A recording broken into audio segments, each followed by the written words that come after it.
Good morning, Suprabhat, Shubha Prabhat.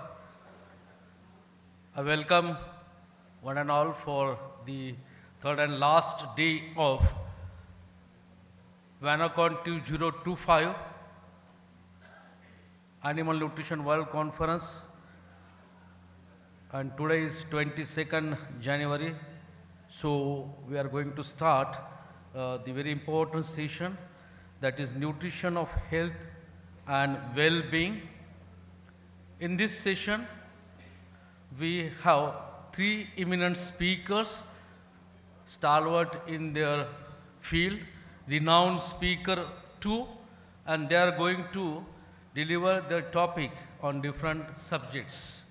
So after this session, that is nutrition of health and well-being, which contains three lectures, it will be followed by one interesting session, that is industry academic farmers meet. So this session we are going to start, that is nutrition of health and well-being. First, Honorable Dr. Kurkure sir is going to speak on the significance of animal nutrition in addressing AMR, antimicrobial resistance. So Honorable sir is going to speak on this subject topic. It will be followed by Dr. Rajendran, Principal Scientist at NP Bangalore. He will be speaking on role of nanotechnology in the development of novel feed additives, integrating nanominerals for precision livestock feeding. The last lecture in this particular session will be by Sachin Maghone. So he'll be professor of VNIT Nagpur, and he'll be speaking on collaboration, cooperation and coordination, essential elements for product development. And for this session, we have Chairman Dr. P. Vasant Kumar, Professor at Namakkal. May I request Dr. Vasant Kumar sir to be on the dais, please. We have two co-chairmen for this session, Dr. Prerna Ghurpade. May I request Dr. Prerna Ghurpade to be on the dais for this particular session. Then Dr. Amrutkar, he will be acting as a co-chairman. We have two rapporteurs, Dr. Madhuri Idao madam. So may I request Madhuri ma'am to be on the dais. And the second rapporteur is Megha Kaure ma'am. So may I request her to be on the dais, please. So without taking much time, may I request now Honorable Director of Research, Dr. Kurkure sir, to enlighten on the significance of animal nutrition in addressing AMR. Sir, please.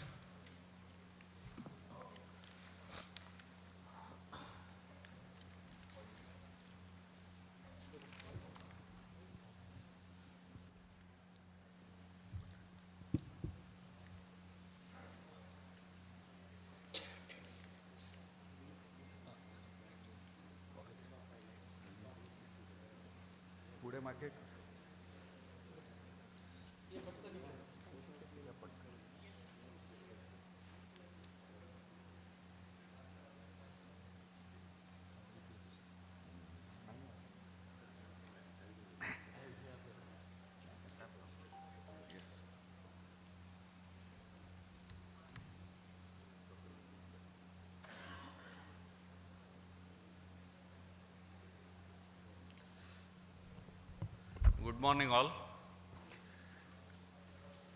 After yesterday's mesmerizing performance of our students and dinner, probably everyone is tired and there were few numbers in the hall. Fine, doesn't matter. Good morning all. First of all, at the outset, I thank the organizers for giving me a chance to interact with you and present my views about how to handle AMR issues which is coming up. And one of the aspects is how nutrition can help to tackle these AMR issues which is in livestock. So we all are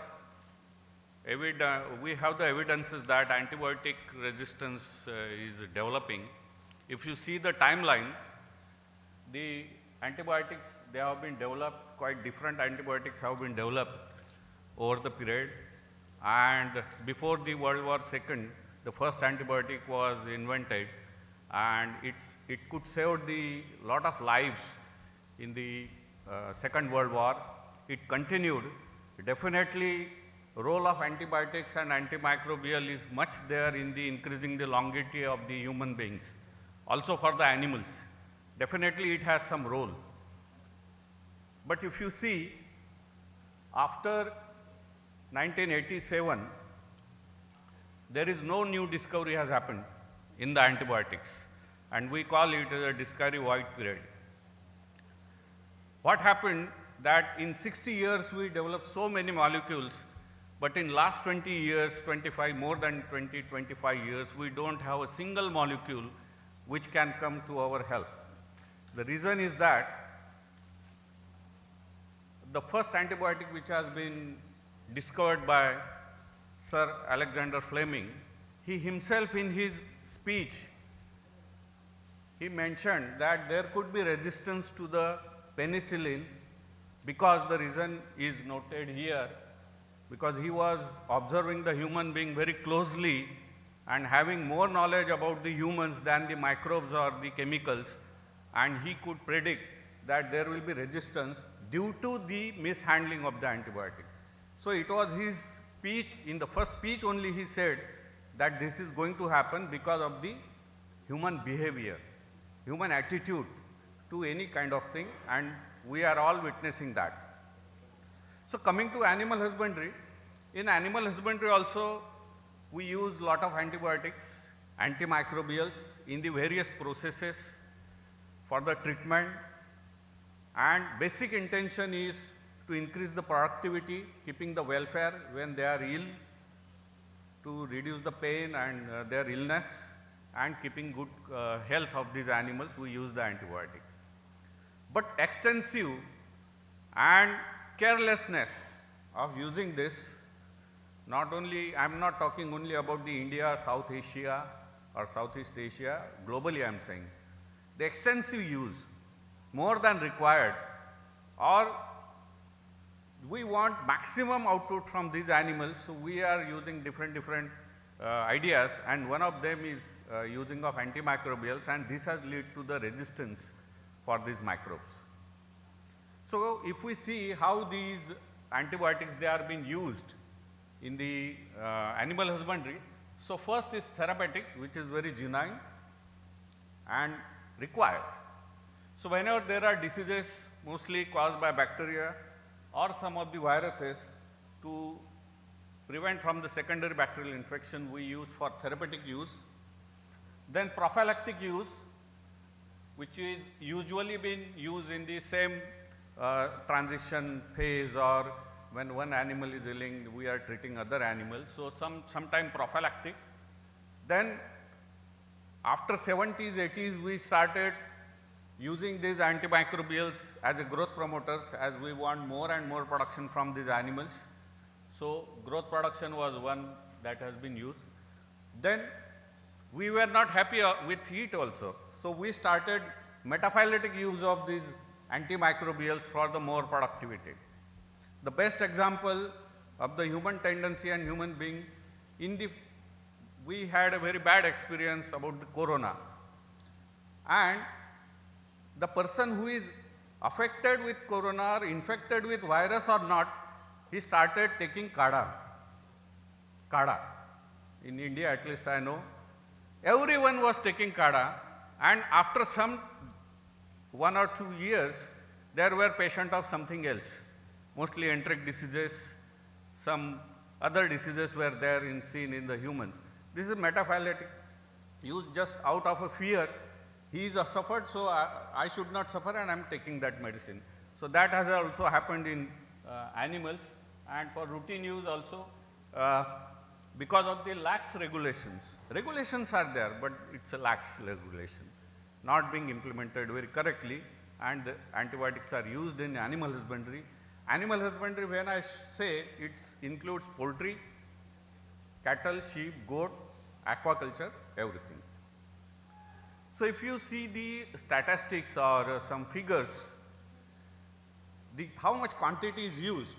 So it is said that 73% of the total antimicrobial sold in the worldwide is used in animal husbandry. Animal husbandry includes poultry, that's what I am saying, in cattle, sheep, goat, dogs, aquaculture also. So there is a huge amount if you see by figure. But if you see by the per kg body weight, it's still less than humans. But I will not talk much on that. I will just concentrate on the animal husbandry. So if you see, the FAO has published the figure that this much tons of the antibiotics they were used in cattle itself. And if you see the India, 2 to 5% of the world's antibiotic use, that is used in the animal husbandry only in poultry and aquaculture sector. And this is how the antibiotic resistance transmit or develops. Whenever we want to tackle any issue, what we do, we make a chart, how the disease process starts, how the epidemic starts, from where it initiates, and who is the terminal host. Like that we make a chart and then we see where we can interrupt. But if you see this, can you point it out any single point where we can make an intervention and stop the AMR? It's not possible. It's not possible. It is the human, animals, environment, crops, aquaculture, wildlife, companion animals, everywhere each one is contributing and giving to each other. So there is no single line where I can make a cut and I can stop AMR. It's a very complex kind of thing. And over the period, from this we have come to this. And maybe more than this, we are seeing the bacteria growing on the disc. So if we see how AMR affects animals, humans I am not talking, if we see how it affects animal husbandry, there is a loss of effectiveness of the antimicrobial. Those who are practitioners, they will agree for it. So there is a loss of antimicrobials over the period of time. So it is calculated by now that 5% there is a loss of effectiveness of the antimicrobials. Antimicrobials which were used to be prescribed for 3 days, 4 days, it has been gone for 5 days or 6 days. So the period has increased.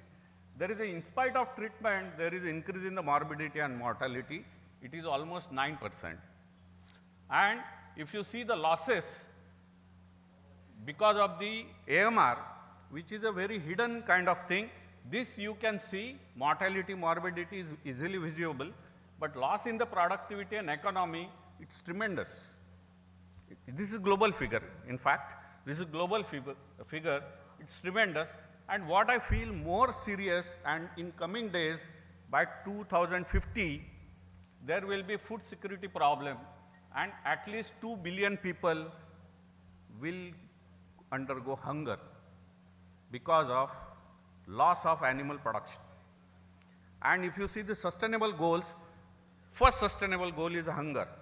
And if you want to meet it, we should have more animal husbandry production to feed the human beings, and by 2050, at least 2 billion people on this globe will be under hunger by 2050. So this is very serious and which is going to happen next. So coming to AMR status in India, I will concentrate more about only animals. So there are a lot of documents and articles published about the AMR in animal husbandry, and there are various people, and this is from our group on Salmonella Nicoli. This is one of my students. He studied the resistance to the disinfectants. Forget about antibiotics. Antibiotics are very mild. But if you see the disinfectant which are used in animal husbandry, he tested against E. coli and he could got the resistance in them also. Basically, the mechanism remains the same, whether it's a disinfectant or an antibiotic, it's the efflux pump which helps for the resistance. So he did very good work and got awarded also in a poultry conference. Then aquaculture also, there are a lot of reports that there is a antibiotic resistance which has been developing, and this is very surprising to me that in Kerala, all Vibrio species which have been isolated 100% resistant to ampicillin. So this is 10 years before data, we don't know what now. So now after saying this and putting my views about the AMR, how nutrition can help us and what is the relationship of nutrition with the antimicrobial resistance. First is immunosuppression, the deficiencies and toxins, pesticide, fungicide or contaminants, heavy metal contaminants which are present in the food or feed, it contributes to the immunosuppression, directly or indirectly, in any way. So they contribute, and once there is immunosuppression, disease will be there, use of antimicrobials will be there, and in immunocompromised patient, when we prescribe any antibiotic, it is just a supportive therapy. Basic healing takes place by the own defense system, and antimicrobials helps the own immune system to heal. So when there is a immunosuppression, the basic defense system is lost, so antimicrobials cannot cope up it, and it helps in the development of resistance. Then gut microbiome modulation, this is very important, and whenever there is an attack of any pathogen or whenever there is a disturbance in the nutritional status, the gut microbiome is modulated and it makes again susceptible the stress management. Lot of times in animal we have seen, we just see the production, but during the all production stage, reproduction stage, there are many instances where there is a stress, which is not been noticed by the vets or the person, those who are working there. And in this condition, again the immune system is compromised, and then they become ill, or we need some antibiotics to be prescribed for the healing. Then reduce antibiotic dependence. If we have a very healthy animal with very good nutrition, definitely that animal doesn't need any antibiotics to be used in their feed or treatment, and it will help to reduce the AMR. Then some nutrients, they have antimicrobial effect, direct antimicrobial effect. We know copper, zinc, micronutrients, they have direct antimicrobial effect and beneficial to the beneficial bacteria. So there is a good relation between nutrition and antimicrobial resistance. Now we will see how to control problem of AMR in animal husbandry sector. Definitely we cannot, in the first speak in this seminar, Dr. Ajay Boyer, he said there is no single bullet. He also talked on AMR. There is no single bullet by which we can solve this problem. It's a holistic approach we have to do, and let's see how we can reduce the AMR in animal husbandry. First is feed quality. Feed quality, I'm talking about the quality, the pathogen load in the feed, mycotoxin level in the feed, pesticide level in the feed, metals in the feed, all these matters. If the feed quality is not good, it is going to hamper the immune system, production of the animal, defense system of the animal, and once it is impaired, definitely the use of antibiotics will increase. Second is optimization of fiber. Probably before 2 decades it was not being given much attention, but now fibers, whether it is a soluble fiber or insoluble fiber, depending on the species, if it is a monogastric or ruminant, the fiber has its own role to play. It has its own role to play, whether it is a soluble or insoluble. We want both, but we have to optimize it, and if we use it rightly, I think it will help us to tackle the AMR. Third is ration balancing. So don't be confused with the quality of feed and ration balancing. Balancing is we prepare how to balance the nutrition. How much is the protein, how much is the energy, how much are vitamins, what we have put.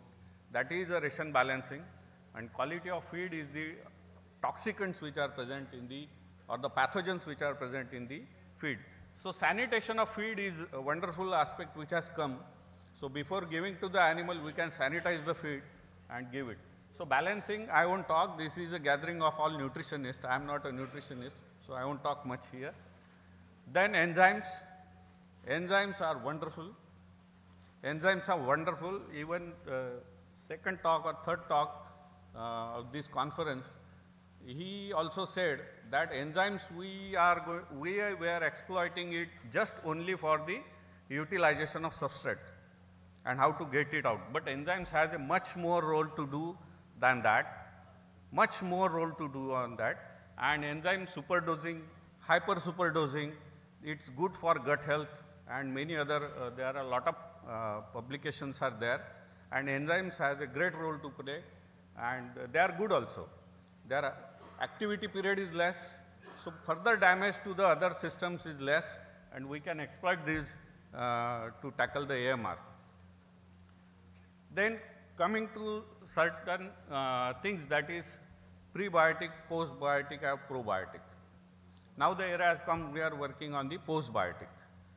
So definitely prebiotic fibers, they work very well. Probiotics, they are still working very well, but now because of the nutritional technology or feed technology, lot of heating process is there, steaming process is there. So how far these probiotics they survive, that's a question. And so now the concept has come of the postbiotic. Definitely they are also good, and they really help to tackle or reduce the pathogen load in the animal body. Next is organic acid, not a new. There are different organic acids. Each organic acid has its different role. Propionic acid, acetic acid, malic acid, butyric acid. Lot of work has been done, lot of publications are there, and all are good. But like there cannot be single bullet, one organic acid is not enough to take care of everything. Depending on the problem, situation, you have to use the different organic acids. Then micronutrients, they have very well role to play. Maybe I think second talk is about the nanotechnology, how nanotechnology can be used. So micronutrients, either vitamins or minerals. Vitamin helps the defense system or body that they will not be ill, and minerals, some minerals, they have direct action on the microbes, and they can reduce the pathogen load and reduce the antibiotic requirement. Next is phytogenic. Lot of work has been done. They are very good. Again, one phytogenic like eugenol, if you use, it cannot solve all the purposes. If you use thymol, it cannot solve all the purposes. But we have to make a consortia of these essential oil, and that can be wisely used to reduce the pathogen load and help the antibiotic.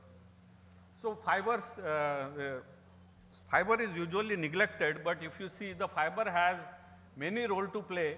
It can reduce the pathogen load, it enhances the gut effectiveness, and improves the immune system also. So fiber probably overlooked, but we have to look into more about it. Then I will share few of our data that we work. We had one project from NSF that is exploiting nanoparticle conjugated phytochemicals to tackle the AMR in poultry.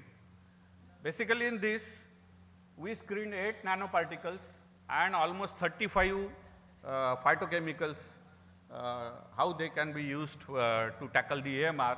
Then we conjugated phytochemicals with the silver nanoparticle. After that, we thought that we should encapsulate it. So when we take, just simple example I will give you. How many of you have taken Pudin-Hara? Lot of people will take Pudin-Hara. Once you take Pudin-Hara, whole of your esophagus knows that you have taken Pudin-Hara. It goes to your stomach, it knows you have taken Pudin-Hara. Forget that, the person standing in front of you knows that you have taken Pudin-Hara. But Pudin-Hara is required in the gut, not there.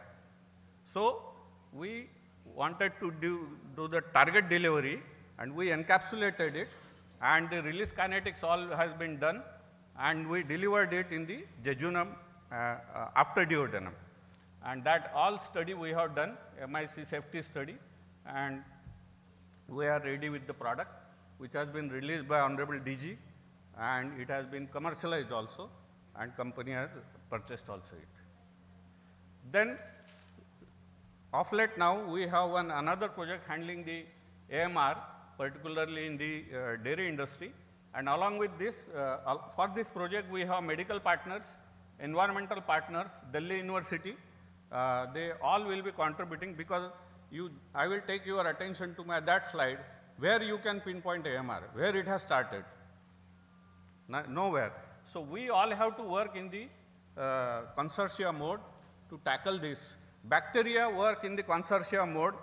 They take up few genes, they lose few genes, they have a good consortia. So we also have to consortia to tackle with them. So we did it, and along with us, there is the University of Nottingham from UK will be working with us. So this is a plan that MAPSU or Nagpur Veterinary College will be working for animals, SIMS will be working for humans, NERI will be working for environment, and this is our work plan, and let's hope that after few days we will have at least little bit some solution to this. So now coming to end, there are good opportunities for nutritional and strategies for AMR. First is the advancement in the feed technology.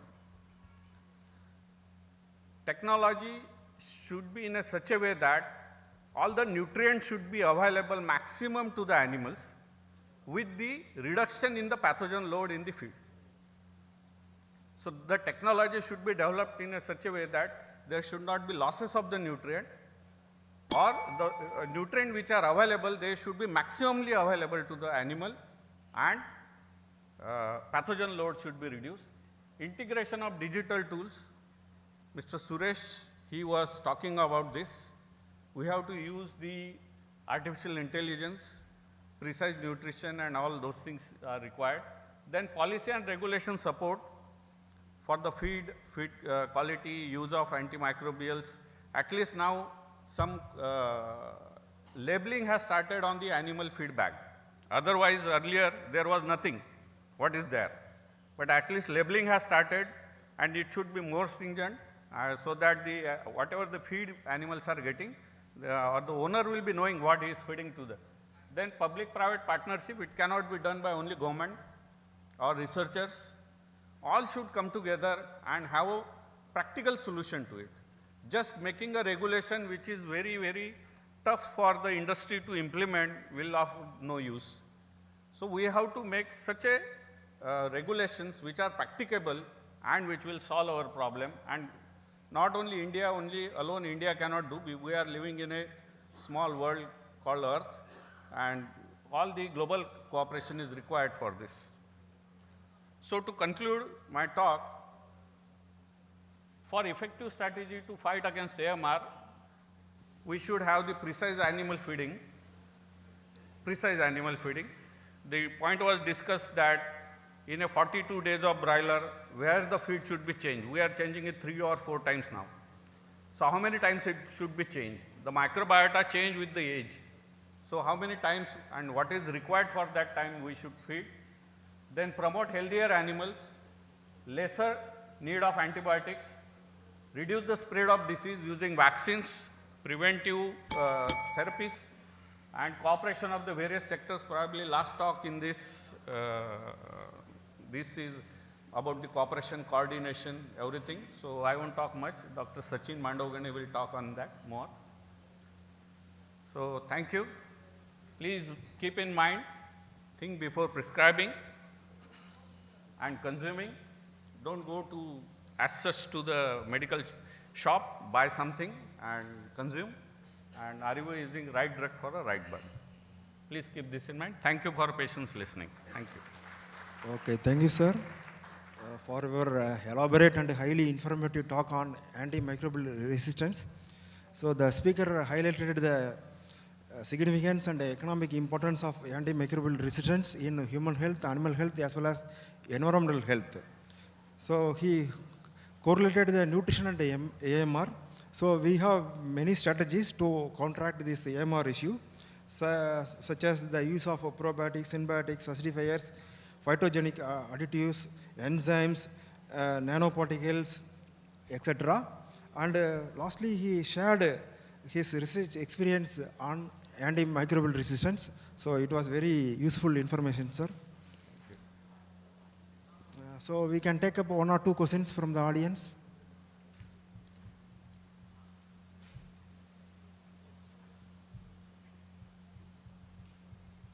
Okay, if there are no questions, I think we can proceed further. So thank you very much, sir. Thank you. Thank you for patience.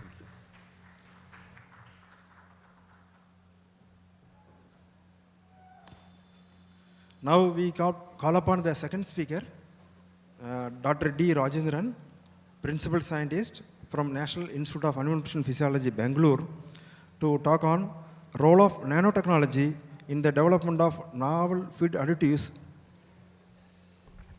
in minerals and precision feeding. Thank you, sir. Good morning to one and all. Respected chairman, co-chairman, rapporteur. First of all, I thank for calling this talk, and I thank the organizer given the opportunity to talk in this fora. So, as Dr. Kurkre told, there are several bullets. I am the one of the among that. So, the role of nanotechnology in the development of the novel feed additives, integrating the nanominerals for precision livestock feeding, not only the AMR, it will also go for some other activities. Next. So my talk is, the content is some I have constituted like this, introduction, some how to synthesize, how to characterize, and what are the bioavailability studies, and what are the uses of these nanominerals in the livestock farming. So before going to the nanotechnology per se, we just compared the items which is having the different size. Like a 4 years old boy, he is 1 meter in size, that is around 3.3 feet. So if you are comparing with that boy with the nanoparticles, the nanoparticle is 10 to the power of 9 of that meter. So even the viruses are around is somewhat around more than around 100 nanometers. Only coronavirus is the bigger size. That is why we have that mask and all. It is somewhat prevented this viruses entry into our mouth. Bacteria are in the micron size. So below the size of the bacteria, we are going to talk about that. And as that nanotechnology itself, it started in 1960s onwards, when the Nobel laureate Richard Feynman, talking to his retirement function, he talked about that time the computers are in big size, even 1.44 floppies. We know it has 1.44 MB only. So that much size, it is totally filled with a room. Then he thought of why not this much size? We have to convert into the small size. So there it started. So after the several decades, recently 2023, the nanotechnology is recognized by the Nobel Prize, and now they have awarded. So we are talking about a billionth of the meter, 1 billionth of the meter, and because of that reason, the size reduction, so 1 centimeter cube, it is converted into 60 million square feet of the surface area. So here the surface area play a major role to convert the bioavailability or some other the biological actions. So chemical reactions are also changing.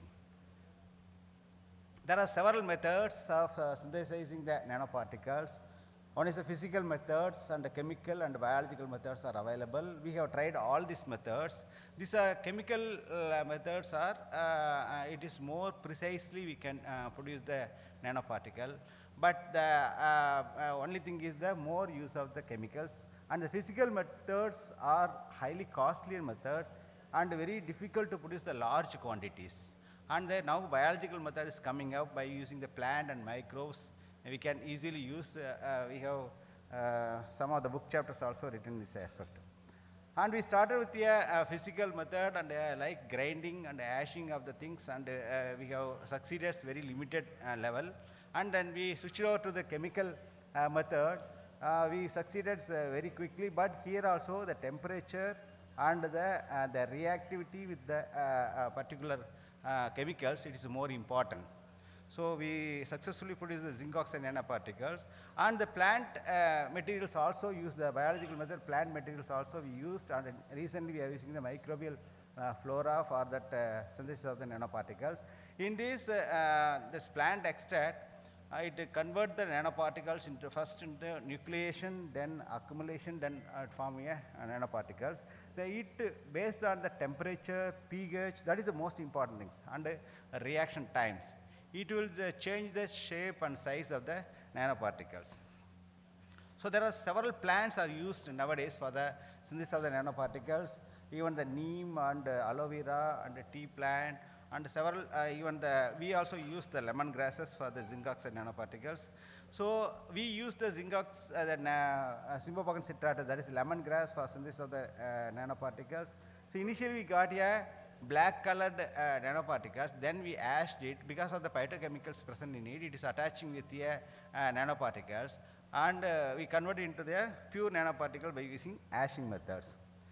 So when we are using the copper sulfate nanoparticle synthesis, you see the beauty of this copper sulfate. When the size is changing and the reaction is changing, the color also is changing. Even now it is proved that even gold nanoparticles can be converted into the different colors. Now the gold is not in the golden colors. We can convert into any colors that can be used for the ornamental preparations also. So we also prepared the manganese oxide nanoparticles by using the KM104. And apart from the minerals, we can convert the phytochemicals also into the nanoparticles by enhancing its bioavailability. Yes, because the turmeric having the curcumin, this curcumin every day we are taking the turmeric, but it is not at all absorbed. 100% it is not having the bioavailability. Even the 0.001% is bioavailability is there, we are become yellow in colors. So it is not at all bioavailable. So our system is very strong. It is not taking the curcumin, but it has a lot of biological activities like anti-inflammatory, anti-cancerous, antimicrobial, so many things we are talking. But for increasing the bioavailability, we convert into the nanoparticles, and we are trying for the effective use of these herbal phytochemicals. And not only the salts like zinc oxide or magnesium oxide, not all. We can produce even element like a nano selenium, only element also we can convert into the nanoparticles.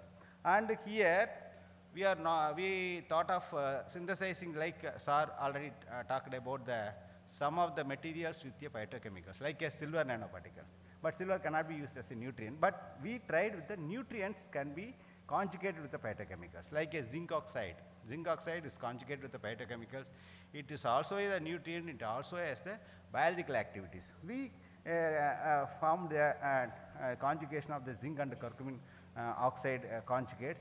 It is having the highest biological activity. They recently concluded the biological trials with the broilers. It is showing the highest FCR and also that is the lowest FCR and high performance, growth performance also noticed.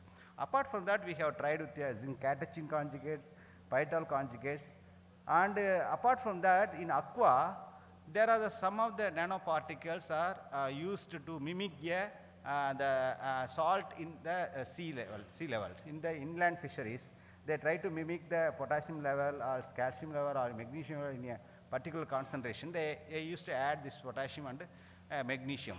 So instead of that, if they are trying to add nanoparticles in the liquid form, we have prepared the nanoparticles. If anybody's taker is there, we are ready to provide. And how to characterize all these nanoparticles? The characterization only is a problem in our industry and also in the academics here, because it needs a sophisticated instruments like a particle size analyzer, SEM, TEM, AFM, Raman spectrophotometry, and FTIR.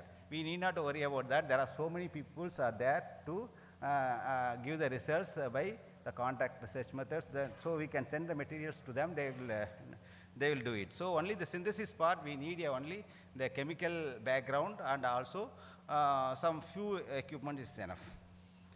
So here the pictures is showing that, you see, it's the same nanoparticles in a different shape and size also notice. So it has a different properties. So we cannot predict the nanoparticle, how it will act in a particular shape and size.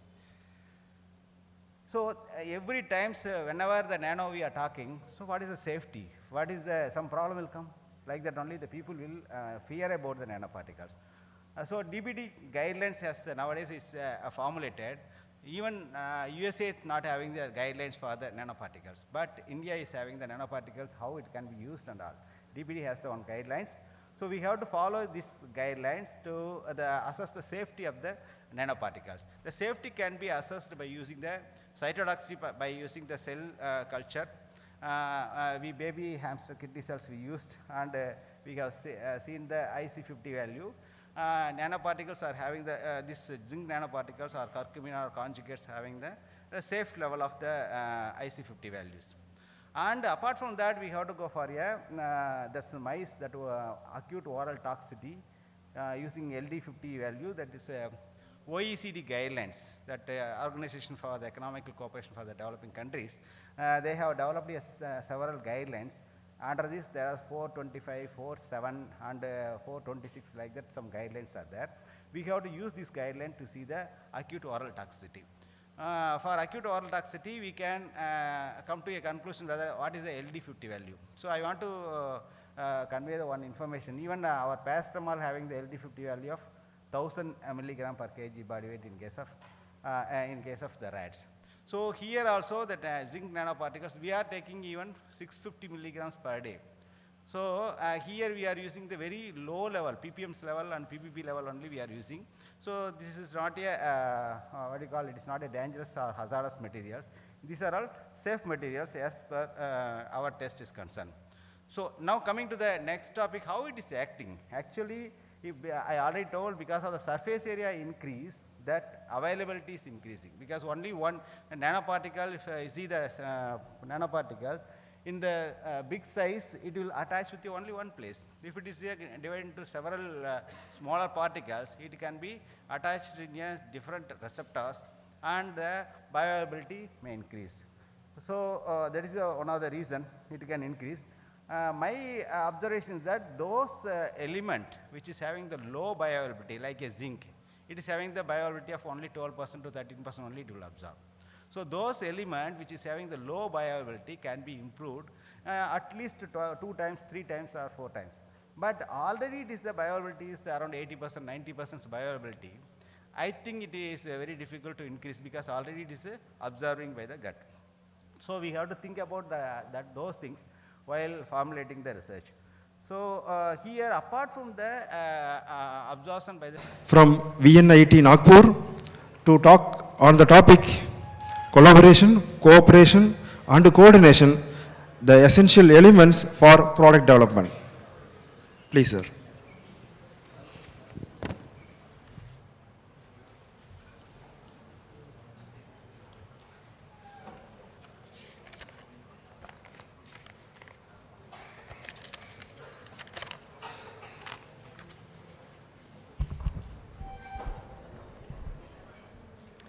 Good morning, and thank you to the organizers and chairman of the session.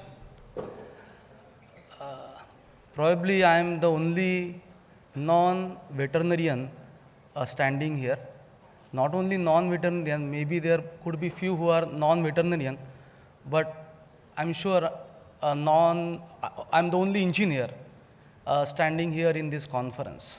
And that's the precise message I wish to convey through my talk. And many a times the talks are in future tense when it comes to collaboration with institutes, academics, maybe those tenses which are kind of wishful thinking, hopeful thinking, but the tenses that I'm going to use are all past tenses, that what we have done, we did, and what we are doing right now. It's all about product development. We have done this jigsaw puzzle in childhood, right? And you'll agree with me that those pieces which we join together, they are of different shape, they are of different size, they're of different colors, because finally what we want is to have some meaningful shape, size, picture, image. Now the two things are important. One is we need to bring all these pieces together, and what is most important is the last point. It's a Sanskrit shlok which I will translate you in English. It says that there is not a single syllable, character, which does not have power of mantra. There is not a single root or a plant which lack medicinal property. There is not a single man who is useless. Then, Sanskrit it says that yojakaha tatra durlabha. Yojak is the person who connects thing so that we can have proper function at the end. People like Kurkure sir, Vice Chancellor sir, Director of my institute, these are the people. They are actual yojak, bringing and allowing people to come together and have some meaningful output. I'm going to share two stories with you. The story about enzyme production. It's a final form of a product which has been launched on this very dais in this very auditorium and developed by VNIT, MAPSU, the Animal Nutrition Department of NVC. We got the support from the industry, Merino Industries, whereas I must thank the NDDB's project of Vidarbha Marathwada project of NDDB, because they also help us. And students from Chemical Engineering Department, students from Animal Nutrition Department, PhD student, they work independently but for a common project. Kavitkar sir, Atul Dok sir, I still remember, they came during COVID, post first lockdown, and we had a discussion. I'm going to share that with you. And how this collaboration and cooperation without, Kavitkar sir was a senior professor and department head. Without any ego, anything, he himself come to Department of Chemical Engineering and we had a discussion. I was desperately looking for someone who will actually do the trials on animals using the enzyme that we initiated. This is the story that I'm going to tell you. And the second story is this. This is the award which MVC student from PGIVS, Akola, received again a joint work. Work started from the industry. In VNIT also, people from chemistry department, my own chemical department work, and then it finally culminated on trials on poultries by this girl, Madhura Patil, who work under the guidance of Kuldeep Deshpande. These are the two stories which I wanted to share with you. This is a culture we developed in 2019.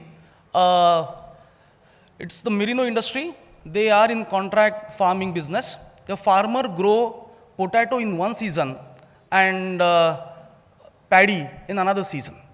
This is in Hapur near Ghaziabad. So they asked me that since it's in NCR, the stubble burning is a serious issue. So we work to develop a microbial consortia. This name has been given by the industry.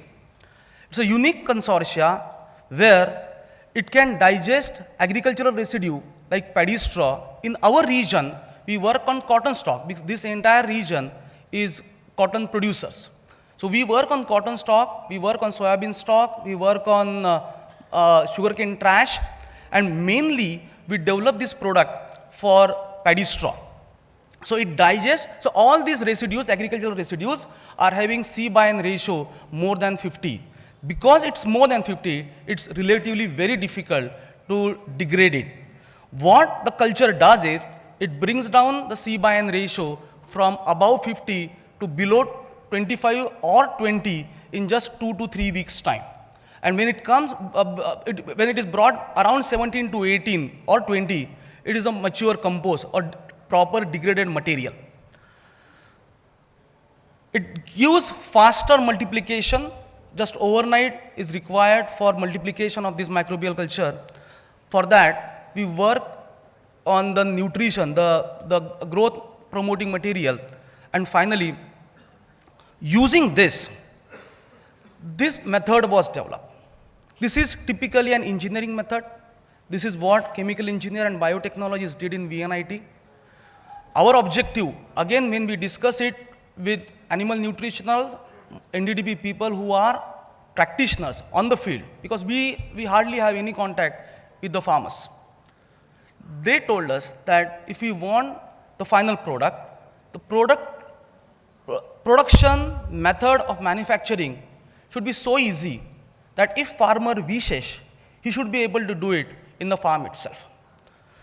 So, a very simple on-farm enzyme production method was developed. Finally, we tailor it to make in different forms, maybe in a powder form, right?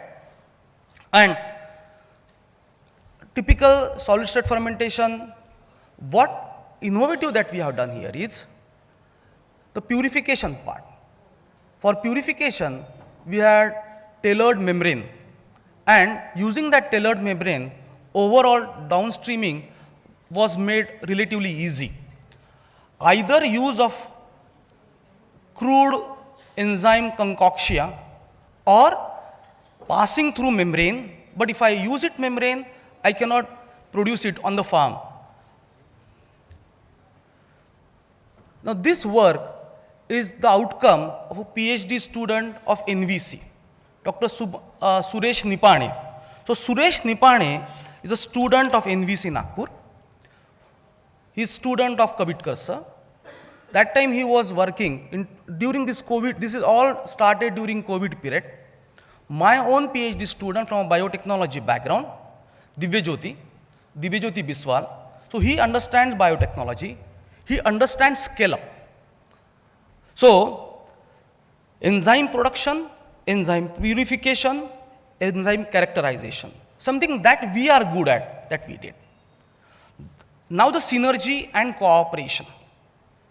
When it comes to in vitro study, actual taking rumen from goat stomach, cattle stomach, carrying out studies, I mean that you know better. I even not exposed to that vocabulary much. That study was carried out by Dr. Nipane.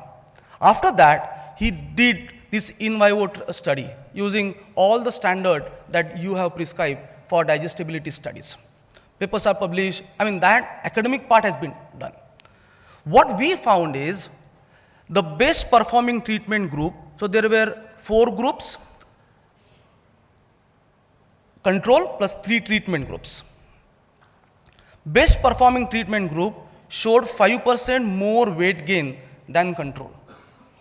This is good. So when we had a discussion with Dr. Sridhar, he was that time the project director of NDDB Marathwada Vidarbha project. He said that this is fine, enzyme is good, lot of literature is already there. From goat point of view, increase in weight is a significant outcome. But we are more interested in milking cattle or milking animals. The effect of enzyme on milk yield.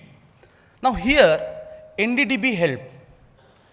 Dr. Sachin Shankapal of NDDB, he himself helped my student Divyajyoti, and this is a farm at Shamshadabad on the outskirts of Hyderabad.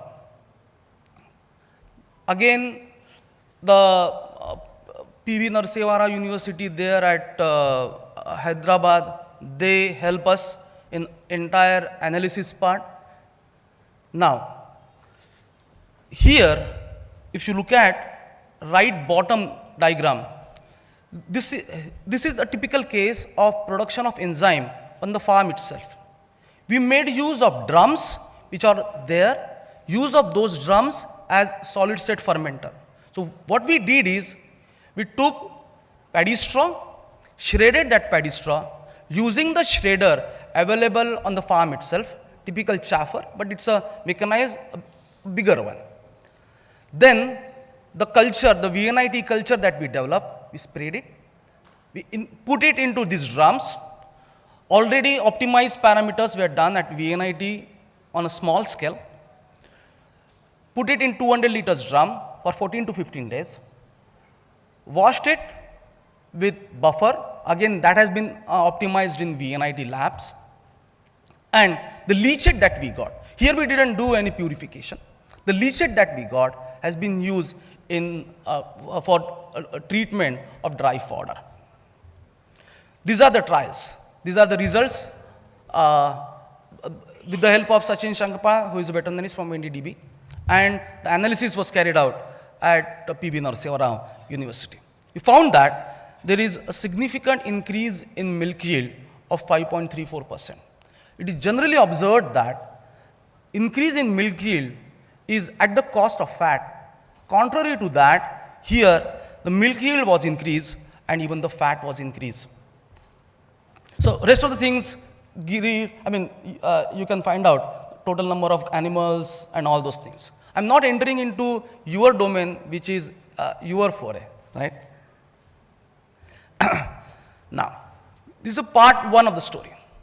Second part, this is another interesting thing. In 2017, government has come up with a mission TOP. It stands for tomato, onion and potato.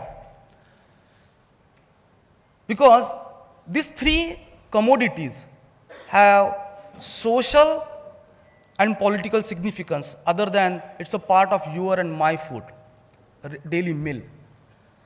So there was a call for proposal to work on waste potatoes, tomatoes or onion. So we submitted a project on potatoes. You might be knowing that.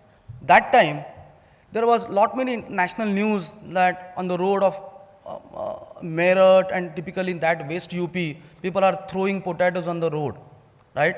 Now this is an industry, again the same merino industry, who are in the contract farming of potatoes. Their actual product is potato flakes. Just like we have corn flakes, they have this potato flakes. So the first step in potato processing is potatoes are clean. Once the potatoes are clean, it is peeled. The way we peel it at home, it is called as mechanical abrasion or steam peeling. So the potatoes are exposed to high pressure steam momentarily so that the skin get loosened, and then the potatoes are passed through brushes, and the white portion, the starchy part is removed and the peel is removed. These two things are separated. This is a waste which otherwise being used for landfilling.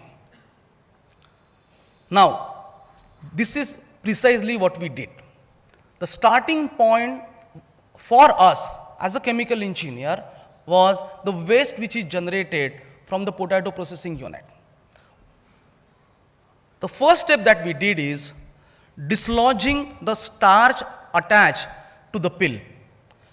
Then that part, the starchy residue through anaerobic digestion was used for production of biogas.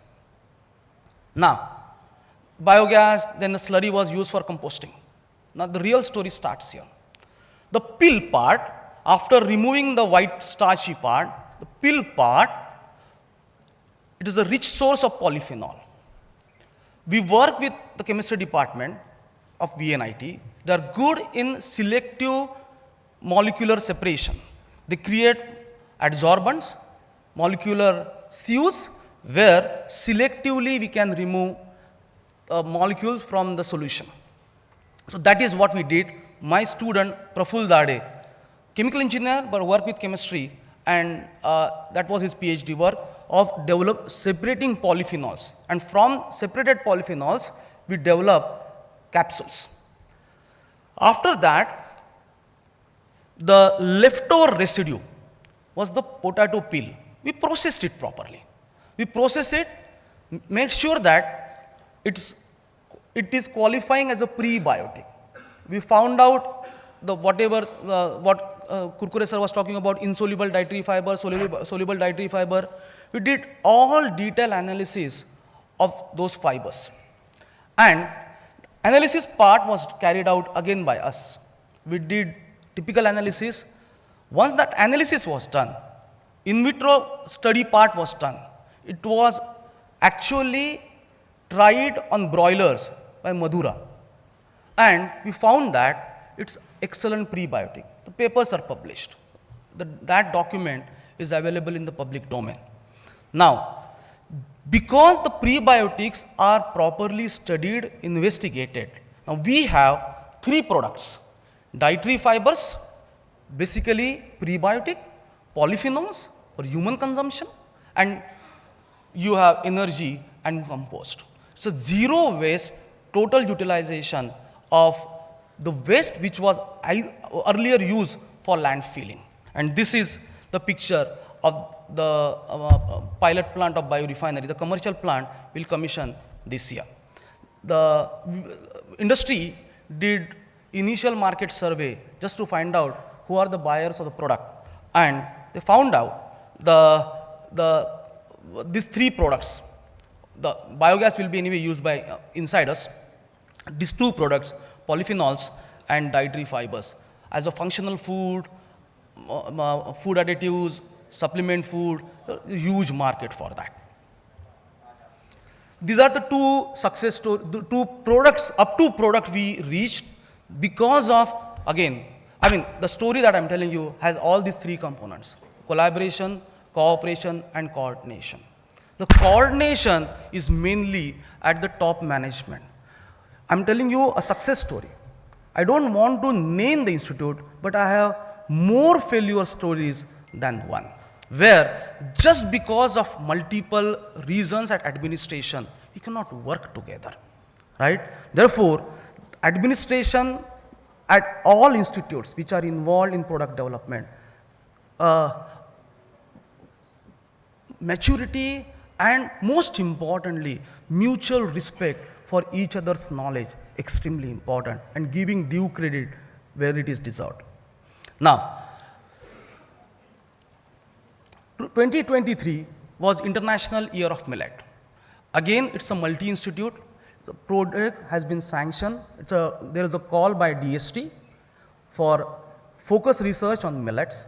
So it's a millet biorefinery. By the way, biorefinery is analogous to petroleum refinery, where in case of a petroleum refinery, I use crude oil, and from crude oil, I make arrays of products, right from tar to petrol, diesel, right? All these different products that we produce.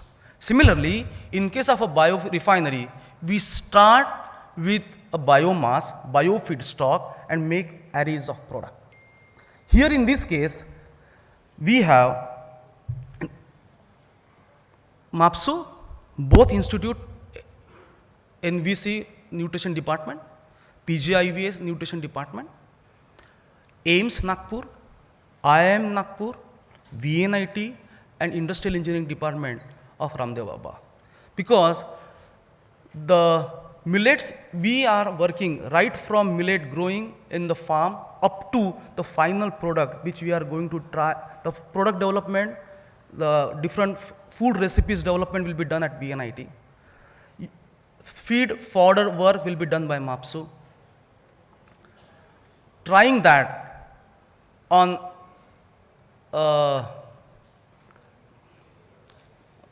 what do you call it? I'm forgetting the name. AIMS will do trials on kids, Anganwadi kids of class 4 to age 4 to 8, and they will do trials to check whether the kids is there any positive impact on that. To create a business canvas, IIM Nagpur will help us, and in the entire process, new machineries will require. The Industrial Engineering Department of Ramdev Baba College, they will help us. This is a center of excellence. Again, all of us submitted to DST for creating value from agricultural waste.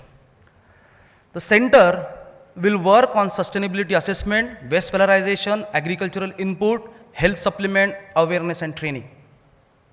And what we are going to do is, right from design, the conceptual part, development, the laboratory part, demonstration, and then deployment. In the areas of food, where food technologists will work, feed and fodder, veterinary people will work, fuel, again engineers will work, and fertilizer, where agriculture people will work. So this is the diagram how, so in this Center of Excellence, which has been approved by DST, VNIT, NVC Nagpur, IIR Delhi, Merino Industry as a partner, PGIVS Akola, JNU, because we need to come up with a policy document on agricultural waste utilization. It was found that one, policy document, and second, a business canvas generally missed out when the work is done by academicians. So we want to take them right in the beginning with us. IIM Nagpur, AIMS Nagpur, and NGOs, who, because that will help us in our outreach. Thank you. Thanks a lot.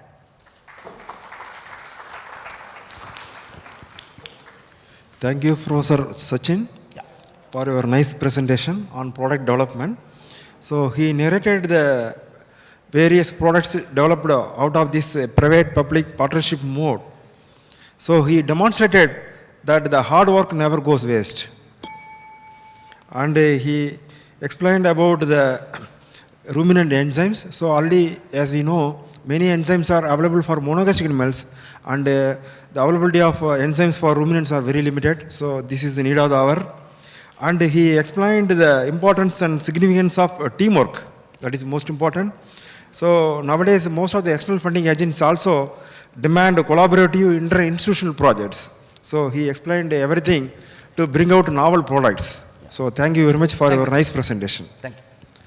Now we can take up a few questions from the audience. Thank you. Again, no questions from audience. So can we presume that it is very clear, fully understood? Okay, thank you, Professor Sachin. Thank you, sir. Thank you. Okay, now we have co-chairman Professor Amritkar from Akola Veterinary College. So I hand over the mic for his remarks. Okay. Dr. Korpade, any remarks? Okay. So we have reporters from Nagpur Veterinary College, Dr. Meha, any remarks? Then we have Dr. Madhuri from Nagpur Veterinary College Pathology Department, any remarks? Okay. So if there are no remarks, so we thank all the three speakers, respected Professor Dr. Nitin Kurkuri, Dr. D. Rajendran, and Professor Sachin for their nice presentation. We thank the organizer for having given this opportunity to lead this session. And last not the least, we thank all the audience for patient hearing. Thank you one and all.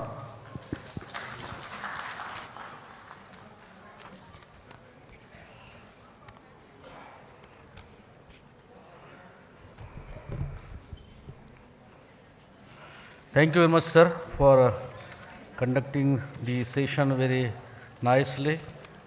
So we had three speakers in this particular session, that is nutrition of health and well-being. So from organizers of WANACON-2025, we wishes to felicitate them with a token of memento as a thanksgiving, or you can say because of their precious time they gave, it's a token of appreciation also, and at the same time it's a token of gratitude also. So may I request Dr. Samanta sir, Head Animal Dairy Nutrition NDRI, please come on the dais. Sir, please. And I would like to call upon the stage the eminent three speakers who delivered their lectures, Honorable Dr. Kurkure sir, Dr. Rajendran sir, and Dr. Mangauni sir.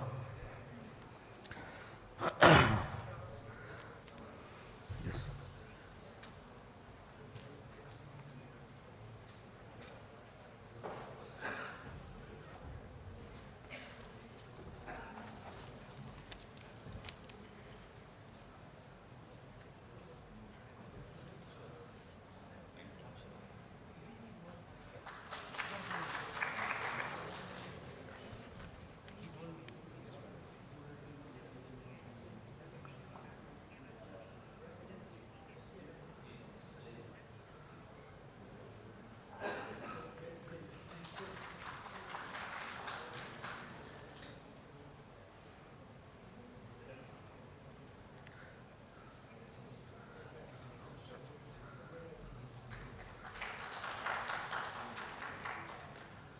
Thank you very much, sir.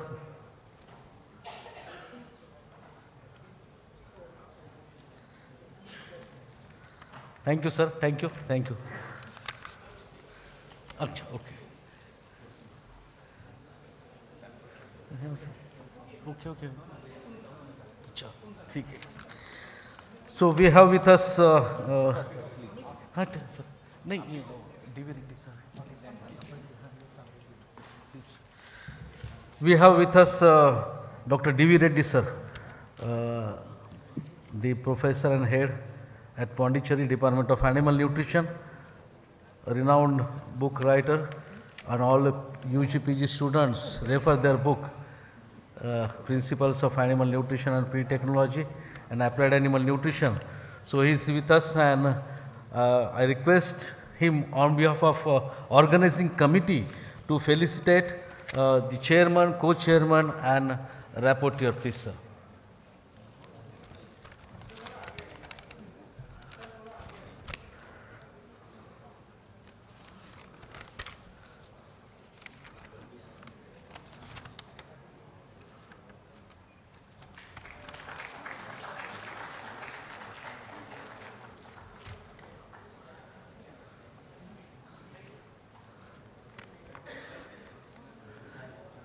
Vasant Kumar, sir, Professor of Namakkal, Professor of Animal Nutrition at Namakkal, Co-Chairman Dr. Amrutkar, Co-Chairman Dr. Prerna Ghurpade, Rapporteur Dr. Madhuri Hedau,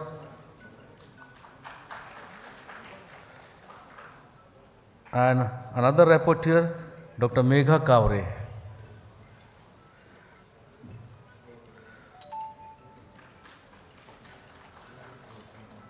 So I would like to request all dignitaries on the dais, so we will have a snap together. The speakers, Dr. Samanta sir, Dr. D.V. Reddy sir, Chairman, Co-Chairman and Rapporteur.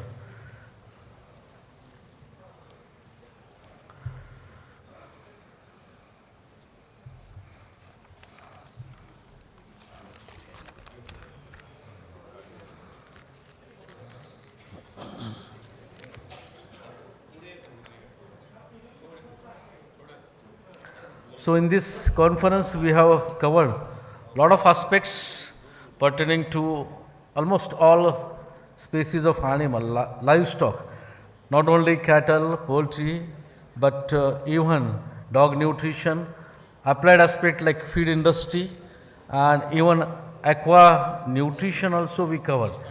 So the leftover part is the very important part, the application of what we do research. The outcome must be shared amongst the farmers. So therefore, their feedback is also important. Of course, while deciding the line of research work, their suggestions may also help us to design for newer research projects. So the next session will be industry, academic and farmers meet. We will have a 10 minutes break. So thank you for being with us. We will have 10 minutes break. We will have tea or coffee at outside, and within 10-15 minutes we will gather here together for a last session, that is industry, academic, farmers meet. Thank you everyone. आपण हे arrangement करून टाकू आणि दुसरं काय कर, अजून काही movement आलेले आहे मी घेऊन येतो. नाही नाही काही काळजी करू.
नहीं जाता ना, चलो छोड़ दो ना।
इकडे या सर.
पॅनलिस्ट 6 आहे की 7 आहे?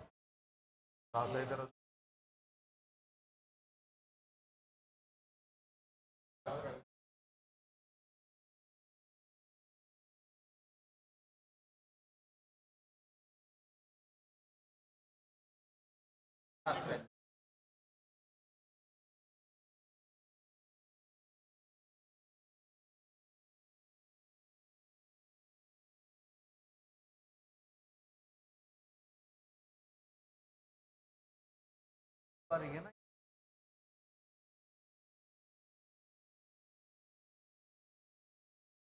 हे पटकन आहे. कोणाला पाठवलं नाही तर कोणाला तरी. Okay, okay. So in a short while, we are going to start the next and last session, that is industry, academic and farmers meet. We have almost 7 panelists in this particular session. Dr. A.K. Tomar sir, Director, CSWRI, Avikanagar. Dr. Satish Raju sir, Regional Joint Commissioner, Animal Husbandry Department, Nagpur. Then Dr. A.B. Mujumdar sir, Vice President, Animal Nutrition Society of India. Dr. B.K. Kanpal, Principal Scientist, Agriculture, ICR Headquarter. Dr. Manoj Kumar Avare, Head Division, BIF Pune. Shri Shubham Komrewar, Assistant Commissioner of Fishery, Nagpur. Then Vasanti Tai Mangrole, Director, Nirvana Goat Farm, Amravati. So I request all these panelists to be ready, so that within a short while we are going to start the last session of this conference, that is Industry Academic Farmers Meet.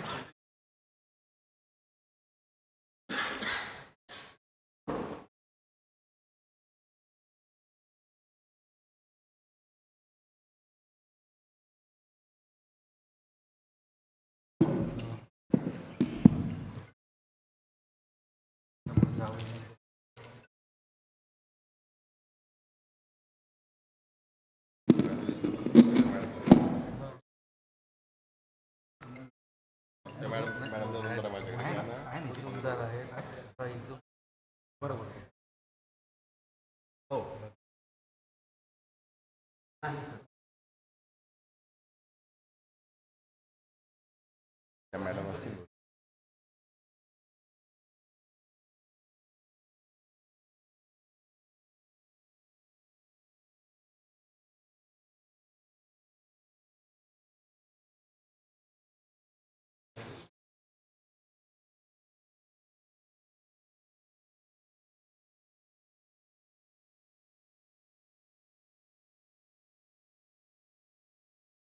तर बोलला बाकीच्या कोणाचे number असेल तर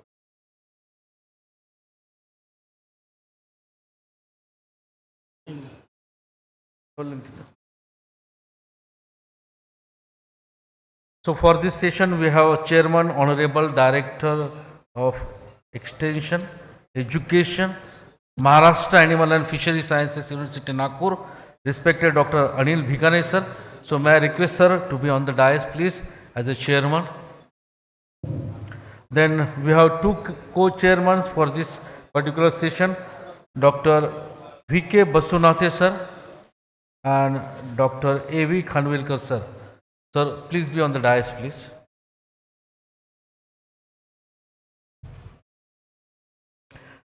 Rapporteur, Dr. Praful Kumar Patil and Dr. Milind Nande. So, panelist, may I request Dr. A.K. Tomar, sir, Director, CSWRI, Avikanagar, to be on the dais, please.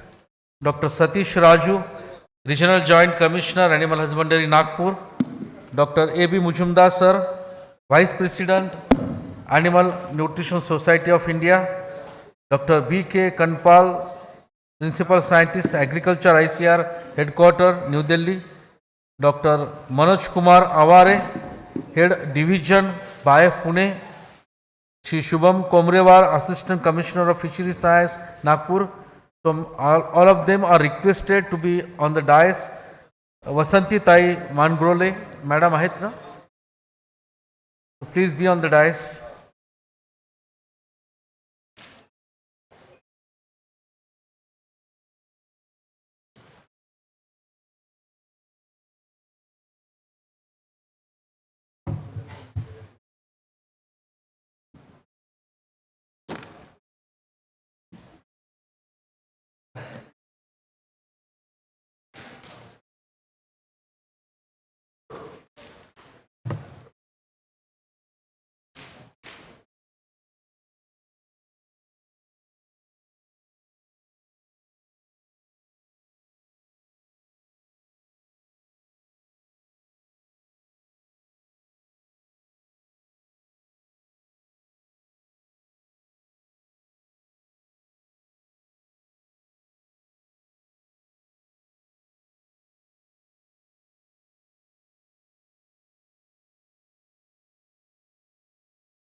सजल कुलकर्णी साहब आपल्यामध्ये आहेत.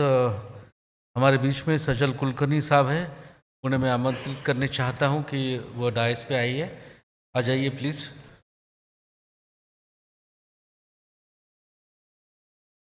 NGO के डायरेक्टर है साहब और जो फॉर्डर पे काम उनका है, तो इसलिए मैं यहाँ उनको आमंत्रित करता हूँ as a panelist. Thank you very much sir. और आगे जो भी सेशन होगा हमारा वो हिंदी में या फिर लोकल लैंग्वेज मराठी में होगा. So I request honourable director of extension education of Maharashtra animal fishery sciences university Nagpur, respected Dr. Vikane sir, to further continue for the proceeding. Over to sir, please. Okay. धन्यवाद doctor Wankhede ji. ये जो अभी session शुरू होने वाला है industry academy of farmers meet, ये session के लिए मेरे साथी doctor Khanwilkar, professor Basunathe, doctor Praful Kumar Patil and doctor Milind Nande, मैं इनका भी स्वागत करता हूं. और इस सेशन में जो भी पैनलिस्ट हमारे सामने हैं और जो आप सभी को मार्गदर्शन करने वाले हैं, उसमें उनमें से doctor A B. Mujumdar, vice president animal nutrition society of India. दूसरे जो मार्गदर्शक है वो है doctor Manoj ji Aware, head division BAIF Pune. तीसरे मार्गदर्शक जो director Nirvana good farm Vasantitai Mangrole, वही खुद फार्म चला रहे हैं। अभी चौथे हमारे जो मार्गदर्शक है वो श्री सजल जी कुलकर्णी, वो भी डायरेक्टर है पीपल्स कलेक्टिव एनजीओ। तो हम ये सेशन स्टार्ट करने जा रहे हैं। ये सेशन हिंदी या मराठी में होगा। हमारे जो भी पैनलिस्ट है वो हिंदी में बात कर सकते हैं, जिनको मराठी में करनी है वो मराठी में भी कर सकते हैं। तो मैं शुरुआत में doctor A B. Majumdar, vice president ANSI, इनको इनवाइट करता हूँ। वो पशुधन में चारे की उपयोगिता इस पर वो मार्गदर्शन करेंगे, उनकी बात याद रखेंगे।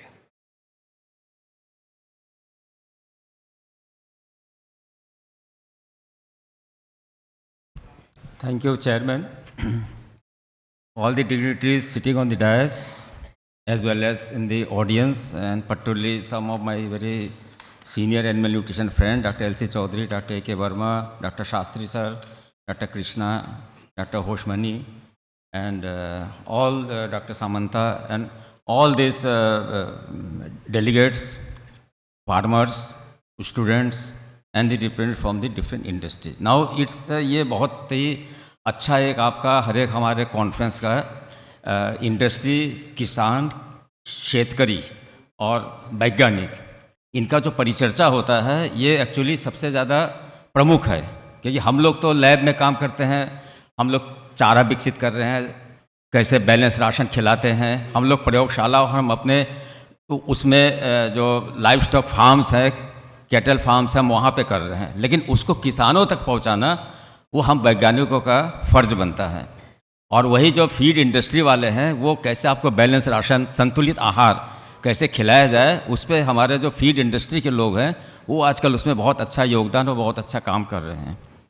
तो इसमें बंधुओं ऐसा है कि आप लोग जैसे पशुपालक हैं, गाय भैंस भेड़ बकरी कुछ भी पाले हुए हैं, तो उसमें जो संतुलित आहार है उसका प्रमुख योगदान है। हमारा 60% जो हमारा खर्चा होता है पशुधन पे, उस पे हमारा पशु पोषण में ही खर्चा होता है। और पशु पोषण सिर्फ नहीं, मैं झांसी से हूँ और चारा अनुसंधान संस्थान में ही मेरी पूरी ज़िंदगी पार हुई है, और मैं कई किसान गोष्ठियों में गया हूँ। मैं महाराष्ट्र में भी, मैं इधर जो लाइफ स्टॉक डेवलपमेंट ऑफिसर्स हैं उनका ट्रेनिंग सेंटर था पूना में, वहाँ भी मैंने कई ट्रेनिंग प्रोग्राम से मैंने दिया। केवी के बारामती से भी अपना जुड़ा हुआ, national dairy plan, Poona dairy federation से जुड़ा हुआ, तो उससे संदर्भ में कई बार किसानों के पास गया हूँ, यूपी में भी गया हूँ और आपके महाराष्ट्र में भी गया हूँ। सबसे दुख का विषय ये है कि आप लोग कोई भी किसान जो है ज़्यादातर एक पंजाब हरियाणा छोड़ के संतुलित आहार नहीं खिलाते आप पशुओं को। जो जहाँ पे लोकली अवेलेबल जो भी आपको मिलता है उसको आप खिला देते हो। आप सिर्फ जो कड़वी है, कुट्टी है, उसको आप लोग उसको कहते हैं चारा है। ये वो चारा नहीं है, वो आपका क्रॉप रेजिड्यू हम बोलते हैं। वो आपने दाना निकाल लिया, उसका जो बचा भूसा जिसको बोलते हैं, पुआल बोलिए, भूसा बोलिए, कड़वी बोलिए, उसमें 3-3.5% से प्रोटीन होता है, तो उससे कुछ काम चलना नहीं है। तो जब तक आप उसको संतुलित आहार नहीं खिलाओगे तब तक आपका दुग्ध उत्पादन नहीं बढ़ेगा आपका। ये तो आप गांठ बांध के रख लो। तो उसके लिए अगर आपके पास 10 एकड़ भी ज़मीन है या 1 एकड़ भी ज़मीन है और आप पशुधन पाले हुए, गाय भैंस कुछ भी आप पाले हुए, महिषी या आप गाय जो भी आप पाले हुए हैं, तो उसके लिए कुछ आपको ज़मीन चारे के लिए छोड़ना पड़ेगा। आप यहाँ पे महाराष्ट्र में हैं, क्योंकि मैं पूना से वाकिफ़ हूँ। यहाँ पे लूसन बहुत होता है, यहाँ पे बरसीम नहीं होगी। यहाँ मक्का बहुत होता है, मक्का आपका 2 क्रॉप यहाँ पे होते हैं। तो आप यहाँ पे मक्का बोइए, लूसन घास बोइए। और यहाँ पे जैसे हम जहाँ यहाँ पे सेमिनरी हिल में ये जो हमारा विश्वविद्यालय है, यहाँ पे हमने ज़मीनें देखी है, ये पूरा बैरन लैंड आपका पड़ा, वेस्ट लैंड जिसको बोलते हैं। आप यहाँ पे स्टाइलो घास लगा सकते हैं, उसमें बहुत ज़्यादा पानी की ज़रूरत नहीं है। आप एक बार उसको मानसून के पहले आप उसका बीज छिड़क दीजिए, उसके बाद आप थोड़ा सा नाइट्रोजन 20 kg पर हेक्टेयर आप डाल दो, थोड़ा सा फॉस्फोरस, उसके बाद आपको फिर ड्रेसिंग की ज़रूरत भी नहीं है। पानी आएगा, हाँ उसकी सोइंग ठीक से होनी चाहिए कि आपका बीज उग जाए। उगने के बाद आप 1.5-2 महीने बाद उसमें आपका बढ़िया आपका वो आपका स्टाइलो मिलेगा। आप उसको 1 घंटा पशुओं को छोड़ दीजिए, उनका करीब करीब प्रोटीन रिक्वायरमेंट काफ़ी कुछ हो जाएगा, लेकिन वो उनको नुकसान कर सकती है पौधों को। तो उसके लिए सबसे बढ़िया कट एंड कैरी, उसको काटिए, जैसे लूसन घास है बरसी में, उसी टाइप का उसमें भी 18 से 20% प्रोटीन है। तो आपका जो दलहनी जो चारा फसल है उसकी जगह आप स्टाइलों को उपयोग में ला सकते हो। तो जहाँ पे आपका पड़ती भूमि है, जहाँ पे पानी की सुविधा नहीं है, ये लूसन लगाएंगे तो पानी चाहिए। और अगर आप पशुधन पाले हुए हैं तो आपका इसका इंतजाम करना पड़ेगा। अगर आप गाय भैंस पाले हुए हो और आप चारा नहीं बो रहे हो, आपने बरसी में लूसन मक्का कुछ नहीं लगाया है, सिर्फ आप भूसे पे और कड़वी पे आप आधारित हो, तो उससे आपका लाभकारी आपका पशु व्यवसाय नहीं होगा। इकोनॉमिक जो लाइफ स्टॉक फीडिंग के बाद हम करते हैं वो चारा आधारित ही है। चारा आपका सबसे सस्ता पड़ता है। अगर आप 5 किलो भी अगर आप हरा चारा दे रहे हैं, उसमें भी अगर दलहनी घास कोई आपका दलहनी कोई चारा फसल है, चाहे बरसी हो चाहे लूसन हो, यही 2 प्रमुख हैं भारतवर्ष में, तो ये आपको है देना। वो अगर नहीं है तो आप एक नेपियर घास होती है, आप उसको लगा दीजिए, लेकिन उसमें भी पानी चाहिए हर 20 दिन के अंतराल में, मानसून का पीरियड छोड़कर। तो उसमें क्या है, आपको डेली आपको 5 किलो आप निकाल सकते हो, मतलब 5 किलो आप निकालते जाइए। 1 एकड़ में आपने रखा है, 3 महीने बाद फिर से वो रिग्रोथ हो जाएगी, आपको फिर से जैसे 5 फुट की हाइट हो आप उसको काट लीजिए। तो आपके जितने पशु संख्या है उस हिसाब से आप नेपियर घास, हम बोलते हैं round the year fodder production, वर्ष भर हरा चारा। तो एक नेपियर घास है, हमारे यहाँ हमारा चारा संस्थान है, वहाँ से आपको उसकी रूट स्लिप आपको मिल जाएगी, 75 पैसे से 1 रुपये में मिलती है। ये आपको मेरे ख्याल से अवाने साहब हैं बैठे हुए बाइफ में, मैं इनका भी गया हूँ, तो आपका यहाँ से भी या बारामती से भी आपको इसकी बिक्री होती है, आपको मिल जाएगा। चारा बीज आपको आप यहाँ से बाइफ से आप ले सकते हो, इनका लूसन की वैरायटीज़ हैं, ये देते हैं, तो आप बाइफ पूना से आप ले सकते हो, क्योंकि इनसे मैंने दिलवाया है मैंने। और अदरवाइज़ हमारा जो संस्थान है चारा संस्थान, वो हमारा ICR का, भारतीय कृषि अनुसंधान, वो सबसे बड़ा चारा संस्थान है भारतवर्ष में, वहाँ से आपको लिखिए, वहाँ से आपको बीज आपको मिल जाएगा। तो आप चारा ज़रूर उत्पादन कीजिए, नहीं है तो मेड़ों पे आप एक सूबबूल होता है, ये हमारा अवाने साहब बैठे हैं, ये बाइफ का ही देन है, आप सूबबूल लगा दीजिए। जो आप जो गोबर जो होता है, यहाँ पे भी एक स्टॉल है लगा हुआ, गोमूत्र और गोबर को हमारे यूपी में उसको सुखा के उसको उपला बोलते हैं, कंडा बोलते हैं, उपला जो भी हो, उसको सुखा के उसको जलाने के प्रयोग में लाते हैं। ये आप वेस्ट कर रहे हो, इतना बहुमूल्य आपका गोबर है, उसका आप खाद बनाइए, आपको उसका फार्म FIM उसको बोलते हैं, खाद बनाइए, वो आपका फसलों के लिए बहुत लाभकारी। आप उसका कंडा मत बनाइए, कंडे की जगह आपको अगर जलाने के काम पे लाना है, आप सूब लगाइए, उसकी पत्तियां जो हैं वो पशुओं को खिलाइए एक मात्रा में, पूरा आप ये नहीं कि पूरा आप उसको खिला दो, 30 किलो तक आप एक मतलब 30% पूरे राशन का आप खिला सकते हो। तो उसमें माइमोसिन एक आपका टॉक्सिक पदार्थ है, तो वो अगर ज़्यादा खिलाओगे तो वो पशु बीमार पड़ जाएगा। तो आप एक 30% राशन का आप सूबबुल की पत्तियाँ खिला सकते हो, वो आपका बिल्कुल आपका उसमें भी 18 से 25% प्रोटीन है उसमें, और बिल्कुल जो आपकी दलहनी चारा फसलें उसकी जगह आप उसको यूज़ कर सकते हो as a supplement, sole ration नहीं उसको यूज़ कर सकते हैं। तो आप उसको खिलाइए, उसकी लकड़ियाँ जो उसको जलाने के काम पे आई है। तो इस टाइप का गोमूत्र है उसको इकट्ठा कीजिए, वो भी आपका जहाँ भी आपकी खेती बाड़ी है आप उसको उसके तरह आप यूज़ कर सकते हो, क्या वो जैविक खाद के रूप में। तो ये चारा जो हरी चारा है ये आपको 5 किलो कम से कम प्रति पशु तो मिनिमम आपको देना है, ज़्यादा हो तो और अच्छा।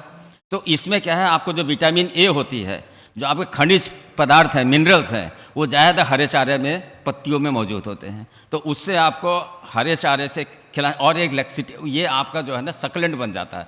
आपका जो भी पशु है भूसा खा रहा है, आप उसमें वो जैसे हम लोग सलाद खाते हैं, आप सिर्फ रोटी सब्जी खा रहे हो सूखी, अगर आपने 2 खीरे के टुकड़े मिल गए तो गले से जल्दी उतरेगी।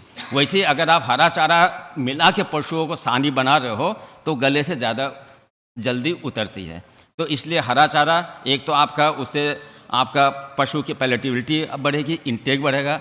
इसके बाद उसमें आपका विटामिन ए है, उसमें आपका मिनरल्स हैं, तो उसको आप हरा चारा ज़रूर आपको खिलाना है, नहीं तो आपका दूध उत्पादन नहीं होगा। ज़्यादा बढ़ा सकते हैं। आपका खेती है, इरिगेशन फैसिलिटी है, आप सिंचाई कर सकते हो, आप लगाइए लूसन। और बंधुओं, लूसन एक ऐसी चीज़ है, वर्धा में आपका बगल में ही है, वहाँ से एक प्रोग्रेसिव वो बीटेक था, वो MBA किया हुआ था केवी के बारामती में, वो पैसा दे के ट्रेनिंग अपना लेते हैं। मैं वहाँ पे लेक्चर देने को मेरे को बुलाते, मैंने कहा था कि सर आई एम MBA, मेरे पास अभी 20 गाय हैं, मैं डेयरी फार्म खोलना, लेकिन मेरे को ABCD आती नहीं। तो वहाँ पे वो ट्रेनिंग सबकी, तो मैं तो चारे और न्यूट्रिशन में अपना बोलता हूँ। हमने कि आप कम से कम कितना कि हम अभी कोई चारा नहीं पता, आप 10-20 एकड़ में से 5 एकड़ आप लूसन लगाइए और इसका 3 कटिंग पशुओं को खिलाओ, चौथे कटिंग का सीड बनाओ और सीड बेचो। हमारा चारे के जो सीड है, जो उसका बीज है, उसका उत्पादन बहुत कम है और बीज आसानी से मिलता नहीं। सारा हमारा चारा संस्थान झांसी में निर्भर रहता है।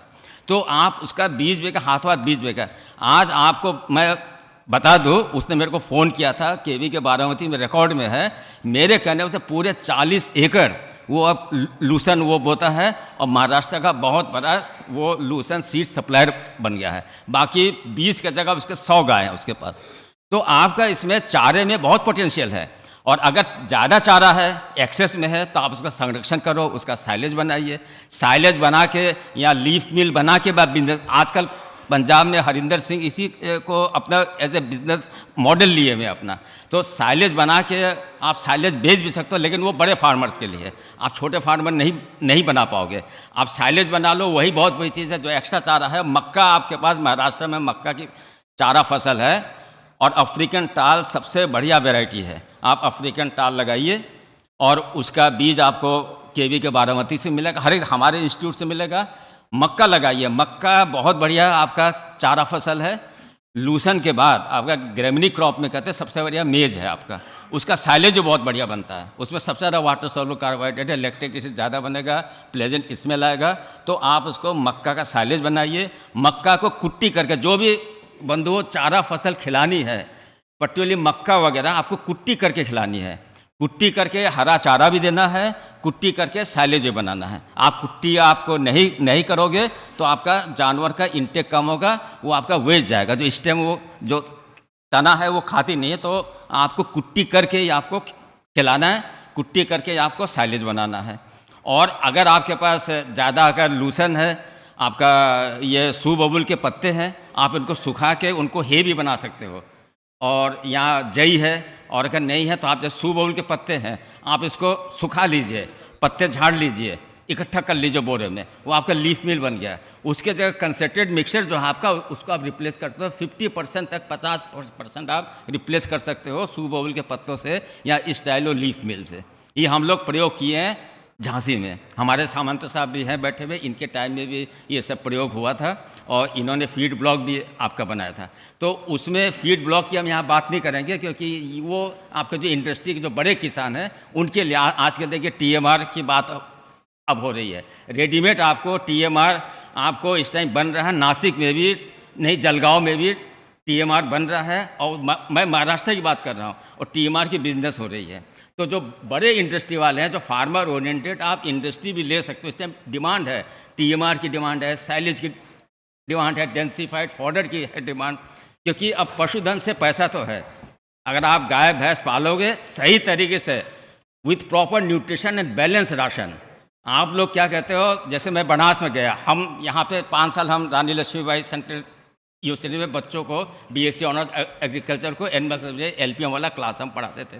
तो हम रावे में 40 दिन के लिए गाँव लेके जाते थे, तो 6 बार जाना पड़ता था। तो VC साहब बोले थे आप डॉक्टर साहब फार्मर से भी इंटरेक्ट कर लो। मैंने पूछा, तुम किसान से पूछा, झांसी की बात है, क्या क्या खिलाते हो? कहते हैं हमारा तो वो होती चना की पीसी, सिर्फ चना और कुछ नहीं, चना दे रहे हैं, भूसा दे रहे हैं, खड़ दे रहे हैं, खड़। वहाँ पे सरसों बहुत होता है। हमने कहा आप देखिए, सिर्फ जो न्यूट्रिशनिस्ट है वो कहते हैं DCP पे आपको जा रहा है, TDN का पता ही नहीं कुछ। तो इस टाइप से अगर आप इम्बेलेंस राशन खिलाओगे, सिर्फ प्रोटीन आप खिला रहे हो, वो भी आपका शरीर में जाके अमोनिया ज़्यादा बनेगी, वो आपकी प्रॉब्लम होगी। और सिर्फ आप प्रोटीन और C और N, प्रोटीन और कार्बोहाइड्रेट दोनों का मिश्रण हो, जैसे हम सिर्फ दाल खाएं तो हमें हो जाएगा डायरिया, या सिर्फ चिकन खा रहे हैं तो उसके चावल भी चाहिए, रोटी भी चाहिए। तो ऐसे आपका संतुलित पशु आहार आपको खिलाना है। ये आपको आप जो दाना है आप खुद बनाइए, मोटे तौर पे आप 40 भाग आप मक्का या जवा आप उसको पीस लो, 20 भाग आप पेड़ बोलते हैं यहाँ पे खली खर, और आपके यहाँ कपास बहुत होता है महाराष्ट्र में। कपास जो बिनौला खली है वो सबसे बढ़िया खली है, हाई प्रोडक्शन यील्डिंग एनिमल्स के लिए हम कपास की खरी बोलते हैं, हम कभी भी सरसों की खर की नहीं हम रिकमेंड करते हैं। तो 20 भाग आपका चोकर, 40 भाग आपका मक्का या ये, और खर के जगह आप वो अगर वो आपके दाल वगैरह की चुन्नी है तो आप उसको भी थोड़ा सा 50% रिप्लेस कर सकते हो। बाकी आप 1 किलो मिनरल मिक्सचर, ये आपको कम से कम, वैसे 2 किलो रिकमेंडेड है, लेकिन किसान 1 किलो भी मिनरल मिक्सचर का पैकेट नहीं मिलाता है। इसलिए हमारे पशुओं में फर्टिलिटी की आपकी प्रजनन दर वो कंसीव नहीं करती है, 5 महीने पे आपका गर्भाधान होना चाहिए, वो नहीं हो रही है, रिप्रोडक्टिव प्रॉब्लम आती है क्योंकि फॉस्फोरस की डेफिशिएंसी है। अगर आप मिनरल नहीं खिलाओगे, कैल्शियम नहीं खिलाओगे तो दूध उत्पादन नहीं आपका बढ़ेगा, फॉस्फोरस नहीं खिलाओगे तो फर्टिलिटी नहीं होगी, रिप्रोडक्टिव प्रॉब्लम होगी, प्रजनन की प्रॉब्लम होगी। तो आप इसलिए मिनरल मिक्सचर शायद 1 किलो का पैकेट आता है, अच्छी कंपनी का लो आपका, और उसको मिलाइए, और बाकी भाग जो है ये आपका दाना आपका बन गया, और उसको आप जैसा हो कम से कम 2 किलो पर लीटर तो आपको 1 किलो पर 2 लीटर तो कम से कम दाना देने ही, कम से यहाँ तो 2.5 लीटर पे 1 किलो कम से कम दाना दो प्रोडक्शन का, 1 किलो आप मेंटेनेंस के लिए आप दो। और जब गाय बिया जाती है और गर्भाधान में 2-3 महीने पहले बियाने के, इसको एडवांस स्टेज ऑफ हम प्रेगनेंसी उसको बोलते हैं, उस टाइम भी आप उसको दाना देना है। तो उससे क्या है, मेमोरी ग्लैंड्स में दूध उत्पादन आपका बढ़ेगा और आपका आगे चल के दीर्घकालिक उसमें लाभ है। वो कहते हैं आप अभी तो दूध दे नहीं रही है, जब बियाएगी, जब दूध देगी तब हम इसको दाना खिलाएंगे, ऐसा नहीं है। आप पहले से उसको दाना खिलाओगे, उसके थनों में दूध का विकास होगा, मेमोरी ग्लैंड्स का विकास होगा, दूध उत्पादन बढ़ेगा। तो इसलिए बैलेंस राशन, हरे चारे का प्रयोग और आपका चारा संरक्षण, ये आपका हेल्दी पशुपालन की ये तीनों चीज़ें बहुत ज़्यादा ज़रूरी है। वर्ष भर हरा चारा खिलाना है तो नेपियर घास लगाइए, लूसन या बरसीम यहाँ नहीं होती है, महाराष्ट्र में बोल रहा हूँ तो यहाँ पर लूसन घास लगे, मक्का, ये 2 सबसे अच्छी फसल है। जहाँ कुछ नहीं होता है स्टाइलो लगाइए, बकरी पालिए। जहाँ पे कोई फसल नहीं हो रही है वेस्टलैंड से, बकरी से बढ़िया और कोई उद्योग नहीं आज के तारीख में बकरी पालन से। वो सिर्फ श्रब्स खाती है, झाड़, वो कुछ नहीं आपसे मांगेगी, झाड़ फूस से दे दीजिए, 50 ग्राम आप दाना दे दो, वो भी अक्टूबर के बाद बहुत सफिशेंट है। आपको 3-4 बच्चे देगी, किडिंग देगी, 1.25 साल 1.5 साल बाद बेच दो, 4-4 हज़ार 5-5 हज़ार में एक बकरा बिकता है। तो इससे लाभकारी व्यवसाय कोई नहीं हो सकता। जहाँ भी आपका प्रतिभूमि है, सिंचाई की असुविधा है, पुअर किसान है, जो बेचारे सीमांत किसान है, जिनका इतना पैसा नहीं कि 1 लाख की 1.5 लाख की गाय भैंस खरीद सके, वो बकरी पाल ले अपना। बकरी पालन की हमारी मैडम बैठी, वो इनका अमरावती में अपना अभी बात हो रही थी, तो वो बकरी के बारे में ज़्यादा बोलेगी। तो इन्हीं सब शब्दों के साथ आपका कोई भी अगर आशंका होगा कि मैं बहुत ज़्यादा नहीं बोल सकता हूँ, कि और लोगों को भी बोलना है, नहीं तो लेट हो जाएंगे, इन्हीं शब्दों के साथ मैं आपसे विदाई लेता हूँ। आपको कोई भी चीज़ पूछना हो आप हमसे पूछ सकते हैं। धन्यवाद।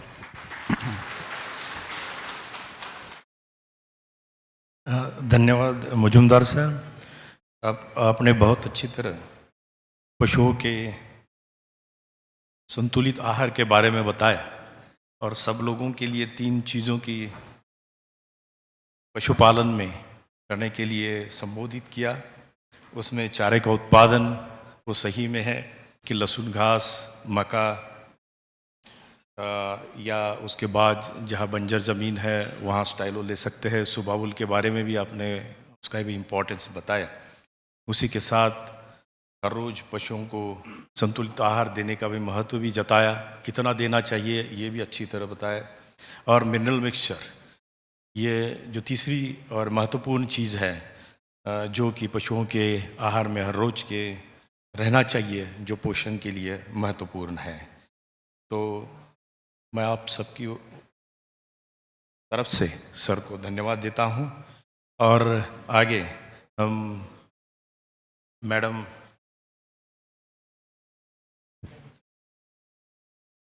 चंद किसी हाँ शिवटी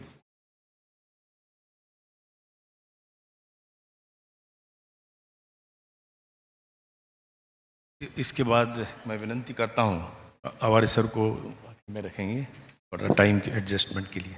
सर वसंती ताई, आप आपका थोड़ा सा अनुभव सबके साथ शेयर कीजिए।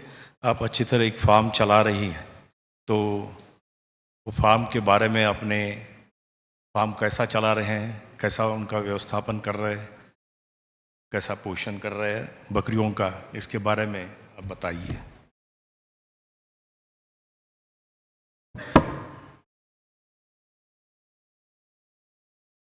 Respected Director, Chairman, Doctors, उपस्थित सभी को मेरा नमस्कार। मैं वासंती मंगरोले, निर्वाणा एग्रो फार्म, मेलघाट का नाम आपने सुना होगा, तालुका चिखलदरा, वहाँ पर मेरा निर्वाणा एग्रो फार्म यानी निर्वाणा एग्रो गोट्स फार्म उपस्थित है। मेरे निर्वाणा एग्रो फार्म का 25 से 30 एकड़ में मैंने अपना गोट्स फार्म फैला कर रखा है। उस फार्म में एक 1550 स्क्वायर फुट में गोट्स रहती है और 5000 स्क्वायर फुट का मेरा वहाँ गोट्स के लिए बांधकाम किया गया है। एक शेड में करीबन हम लोग 60 से 70 गोट्स रखते हैं और बंदिश रहने के कारण जगह पर ही मुझे उन्हें खाना देना पड़ता है। गोट्स फार्म बोले तो अच्छा भी लगता है और डर भी लगता है, और खिलाते समय लगता है कि गोट्स कितना खाती है।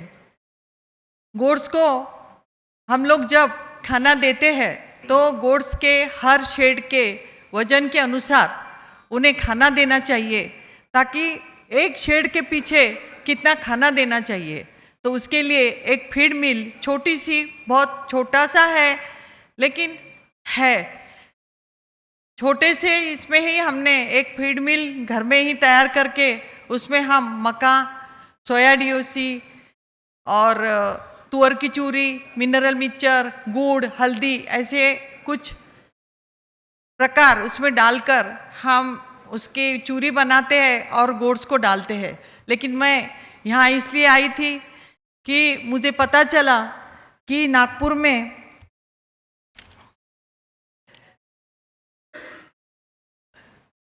नागपुर के वेटरनरी कॉलेज में वर्ल्ड एनिमल न्यूट्रिशन कॉन्फ्रेंस है, और वो सुनकर मेरा मन नहीं रहा गया।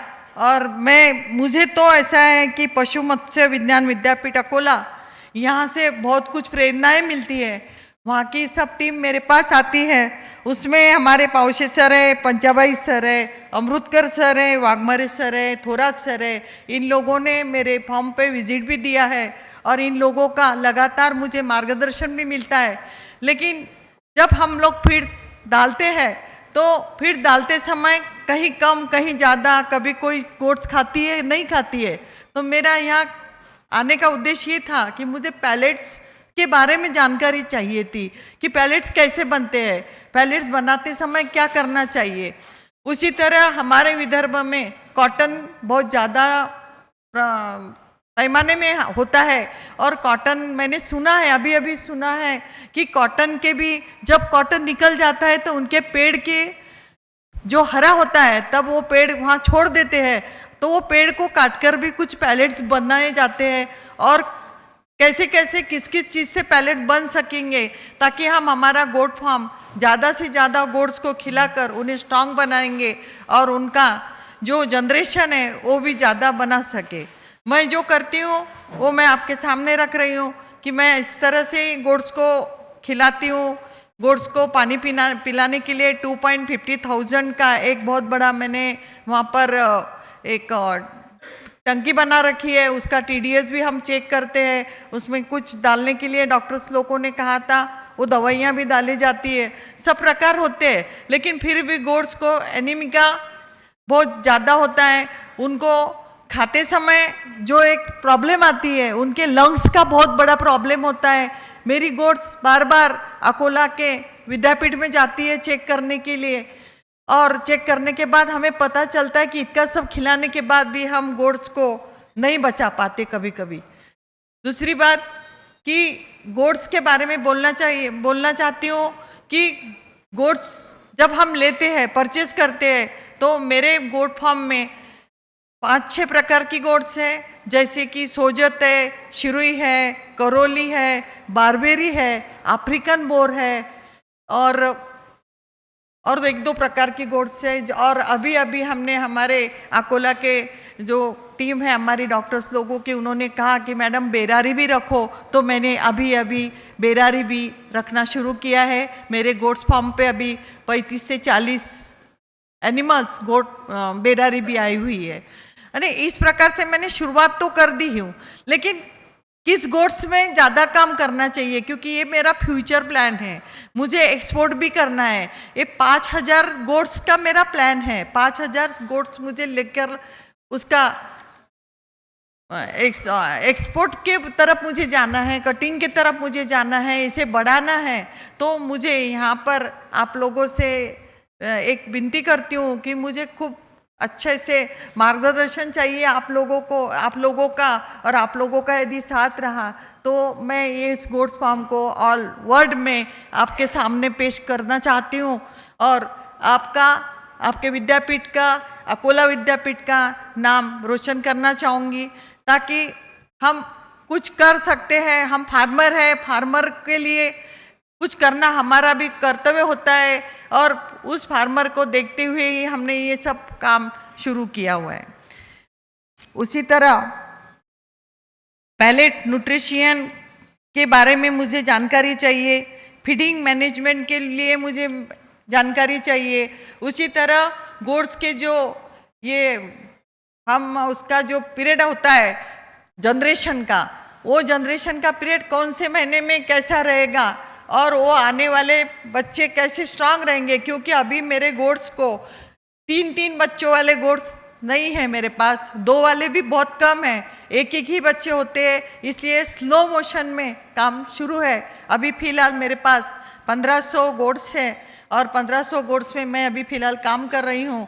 गोड्स लाने के लिए बहुत कुछ करना पड़ता है। पश्चिम महाराष्ट्र में गई थी, जयपुर में जाती हूँ, जयपुर से जोधपुर, अजमेर, जोधपुर, अजमेर और मथुरा, यहाँ पर भी मैं जाकर आई हूँ, और वहाँ से भी मैं कुछ गोड्स लाती हूँ। लेकिन गोड्स लेते समय भी हमें बहुत प्रॉब्लम होता है, गोड्स मिलती नहीं। फिलहाल हम तो बेरारी के लिए ही बहुत ज़्यादा घूम रहे हैं, बेरारी हमको मिल नहीं रही है जल्दी।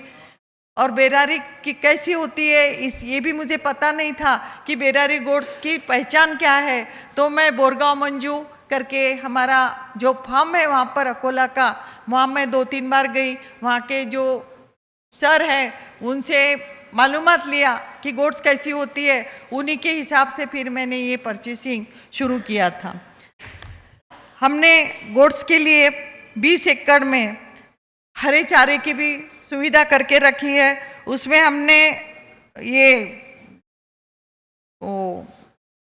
मक्का, नेपियर, सुपर नेपियर और तूती, वंडर ग्रेज, दशरथ घास, मेथी घास, शेवगा इत्यादि वनस्पति लगाकर गोड्स को एक टाइम हम उसको काट कर देते हैं, ताकि ये गोड्स को खिलाते समय 3 बार का अलग अलग हमारा एक पीरियड है कि हम 3 बार इनको खिलाते हैं, और उसमें हमको रोज कुछ ना कुछ हरा भी देना पड़ता है। उसकी वजह से हमको ये सब करना पड़ रहा है।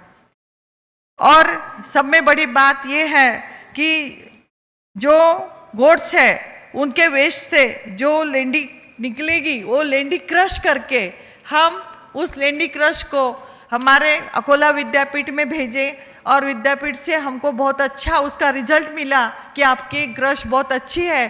तो उस खाद को हमने एक खाद करके हमारे जो मेरे पास 10,000 संतरा बोले तो ऑरेंज ट्री है, 10,000, उस 10,000 ऑरेंज ट्री में मैंने वो लेंडी क्रश करके डाली हुई है, और 3,050 मैंगोज है, उसमें भी मैं इस लेंडी क्रश का उपयोग कर रही हूँ। पहले मैं खुद के ऊपर प्रयोग कर रही हूँ ताकि मैं कुछ किसानों को आगे वो अच्छी तरह से पेश कर सकूं, इसलिए ये सब मेरा काम वहाँ पर चालू है। आपने मुझे इस सेमिनार में बात करने का मौका दिया, इसलिए यहाँ के सब डीन और डायरेक्टर और डॉक्टर्स लोगों की मैं आभारी रहूँगी। नमस्ते, जय हिंद, जय महाराष्ट्र।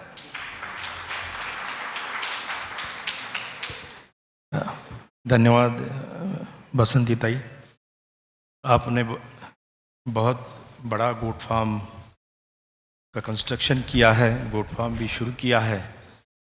1500 बकरियां पालना एक बहुत बड़ा काम है, वो काम आप कर रही हैं। इसके लिए हमारी जो संस्था है अकोला की, हमारी पशु चिकित्सा महाविद्यालय जो है, तो आपको मदद भी कर रहा है। आगे जो भी आपको मदद लगेगी वो हमारी तरफ से होगी। और आप की जो चाहते हैं कि आपको फीड मैन्युफैक्चरिंग में अपने गोट के लिए आपके यहाँ ही फीड बनाना है, पिलेट्स बनाना है, तो इसके लिए हमारे डॉक्टर अतुल ढोक और उनकी टीम ज़रूर आपको पूरा मार्गदर्शन करेगी। हमारे यहाँ अभी उसका ट्रेनिंग भी होने वाला है, तो वो जो ट्रेनिंग जब होगा 5 दिन का, तो वो ट्रेनिंग के लिए भी आपको इनविटेशन दिया जाएगा, आप वो ट्रेनिंग भी अटेंड कर सकती हैं। जो भी गोट की समस्या है, एक एनीमिया की समस्या बताया आपने, निमोनिया की समस्या बताया, और उससे होने वाली जो भी मोर्टेलिटी है, इस पे भी हम लोग बात करेंगे। आज ये प्रोग्राम होने के बाद जैसा ही आपको टाइम मिलेगा हम लोग बात करेंगे। मैं ज़रूर आपके फार्म को भी विज़िट करने के लिए आने वाला था। डॉक्टर वाघमारे सर और टीम ने मुझे, कौशिक सर ने बताया था कि वहाँ भी विज़िट करना है, तो ज़रूर इसके बारे में भी हम मार्गदर्शन करेंगे। लेकिन ये कॉन्फ्रेंस जिस विषय पे है, वो पोषण विषय पे है, पशु पोषण। तो आहार ही सबसे इम्पॉर्टेंट है, ये मेरा कहना है। मैं मेडिसिन का आदमी हूँ, लेकिन हमेशा बताता हूँ कि अच्छा पोषण हुआ, संतुलित आहार उसको मिल गया, तो ये सभी समस्या, ये बीमारियाँ नहीं होगी।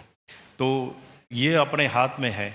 आप ज़रूर हरा चारा भी, हरे चारे का उत्पादन भी ले रहे हैं, लेकिन जो भी फीडिंग के बारे में मार्गदर्शन है वो थोड़ा सा हम लोग सही करेंगे, तो निश्चित रूप से मुझे आशा है कि ये जो प्रॉब्लम्स आपको आ रहे हैं वो प्रॉब्लम्स कम से कम रहेंगे, वो छुटकारा भी हम प्रॉब्लम से पा सकेंगे। हमने वो सभी वैसे प्रयोग किए हैं। तो मैं आपको धन्यवाद देना चाहता हूँ, आभारी हूँ कि आप यहाँ आए और आपने आपके अनुभव भी हमारे सबके साथ शेयर किए।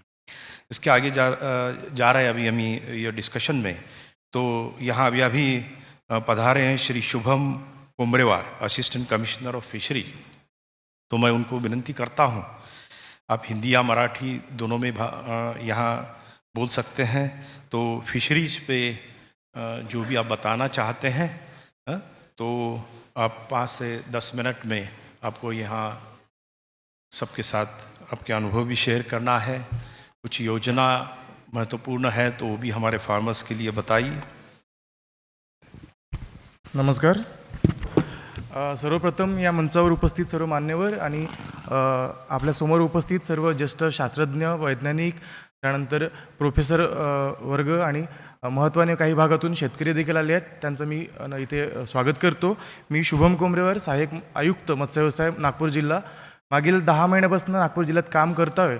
तर या जिल्ह्याच्या काही भौगोलिक स्थिती, इथल्या मत्स्य व्यवसायाच्यातल्या उपलब्धी आणि त्यातल्या संधी या दोन्हीचा थोडक्यात अभ्यास करून मी आज आपल्यासमोर काही मत्स्य व्यवसाय विकासाच्या गोष्टीबाबत चर्चा करतो। मुळात आपण जर पाहायला गेलो तर मत्स्य व्यवसाय हा पारंपरिक मत्स्य व्यवसाय रूपानेच आपल्या विदर्भात आतापर्यंत आपण प्रॅक्टिस केली आहे त्याची, त्या प्रकारेच तो आपल्याकडे बघायला मिळतो। पण मात्र आता अनेक असे नवीन तंत्रज्ञान आलेत, सेमी इंटेन्सिव्ह कल्चर्स आले, ज्याच्यामुळे आपण कमी जागेत देखील जास्तीत जास्त मत्स्यपालन करायला सुरुवात केलेली आहे। यामध्ये बघायला गेलो तर प्रधानमंत्री मत्स्य संपदा योजना, या योजनेची बऱ्यापैकी लोकांना माहिती असेल। आपल्या जिल्ह्यात या प्रकारच्या योजनेतून 349 असे नवीन लाभार्थी तयार झालेत, ज्याच्यामध्ये मत्स्य व्यवसायाच्या पूर्ण जे भागवतदार म्हणतो आपण, starting from hatchery to marketing, त्यात जे काही लागतं त्याच्यामध्ये मग मत्स्य बीज उत्पादन केंद्र असेल, त्यानंतर मत्स्य बीजाचं संवर्धन असेल, मत्स्य संगोपन असेल, मत्स्य खाद्य निर्मिती कारखाना असेल, कोल्ड स्टोरेजसाठी म्हणजे आईस प्रोडक्शन युनिट आणि कोल्ड स्टोरेज युनिट आणि मार्केटिंगसाठी विपणनासाठी जेवढ्या काही लाईव्ह फिश वेंडिंग सेंटर्स, त्यानंतर ट्रक्स इत्यादी गोष्टींचा आपण योजनेअंतर्गत अंतर्भूत केला होता आणि त्यातून 350 लाभार्थी आज आपल्या जिल्ह्यात आहेत. तर बहुतांश वेळी या गोष्टींना सांगताना मला हे सांगावंसं वाटतं की आपण योजना राबवली, त्यात अनेक लोकांनी लाभ घेतलेला आहे, मात्र जो आउटपुट मिळाला पाहिजे तो आताही त्या प्रमाणात यायचा आहे. कारण त्याला काही कारणं आहेत. जर आपण फिशरीज बघायला गेलो तर बहुतांश गोष्टी या बेसिक्सपासून सुरू करायला पाहिजेत. मासा हा कम्प्लिटली पाण्यावरती अवलंबून आहे आणि त्याचा अभ्यास न करता अनेकदा आपल्याकडे शेतकरी मत्स्यव्यवसाय करतात. तर बेसिक जर पाहायला गेलो मत्स्यव्यवसायामधले, तर आपल्याला 3 गोष्टीची गरज सध्या जाणवते. एक महत्त्वाची म्हणजे हॅचेरीज, चांगल्या क्वालिटीचे हॅचेरीज, जे मत्स्य बीज जे आपल्याकडे आज थोडेसे तेवढ्या दर्जाचं नाही आहे किंवा तेवढ्या स्पीसीज जेवढ्या आपल्याला लागतात कल्चरसाठी तेवढ्या कल्चर स्पीसीज आपल्याकडे प्रोड्यूस होत नाही आहे. तर त्या हॅचेरीजवरती काम करणं गरजेचं आहे. काही हॅचेरीज काम करत आहेत. भारतीय प्रमुख काप, कटलारू, उमरीगल आपण मागच्या 50 वर्षापासून हेच करत आलो आहे. पण याच्या व्यतिरिक्त जे इतर स्पीसीज आहेत, जे ज्यांना मार्केटमध्ये चांगली व्हॅल्यू आहे, त्याच्यामध्ये पाहायला गेलो तर आपण मरल्स, ज्याला आपण स्नेकहेड्स म्हणतो, त्यानंतर मागूर, क्लॅरियस बॅट्रॅकस हा जो देसी मागूर आहे, याच्यावरती अजून काम होत नाही आहे. यासाठी आम्ही काही प्रयोग करून बघितले की संस्था किंवा लाभार्थी ट्रेनिंग्स द्यायचं, त्यांना जे ICR इन्स्टिट्यूट्स आहेत त्यांच्यासोबत टायअप करून देण्याचा आमचा समोरचा प्रयत्न सुरू आहे. तर हॅचेरीजमध्ये अनेक आपले जे कॉलेजचे स्टुडंट्स असतील इथे किंवा इवन वेटरनरी ग्रॅज्युएट्स देखील याच्यात काम करू शकतात. कारण की आजच्या डेटला माझ्या जिल्ह्याची गरज, नागपूर जिल्ह्याला साधारणतः बघायला गेलो तर 4.5 कोटी इतकं मत्स्यबीज लागतं आणि आपण फक्त शासकीय जर हॅचेरीज पाहायला गेलो तर फक्त प्रोड्यूस करतोय 20 लाख. प्रायव्हेट जर आपण बघायला गेलो, प्रायव्हेट हॅचेरीज, आणि तेव्हा जर आपण त्याची आकडेवारी घेतली तरी आपण 2.5 कोटीचं डेफिसिटमध्ये आहोत. आज जर 2.5 कोटीला आपण एक साधारण ₹1 प्रति बोटुकली जरी आपण विचार केला तरी आजच्या डेटला रेडी टू गो मार्केट 2.5 कोटीचं आजच्या माझ्या नागपूर जिल्ह्यात आहे. ते फक्त संस्थावरती जर आपण फोकस केलं तर. त्या व्यतिरिक्त काही फार्मर्स आहेत, शेततलाव आहेत, यांना जर आपण बघायला गेलो तर रेडी टू मार्केट आपल्याकडे जर बघायला गेलो बोटुकलीचं म्हणजे फिश सीडचं एक साधारण 5 कोटीपर्यंत असू शकतो. आणि हा एक अनटॅप्ड मार्केट आहे, ज्याच्यामध्ये क्वालिटी चेनमध्ये जर काम करण्यात आलं की चांगल्या दर्जाचे ब्रूडर्स वापरण्यात आले, चांगल्या दर्जाचे जेनेटिक्स आपण जर त्यात सिलेक्टिव्ह ब्रीडिंग थ्रू जर आपण एक मेंटेन करू शकलो आणि मासे अतिशय चांगल्या साईजमध्ये, चांगल्या त्याला सर्व खाद्य पोषण दिलेलं योग्य आकाराचा गुणवत्तापूर्ण मासा जर आपण मार्केटमध्ये आणला तर नक्कीच याच्यासाठी मोठ्या प्रमाणात ग्राहक उपलब्ध होऊ शकतात आणि चांगला बिझनेस होऊ शकतो. त्यानंतर दुसरा टॉपिक जो आहे तो म्हणजे आपल्याकडे आता मार्केटमध्ये माझ्या जिल्ह्याचं प्रोडक्शन राज्यामध्ये नंबर 1ला आहे. भूजलमध्ये पाहायला गेलं तर 16,000 मेट्रिक टन. मात्र जेव्हा मी याच्यातलं स्पीसीज कंपोजिशन पाहतो तर फक्त याच्यामध्ये भारतीय प्रमुख काप जो की साधारणतः 70% आहे आणि 30% पंगेशियस नावाचा जो आता केज कल्चर किंवा बायोफ्लॉक पॉन्ड्स किंवा साधे तलाव याच्यातून जे नवीन मासेमार तयार झालेत किंवा मत्स्य संवर्धक तयार झाले त्यांच्यामार्फत वाढणारा स्पीसीज म्हणजे पंगेशियस. तर याच्यामध्ये दिसायला आकडा तर फार मोठा दिसतोय, 16,000 टन म्हणजे आजच्या डेटला आपण पकडायला गेलो तर ही खूप मोठी म्हणजे 160 कोटीची इकॉनॉमी जर जिल्ह्याची दिसून येते. पण ते तसं नाही आहे. जर आपण बघायला गेलो कटलारू उमरीगल इतका आपल्याकडे प्रोड्यूस होतोय की ज्याला होलसेल रेट आजच्या डेटला मागच्या 10 वर्षापासून जरी बघायला गेलो तर 100 ते 120च्या दरम्यानच आहे, तो वाढत नाही आहे. पंगेशियस मासा आज मी स्वतः देखील काही फार्मर्स व्हिजिट केले तेव्हा बघितलं, स्वतः पण फार्मिंग करून बघितली तेव्हा हे निदर्शनास आलं की पंगेशियस मासा जो की इतका जास्त ओव्हर प्रोड्यूस होतो आहे की ज्याच्यामुळे आजच्या डेटला ₹95 त्याला देखील मिळणं कठीण आहे होलसेल मार्केटमध्ये आणि त्याला फक्त प्रोड्यूस करायला ₹85 to ₹90च्या दरम्यान इनपुट कॉस्ट लागून राहिलेलं आहे. तर गरज प्रोडक्शनवरती फोकस करण्याची आहे, मात्र ती स्पीसीज डायव्हर्सिफाय करून करण्याची आहे. आज आपल्याकडे मरल मासाला खूप मोठं मार्केट आहे. ₹400 kg रुपयाला तो मासा विकला जातो, पण प्रोडक्शन हे अत्यल्प आहे. त्यानंतर मागूर मासा, सर्वांना माहीत आहे देसी मागूर हा मासा आपल्याकडे आधी फार मिळायचा आणि जे गाव तलाव असायचे तिथे खूप जास्ती प्रमाणात मिळायचा, पण आता तो लुप्त होत आहे. त्याचे ब्रूडर्स देखील सापडणं कमी झालेलं आहे. हा मासा जर आपण प्रोड्यूस करू शकलो हॅचरीजमध्ये आणि त्याचं जर कल्चर करू शकलो तर हा एक मोठं एक मार्केट तयार होऊ शकतं. कारण की मरल मागूर या माशांमध्ये काही मेडिसिन तत्त्व असलेले गुणतत्व आहेत जे की सिद्ध झालेले आहेत. सेलेनियमसारखे चांगले चांगले धातू आहेत जे बॉडीला गरजेचे आहेत. तर याच्यावरती जर फोकस करण्याचा प्रयत्न केला तर आपल्याला नक्कीच काम करता येऊ शकतं. त्यासाठी डिपार्टमेंट देखील आम्ही वेगवेगळे आता ट्रेनिंग्स, त्यानंतर collaboration with ICAR institutions, even माप्सूसोबत, कॉलेज ऑफ फिशरीजसोबत टायप्स, याच्या थ्रू आम्ही पण ट्रेनिंग्स, अपग्रेडेशन्स याच्यावरती काम करण्याचा प्रयत्न करतो आहे. नक्कीच स्थिती सध्या इनिशियल स्टेजवरती आहे, पण पुढच्या 10 वर्षामध्ये आपण अपेक्षा करू शकतो की मत्स्य व्यवसायामध्ये या स्पीसीजवरती सुद्धा प्रोडक्शनमध्ये किमान 10 ते 15% यांचा वाटा असायला पाहिजे. आणि तिसरी गोष्ट आहे की इतका सारा प्रोडक्शन झाल्यावरती 16,000 टन झाल्यावरती लोकल कन्झम्पशन जर बघायला गेलो, हा अत्यल्प आहे आणि पूर्ण माल आपला जातो तो एक तर कोलकाता किंवा हैदराबाद आणि जो काही असतो तो मेओ मार्केटसारखे आपले जे काही मेजर मार्केट्स आहेत तिथे विकला जातो. तर या मार्केट्समध्ये जर बघायला गेलो तर मोनोपॉली झालेली आहे, कारण की हा माल इतक्या मोठ्या प्रमाणात मार्केटला येतो तर जो रेट आपल्याला फोनवरती कमिट होतो तो कधीच तिथे मिळत नाही. याच्यामुळे फार्मर्स देखील मोठ्या प्रमाणात नुकसान येतात किंवा तेवढ्या ज्या प्रमाणात मत्स्यव्यवसायात फायदा घेऊ शकतात तेवढा फायदा ते घेत नाही आहेत. त्यासाठी उपाय काय आहेत? जे काही आता अनेक इवन मी सर्व माझ्या कॉलेजच्या ज्युनियर्सला, मी नागपूर कॉलेजचं स्टुडंट असल्यामुळे इथं येणं असते माझं, तर तिथे मी बऱ्याचदा ज्युनियर्सला वगैरे हे सांगण्याचा प्रयत्न करतो की तुम्ही प्रोसेसिंग आस्पेक्ट जे आहेत मत्स्य व्यवसायातले, आज आपल्याकडे मोठ्या प्रमाणात ज्याप्रमाणे पोल्ट्री इंडस्ट्री ग्रो झालेली आहे त्याप्रमाणे जर विचार केला तर फिशरीजला देखील स्कोप आहे. जेव्हा की आपल्याकडे लुशियससारख्या कंपन्या जर आज घरोघरी जाऊन मीट सप्लाय करू शकतात, त्याच्यामध्ये फिशचे इंटरव्हेन्शन जर झाले तर नक्कीच याच्यात काम करता येऊ शकतं. फिशपासनं अतिशय चांगली गोष्ट सर्वांना माहिती आहे की हेल्थ बेनिफिट आहे, त्याच्यामुळे त्याला रेडी मार्केट आहे, डॉक्टर्स त्याला प्रमोट करत आहेत, तर त्याच्यामुळे मोठ्या प्रमाणात लोकांना फिश खाण्याची एक मागच्या कोरोनानंतर अट्रॅक्शन निर्माण झालेलं आहे. त्याला जर आपण टॅप करू शकलो तर माशांपासनं बोनलेस फिलेट्स तयार करणं, त्याच्यापासनं बाकी कटलेट्स, त्याच्यानंतर जे काही फॅन्सी आयटम्स आजकाल आपण खायला देतो, लहान मुलाला देऊ शकतो, असे तयार करण्यावरती जर भर दिला गेला, इवन आपण त्याच्यापासनं कटलेट्स आणि याच्यात जे जसं बार इंडस्ट्री आपल्याकडे मोठ्या प्रमाणात, लिकर इंडस्ट्रीला सपोर्ट घेऊन जर याला चॅनलाइज करता येऊ शकलं तर मोठ्या प्रमाणात आपण माल जो आपल्याला 90 ते 100 रुपये केजीला मिळतो आहे तो किमान 200 रुपये केजीला आपण सेल आउट करू शकतो. याच्यामध्ये लक्षात द्यायला आपण करायला गेलो तर काही स्कीम्स देखील आहेत, कारण की करायला भरपूर आहे आणि टाईमच्या मर्यादेमध्ये मी जर सांगायला गेलो तर या मेजर 3 टॉपिकवरती काम करायला गेलो की आणखी 10 टॉपिक आपल्याला मिळतील ज्याच्यावरती काम होऊ शकतं. तर याच्यासाठी स्कीम्स गव्हर्नमेंट काय करतं आहे? आजच्या डेटला आपण मागच्या 2020 ते 2025 या कालावधीसाठी 5 वर्षासाठी 2020-21 ते 2024-25 या 5 वर्षासाठी आपण प्रधानमंत्री मत्स्य संपदा योजना राबवली. सेंट्रल स्पॉन्सर्ड स्कीम होती. 20,050 कोटी, जे की मत्स्य व्यवसायाला इतकं इम्पॉर्टन्स कधीच दिलं गेलं नव्हतं आणि तेवढी इन्व्हेस्टमेंट मागच्या वर्षात झाली. त्यातून आपल्याकडे काही नवीन लाभार्थी डेव्हलप झाले, काही लाभार्थी आले देखील आहेत. तर याच्यातून आपल्याला काही नवीन आस्पेक्ट्स प्रोड्यूस करता आले. पण जेव्हा आपण जर एखाद्याला आता करायचं असेल तर तुम्ही या स्कीमसोबत नवीन स्कीम्स आलेल्या आहे, प्रधानमंत्री मत्स्य किसान समृद्धी सह योजना, यासाठी आपण आमच्या ऑफिसपर्यंत येऊ शकता, जेणेकरून डिस्कशनमधून समोरच्या गोष्टी करू शकतो आपण. या व्यतिरिक्त पाहायला गेलो FIDF, fisheries infrastructure development fund, जो की NFDB, national fishery development board Hyderabad यांच्यामार्फत राबवण्यात येतो.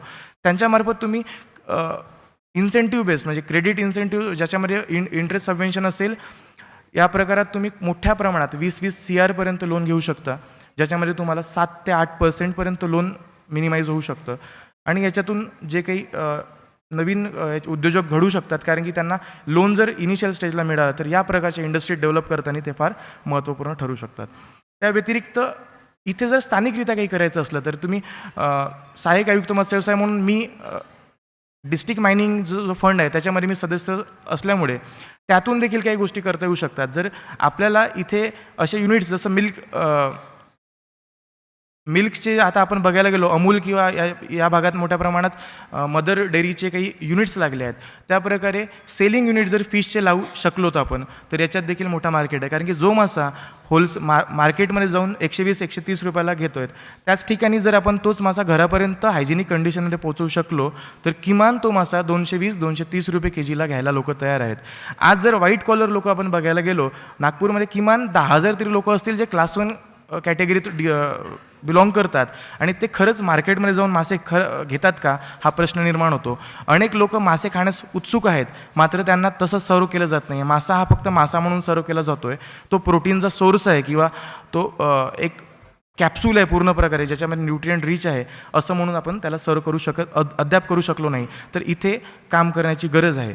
या व्यतिरिक्त काही मेजर ॲस्पेक्ट्सवरती बोलायला जातो. चॅलेंजेस पण सांगणं गरजेचं आहे मला.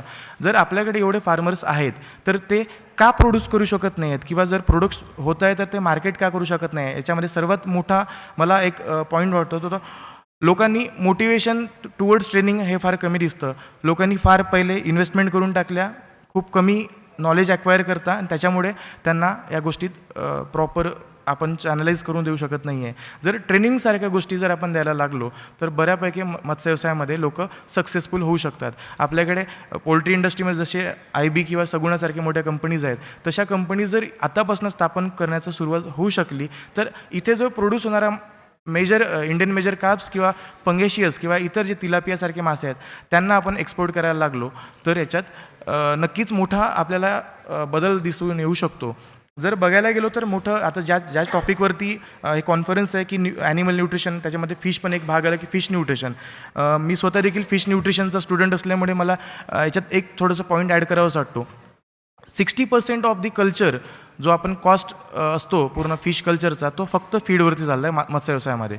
आणि त्यातल्या त्यात काल NP साऊ सरांनी एक चांगली लाईन बोलली होती की आपण ॲनिमलला फीड करतो तेव्हा आपला टार्गेट ऑडियन्स हा लँडवरती असल्यामुळे समजून येतं की तो किती खातोय आणि किती खात नाही. पण माशांमध्ये ते नाही आहे. आम्ही जेव्हा टाकतो FCR कॅल्क्युलेट करताना फक्त आपण पाण्यात किती फीड टाकलं एवढं मोजतो, मात्र त्याचं इंटेक त्यांनी किती केलं याच्यावरती काम अजून झालेलं नाही, किंवा तेवढं आपण फार्मर्स तेवढं बघितलं जात नाही. आज मार्केटमध्ये अनेक कंपन्या आहेत जे प्रोटीनच्या नावावरती फीड विकतात, प्रोटीनला एक ॲम्बॅसिडर ठरवून फीड विकतात, मात्र त्यासोबत क्रूड फायबर्स, कारण की मासा हा असा आहे की नॅचरली डायबेटिक ॲनिमल आहे, त्याच्यामध्ये क्रूड फायबर जर 15-20% वरती असला तर प्रोटीन पण डायजेस्ट करणार नाही आणि सर्वच्या सर्व बाहेर निघेल.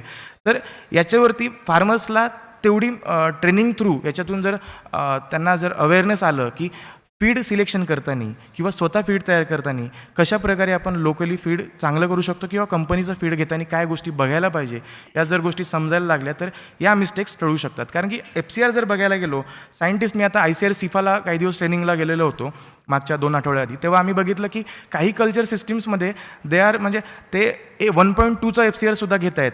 आम्ही रेकमेंड तर 1.5 करतो ॲटलिस्ट, पण ते 1.2चा FCR घेतात आणि फार्मर्स देखील तर त्यांचं अनुकरण करू शकत आहेत. मात्र आपल्याकडे बघायला गेलो तर कमीत कमी 1.6 1.7चा FCR चालला. जर बघायला गेलो आजच्या डेटला 50 रुपये जर प्रोडक्शन कॉस्ट फीडची कॉस्ट असेल तर नुसतं 7 ते 8 रुपये नुसते एक पॉईंट डेसिमलच्या मागे वाढत चालले आहेत फार्मर्सचे. तर याच्यामध्ये लोकली फीड जर बनवण्याचे अवेअरनेस आलं, त्यासाठी मापसूने देखील आम्हाला हेल्प करणे अपेक्षित आहे की समोर जाऊन आम्ही त्याच्यामध्ये काम करू शकू, की फार्मर्सला ट्रेनिंग देऊन फीड मॅन्युफॅक्चरिंग आपल्याकडे जे रॉ मटेरियल्स आहेत, आपण गोष्टी करतो फिश मिलच्या, ते जे की आपल्याकडे अवेलेबल नाही. फिश मिल जर बघायला गेलो 120 रुपये kg आहे, तर त्याला रिप्लेसमेंट काही आहेत का? स्लॉटरचे जे आपल्याकडे वेस्ट आहेत, जे की थोडेसे त्याला स्टरिलाइज केलेले वेस्ट आहेत, त्याचा जर वापर आपण करायला लागलो तर नक्कीच याच्यामध्ये FCRमध्ये मिनिमायझेशन होऊ शकतं आणि फीडवरचं जो होणारा खर्च तो कमी होऊ शकतो. नक्कीच याच्यातनं प्रोडक्शनचे कॉस्ट कमी होईल, कारण की 60% of production cost is depend on feed cost. या व्यतिरिक्त काही स्मॉल प्रॅक्टिसेस आहेत की आपल्याकडे जसं शिकताना आम्ही बघितलं की बेसिक गोष्टी आहेत की ब्लाइंड फिडिंग नावाची गोष्ट आहे की जेव्हा मासा आपल्याला पाण्यामध्ये किती आहे याचा अंदाज नसतो, ब्लाइंड फिडिंग केली जातं. पण मला बहुतांश साईट्सवर असं दिसलं की मत्स्य व्यवसाय म्हणजे कल्चर सुरू होऊन 7-8 महिने होत आहेत तरी लोक ब्लाइंड फिडिंगच करतात. त्यांना बायोमास अजून कॅल्क्युलेट करणं की किती मासा आहे, त्यातला मॉर्टिलिटी किती झाला, एक अझम्पशन करून देखील करता येऊ शकतं, कारण की पाण्याखालची गोष्ट आपण एक्झॅक्ट सांगू शकतच नाही, किती इंटेक केलं ते पण सांगू शकत नाही. त्यामुळे या गोष्टी ॲटलिस्ट फॉर्म्युला बेसनी अझम्पशन थ्रू जरी आपण मिनिमाइज जर करू शकलो तर FCRमध्ये मिनिमायझेशन होऊ शकतं. आणि या गोष्टी समोर देखील आम्ही फार्मर्सला सांगण्याचा प्रयत्न करूच.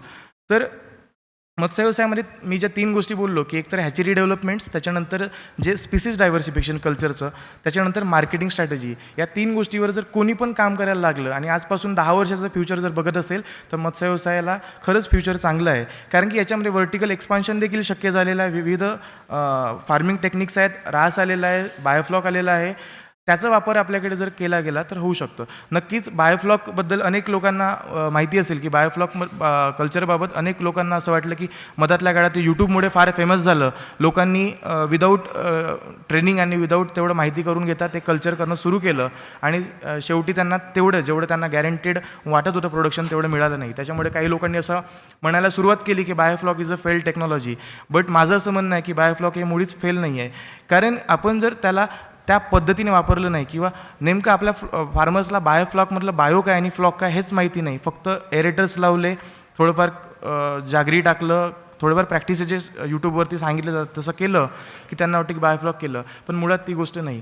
बायोफ्लॉक म्हणजे एक साधा कन्सेप्ट आहे की पाण्यामध्ये अनेक मायक्रोबियल बॅक्टेरियाज असतात जे बेनिफिशियल असतात आणि ते असे बॅक्टेरिया असतात जे पाण्यातल्या कार्बन आणि नायट्रोजनला जर त्यांनी आपण विशिष्ट रेशोमध्ये 10:1 किंवा 15:1च्या रेशोमध्ये जर आपण प्रोव्हाइड केलं तर ते त्या ऑर्गॅनिक जे त्यांना जे उपलब्ध हे आहेत त्यांना ते कन्वर्ट करू शकतात आणि खाद्यामध्ये रूपांतरित करू शकतात.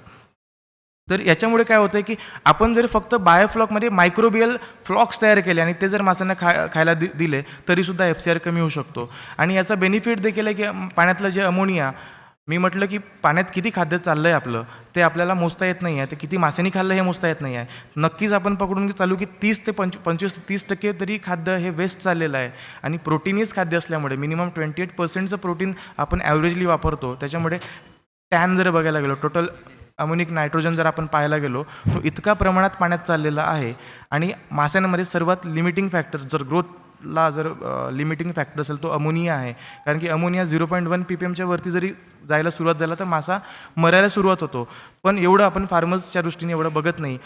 म्हणजे मी जसं म्हटलं ब्लाइंडली जेवढं फीड आपल्याला कोणी सांगितलं आहे किंवा थोडंफार आपल्याला अंदाजाने टाकतो तेवढं टाकणं सुरू असतं आणि शेवटी मासा खात नाही आणि तेवढं फीड पाण्यामध्ये जाऊन नायट्रोजन तयार होतं आणि शेवटी मासा मरतो आणि ग्रोथ देखील होत नाही. ह्या बेसिक्स प्रॉब्लेमवरती काम करणं गरजेचं आहे. यासाठी काही आपल्याकडे लॅब्स देखील आपण टाकण्याच्या याच्यामध्ये आहोत की समोर देखील आपण जर सेंट्रल किंवा स्टेट फंड जर आला तर आपण disease diagnostic lab, water quality आणि पॅरामीटर्स तपासण्याची लॅब्स जे ॲग्रिकल्चर डिपार्टमेंट देखील करतात. मात्र फिशरीजच्या फार्मरला तेवढं ज्या क्वालिटीचे पॅरामीटर्स पाहिजेत ते ॲग्रिकल्चर डिपार्टमेंट तेवढं करू शकत नाही. काही पॅरामीटर्स आम्हाला स्पेसिफिक पाहिजेत, बॅक्टेरियाचे आयडेंटिफिकेशन स्पेसिफिक पाहिजे. त्यासाठी की लॅब्स आम्ही प्रयत्नशील आहोत. तर समोर देखील याच्यात काही बदल होणं गरजेचं आहे. टाईम लिमिटेड आहे त्याच्यामुळे मी बेसिक गोष्टीवरती फोकस केलं आणि याच्यामधून मत्स्यव्यवसाय वाढू शकतो माझी स्वतःची खात्री आहे. आणि आपल्यातल्या अनेक लोकांना देखील वाटत असेल तर आपण डिपार्टमेंट देखील याच्यात मदत करू शकतं. आणि तुम्ही फार्मर असाल किंवा स्टुडंट असाल किंवा इतर कोणी सायंटिस्ट किंवा असं असाल तर तुम्ही ॲटलिस्ट आमच्यापर्यंतच अप्रोच जर झाला तर आपण खूप चांगलं काम करू शकतो. तर या ठिकाणी मला इथे बोलण्याची संधी दिली डिपार्टमेंट ऑफ फिशरीजकडनं मी डॉक्टर अतुल ढोकसर आणि संपूर्ण आयोजकांचं आभार मानतो. तसेच आपलं आभार मानतो की तुम्ही मला ऐकून घेतलं. Thank you Shubham ji. आपने मछली पालन के बारे में, मत्स्य व्यवसाय के बारे में सभी चीज़ें बताई. उसकी महाराष्ट्र शासन, केंद्र शासन की योजना भी यहाँ सबके सामने रखी.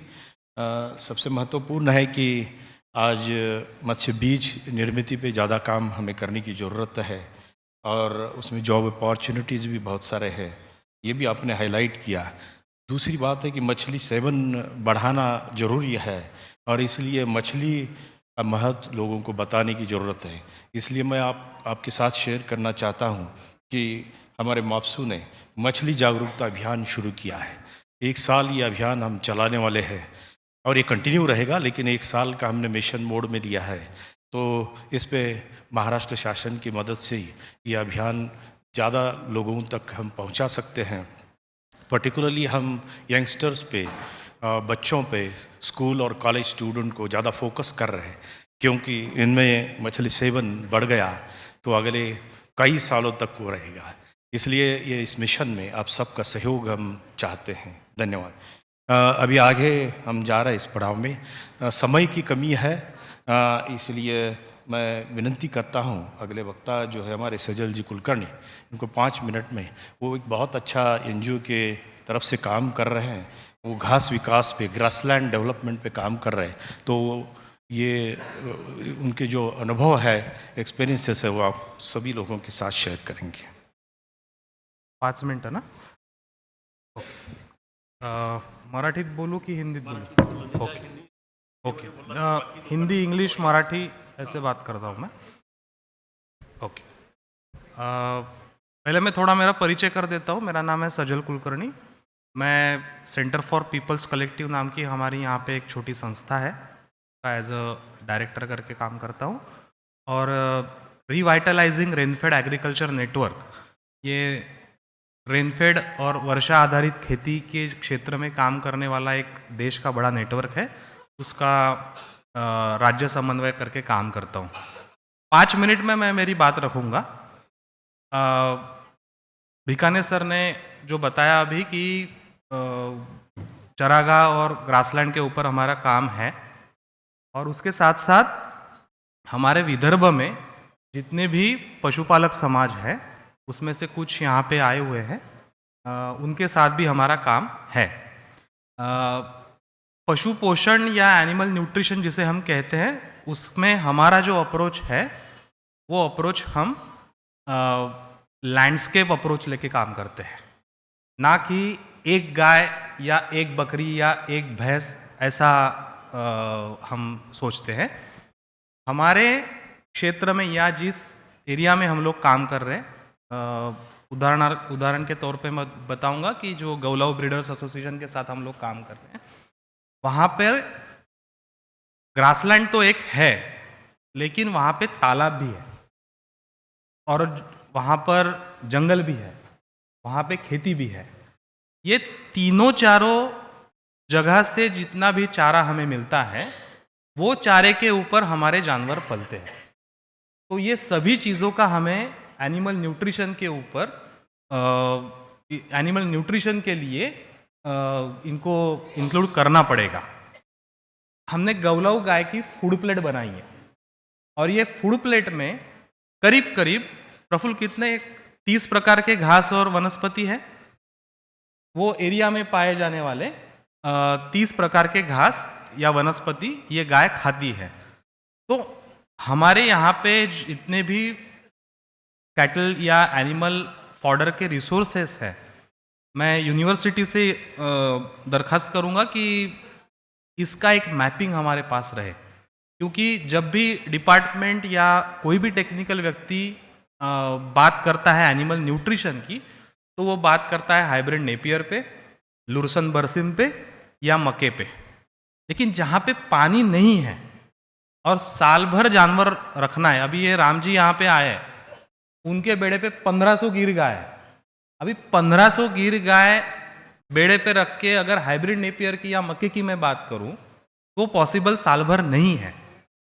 उनको 100-150 किलोमीटर जानवर लेके माइग्रेट होना पड़ता है, और माइग्रेशन में जानवर का अगर न्यूट्रिशन अच्छे से ना हो तो टेक्निकल लोग यहाँ पे है, मैं ज़्यादा उसके ऊपर बात नहीं करूँगा, उसका ब्रीडिंग साइकिल, उसका स्ट्रेस साइकिल, उसका मिल्किंग साइकिल, सभी पे उसका परिणाम होता है।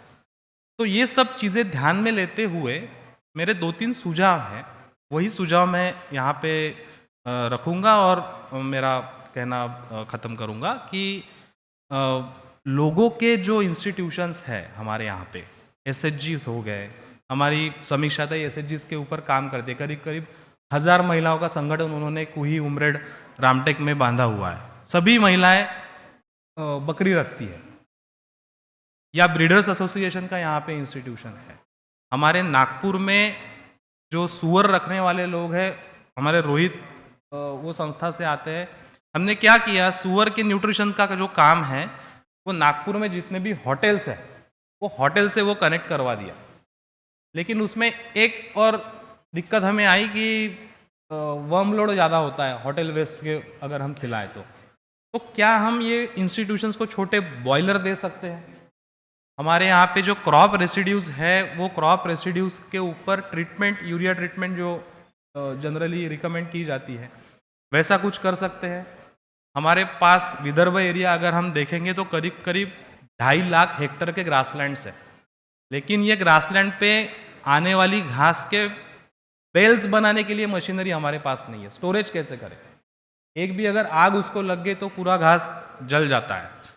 पूर्व विदर्भ की अगर हम बात करें तो हमारे पास पैडी स्ट्रॉ बहुत सारे पैमाने पे है, उसके ऊपर हम काम कर सकते हैं, कॉटन के ऊपर हम काम कर सकते हैं।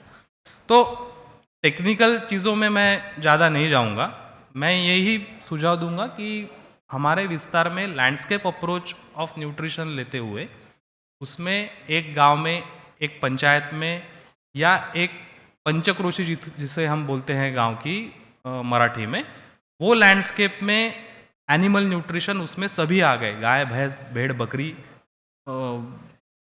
इनका न्यूट्रिशन सिक्योरिटी हम लोग कैसे कर सकते हैं।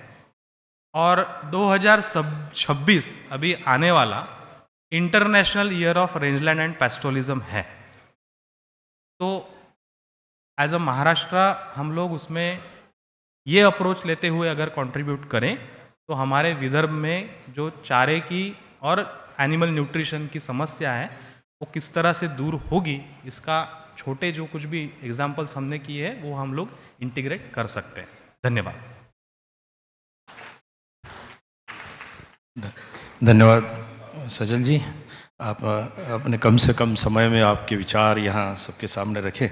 हमारा विश्वविद्यालय हम बताना चाहते हैं कि फिर टेक्नोलॉजी पे अच्छा काम कर रहा है। जो हमारे ऑर्गेनाइजिंग सेक्रेटरी डॉक्टर अतुल ही बहुत अच्छी तरह उन्होंने ये ओजोन ट्रीटमेंट पे काम किया है, एंजाइम ट्रीटमेंट का काम किया है, और उससे विदर्भ में जो भी कॉटन स्टॉक्स है वो अरहर के बारे में भी यूज़ कर सकते हैं। अरहर स्टॉक्स के लिए, कॉटन स्टॉक्स के लिए, पैडी स्ट्रॉ के लिए जो भी एंजाइम ट्रीटमेंट है, ओजोन ट्रीटमेंट है, वो करने की टेक्नोलॉजी भी विकसित की है, वो लोगों तक लेके जाना है। धन्यवाद आपका मैं यहाँ देना चाहता हूँ। आपका सभी क्षेत्र में अच्छा काम है। आगे अगली पड़ाव में अभी हमारे डॉक्टर मनोज आवारे जी को मैं विनंती करता हूँ कि इस कॉन्फ्रेंस का जो थीम है climate resilience animal production system, उसके अनुसार जो मिथेन एमिशन है जो रिस्पॉन्सिबल है ग्लोबल वार्मिंग के लिए, तो वो हम कैसा कम कर सकते हैं उसके बारे में अपने वो विचार रखेंगे। 2 मिनट आवारे सर का मैं थोड़ा ये कर दूं। सुरेखा काया मैडम जी यहाँ पे, मैंने मेरे इसमें जो गौलाव गाय की फूड प्लेट की बात की थी, तो उसका पहला न्यूट्रिशन एनालिसिस सुरेखा काया मैडम और आवारे सर ने करके दिया था। तो मुझे लगता है ये कनेक्टिविटी ज़्यादा हमने सामने लाना ज़रूरी है। Thank you. Respected dais, other dignitaries and मेरे किसान भाइयों, सबसे पहले मैं शुक्रिया अदा करता हूँ बिकॉज कि इसी प्लेटफॉर्म पे एक जो 2 दिन से कॉन्फ्रेंस चल रही है उसके लिए मुझे न्योता दिया गया ये प्लेटफॉर्म पर आने के लिए। हालांकि कुछ चीज़ें मैं शॉर्ट में संक्षिप्त में बताना चाहूँगा बिकॉज टाइम की कमी है। तो हम पिछले 2-3 दिन से बात कर रहे हैं तकनीक के बारे में, टेक्नोलॉजी के बारे में, अदर मिटिगेशन स्ट्रैटेजीज़ के बारे में, लेकिन कोई भी तकनीक हो या टेक्नोलॉजी हो या कोई भी प्रोडक्ट हो, वो जब तक किसानों तक नहीं पहुंचता है उसका कोई यूज़ नहीं है। बिकॉज एकेडमिक जो हम रिसर्च कर रहे हैं उसका इम्प्लीमेंटेशन फील्ड में होना बहुत ज़रूरी है। और हम ये ऑब्जर्व करते हैं कि एक्सटेंशन एक्टिविटीज़ एक जरिया है। तो एक सार बताने के लिए ये कहना चाहूँगा कि इसमें यूनिवर्सिटी जैसे कि यहाँ पे माफसू है, अलग अलग संस्था है जैसे कि बायफ है या अदर एनजीओज है, अदर पार्टनर्स है, इन्होंने एक साथ आकर मिलजुल के गवर्नमेंट का सपोर्ट लेके, एनिमल हस्बेंड्री का सपोर्ट लेके अगर कुछ काम करेंगे तो पक्का ये जो मेरे किसान भाई यहाँ पर बैठे हैं उनके लिए बहुत अच्छा योगदान रहेगा। अभी किसान भाइयों, आपके लिए मैं थोड़ा सा कुछ चीज़ें बताना चाहूँगा जो कि बहुत ज़रूरी है methane emission point of view. हमें पता है किसान को मीथेन इमिशन का कुछ लेना देना नहीं है, ये हमने डायलॉग भी सुने, लेकिन ऐसा नहीं है। भाइयों आपको बता दूं, ये जो अभी इस सर्दी की मौसम में भी जो हमें गर्मी लग रही है, ये किस कारण हो रहा है? ये सिर्फ और सिर्फ मीथेन इमिशन और बाकी जो जीएचजी गैसेज होते हैं, हरित गृह वायु बोलते हैं हम, उसकी वजह से हो रहा है। लेकिन वहाँ बहुत सारे कारण है, तो आपका भी एक फर्ज बनता है कि हमारी तरफ से एक योगदान उसमें डाल सके, और इसमें जो हम योगदान देके ये हम कम कैसा करेंगे उस पर सोचना बहुत जरूरी है। हम ये तो नहीं कहेंगे कि आपका कोई नुकसान उसमें है। तो इसीलिए ये अलग अलग संस्थाएं, जो Indian council of agriculture research हो, जिसकी एक इंस्टीट्यूट है national institute of animal nutrition और फिजियोलॉजी बेंगलुरु, तो डॉक्टर भट्टा sir, doctor Malik sir, doctor Kolte sir और अभी डॉक्टर साहू सर भी है, इन सभी लोगों ने उस पर बहुत कुछ काम किया है। हमारे कुछ कलीग्स अभी भी AICRP हो या मीथेन आउटरीच प्रोग्राम हो, वो सब यहाँ पे बैठे हैं। हम सभी लोग बातें करते हैं, सभी बताते हैं कि ये प्रोडक्ट है जिसके कारण वो हरित वायु जो है वो कम हो सकता है, क्योंकि जानवर के पेट में जब जो भी कोई चारा जाता है या आहार जाता है, उससे जो वायु निकलते हैं, तो उसमें सबसे बड़ा वायु होता है वो है मीथेन। भाइयों, आपको बता दूं, ये मीथेन कम करना बहुत जरूरी है, नहीं तो ये जो तापमान में बढ़ती वृद्धि आप देख रहे हैं वो उसके कारण हो रही है। अभी आप इसमें योगदान कैसे कर सकते हैं? आप जानते हैं, आपके पास जो भी जानवर है, गाय भैंस है, बैल या भेड़ बकरी है, उनको खान पान तो आप यूं करते ही है, करना ही है। तो उसमें 2-3 चीजें सिर्फ संक्षिप्त में बताऊंगा। तो उसमें जो एक प्रोडक्ट उन्होंने पेटेंटेड प्रोडक्ट लिया है, और आप जानते हैं कि इसके पीछे कितनी मेहनत होती है, पेटेंट किसी को ऐसे ही नहीं मिलता है। तो NINP बेंगलोर की जो टीम है, डॉक्टर मलिक सर हो, भट्टा सर या कोई भी हो, कोल्टे सर, तो उन्होंने बहुत मेहनत, और उनके जो सपोर्टिंग सेंटर्स थे पूरे भारत में, मैं यहाँ पे हर एक का नाम नहीं लूंगा, लेकिन उनकी बदौलत एक अच्छा प्रोडक्ट निकला है, हरित धरा। तो हरित धरा का मतलब होता है ग्रीन अर्थ, यह धरती हरी भरी रखना है। तो इसका ये प्रावधान है, आप जो अपने गाय या भैंस को जो पशुदाना खिलाते हैं, मान लीजिए एक 4 से 5 किलो पशुदाना आप खिला रहे हो, तो उसमें कोई अलग से आपको खर्चा नहीं करना है, सिर्फ और सिर्फ आपको आधा किलो पशुदाना कम करना है और उसके बदले में हरित धरा देना है, जो कि आधा किलो पशुदाने की जो खर्चा है उससे भी कई खर्चा कम हरित धरा से लगने वाला है। तो इसमें आपको एक्स्ट्रा कोई भी कॉस्ट नहीं देनी है, लेकिन आपका यह दायित्व बनता है। इसके कारण 2-3 फायदे होंगे। एक तो जानवर का फायदा होगा, उसका पचनीयता बढ़ेगा, और पचनीयता बढ़ेगी तो वो अच्छा दूध देगा। दूसरी बात, अच्छा दूध कब देगा? उसका अगर पचने क्षमता अच्छी बढ़ेगी। और तीसरा, आपका यह फायदा होगा कि आप एक नैतिकता के तौर पर हम समाज के लिए जो मीथेन इमिशन कम करना है उसमें आपका सहभाग या योगदान रहेगा। दूसरी बात, आप उसका यह फायदा होगा कि इससे कार्बन क्रेडिट्स जनरेट होते हैं। अभी उस पर हालांकि काम चालू है, थोड़ा सा टाइम लगेगा, लेकिन जिसके कारण वो कार्बन क्रेडिट देके आपको भी थोड़ा सा मुआवजा उसमें मिल जाएगा। तो भाइयों, ये एक तरीका हो गया मीथेन इमिशन कम करने के लिए, जो कि आपके हाथ में है। तो ये हरित धरा जो प्रोडक्ट है, इनकी पेटेंटेड प्रोडक्ट है और उसका लाइसेंस हमारी संस्था के पास है। मैं यहाँ पे कोई मार्केटिंग के लिए बिल्कुल नहीं आया हूँ, क्योंकि बायोफेक संस्था, शायद किसी को पता होगा फार्मर्स में से, यह संस्था पूरे 17 राज्यों में काम करती है। डॉक्टर मणिभाई देसाई और महात्मा गांधी जी की प्रेरणा से यह संस्था बनी है, और हम 17 राज्यों में जब काम करते हैं तो अलग अलग संस्थाओं के साथ जुड़े हुए हैं। मैं आदरणीय पाटिल सर, जो यहाँ पे वाइस चांसलर है, सर का मैं शुक्रिया अदा करता हूँ, कुरकुरे सर का शुक्रिया अदा करता हूँ, क्योंकि उनके साथ हमारा जो गठबंधन हुआ है MOU के तौर पर, और उस पर हमने काम करना भी चालू कर दिया है। क्योंकि कोई भी एक संस्था अकेले काम नहीं कर सकती है, तो इसलिए आपके लिए भी ये संस्था, माप्सू, बायप, ऐसे अलग अलग संस्था आगे आके काम करने वाली है। भाइयों, और एक मैं बताना चाहता हूं कि हम जब 17 राज्यों में काम करते हैं तो यहां पे ये सब तकनीक जो है हम प्रचार और प्रसार करना चाहते हैं। तो दूसरा एक तकनीक है भाइयों, आपके जानवर की गोबर से जो गोबर निकला है उसका प्रॉपर इस्तेमाल कैसा करें, तो उसके लिए IRSA बेस्ड, मतलब integrated and renewable energy and sustainable agriculture, पिछले 17 सालों से सुरेखा काले है हमारी तकनीक की एक्सपर्ट, मैं हूं और एक बंदा है। तो इन तीनों ने और बहुत सारे लोगों ने उसमें, डॉक्टर चंदल गाडगिल है, इन सभी ने मेहनत करके सर आज हमने 2 पेटेंट उस पे लिए हैं स्लरी फिल्ट्रेशन के। तो आपको बताना चाहता हूं कि वो अगर बायोगैस इस्तेमाल करते हैं, 3 से 4 जानवर आपके पास है, तो उसका प्रॉपर यूटिलाइजेशन करके, एक तो वो जिसके कारण मीथेन इमिशन बढ़ेगा और ग्लोबल वार्मिंग सब हो जाएगा, वो कम हो जाएगा, first thing. Then second thing, आपकी सिलेंडर की बचत हो जाएगी, क्योंकि सालाना 9 से 10 सिलेंडर की बचत उससे होगी। उससे गैस जो तैयार होगा वो आपकी फैमिली के लिए कुकिंग का इस्तेमाल कर सकते हैं। एंड थर्ड इंपॉर्टेंट थिंग, उससे 4 से 5 कार्बन क्रेडिट जनरेट हो रहे हैं, जो बेच के आपको आमदनी उससे भी मिल जाएगी। तो इस तरीके से ये अलग अलग तकनीक इस्तेमाल करना बहुत जरूरी है। और एक मैं चीज यहाँ पे बताना चाहता हूँ, so as to conclude, Bhikane sir यहाँ पे खुद बैठे हैं, बिकॉज एक्सटेंशन के तौर पर सर मेरी एक राय ये है, ऑलरेडी मतलब सभी इंस्टीट्यूट्स हो, डिपार्टमेंट ऑफ एनिमल हस्बेंड्री हो, जो भी है, वो बहुत सारे कुछ काम कर रहे हैं। एक एग्जांपल देना चाहता हूँ, माप्सू ने खुद गोट पे जो कॉटन स्टॉक, अभी मैम बता रही थी कि उनके यहाँ कॉटन स्टॉक, तो विदर्भा में बहुत जगह पे मतलब जो फराटा बोलते हैं, फराटी कॉटन स्टॉक चीजें आते, तो वो अवेलेबल है।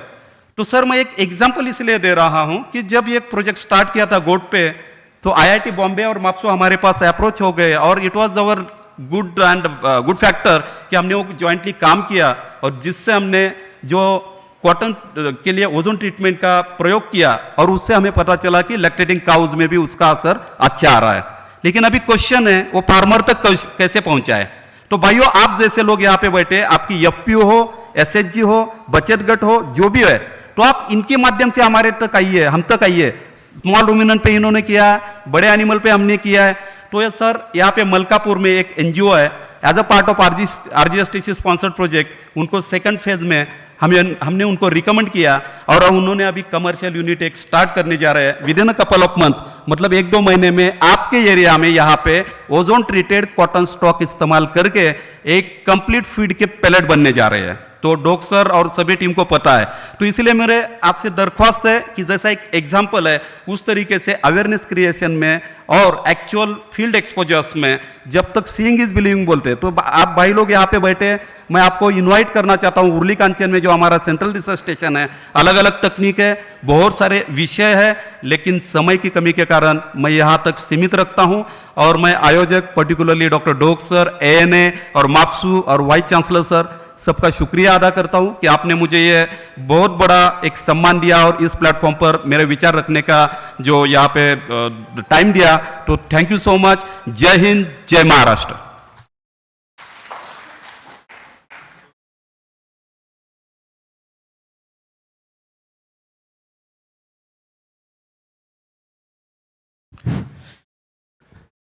धन्यवाद हमारे सर, आपने मिथेन एमिशन पे भी बताया और फिर टेक्नोलॉजीज़ के बारे में भी बताया।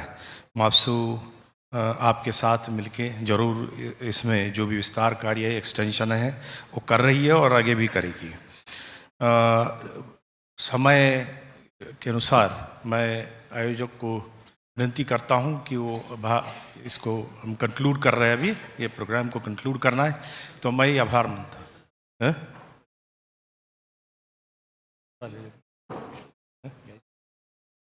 कोई किसका सवाल है? कोई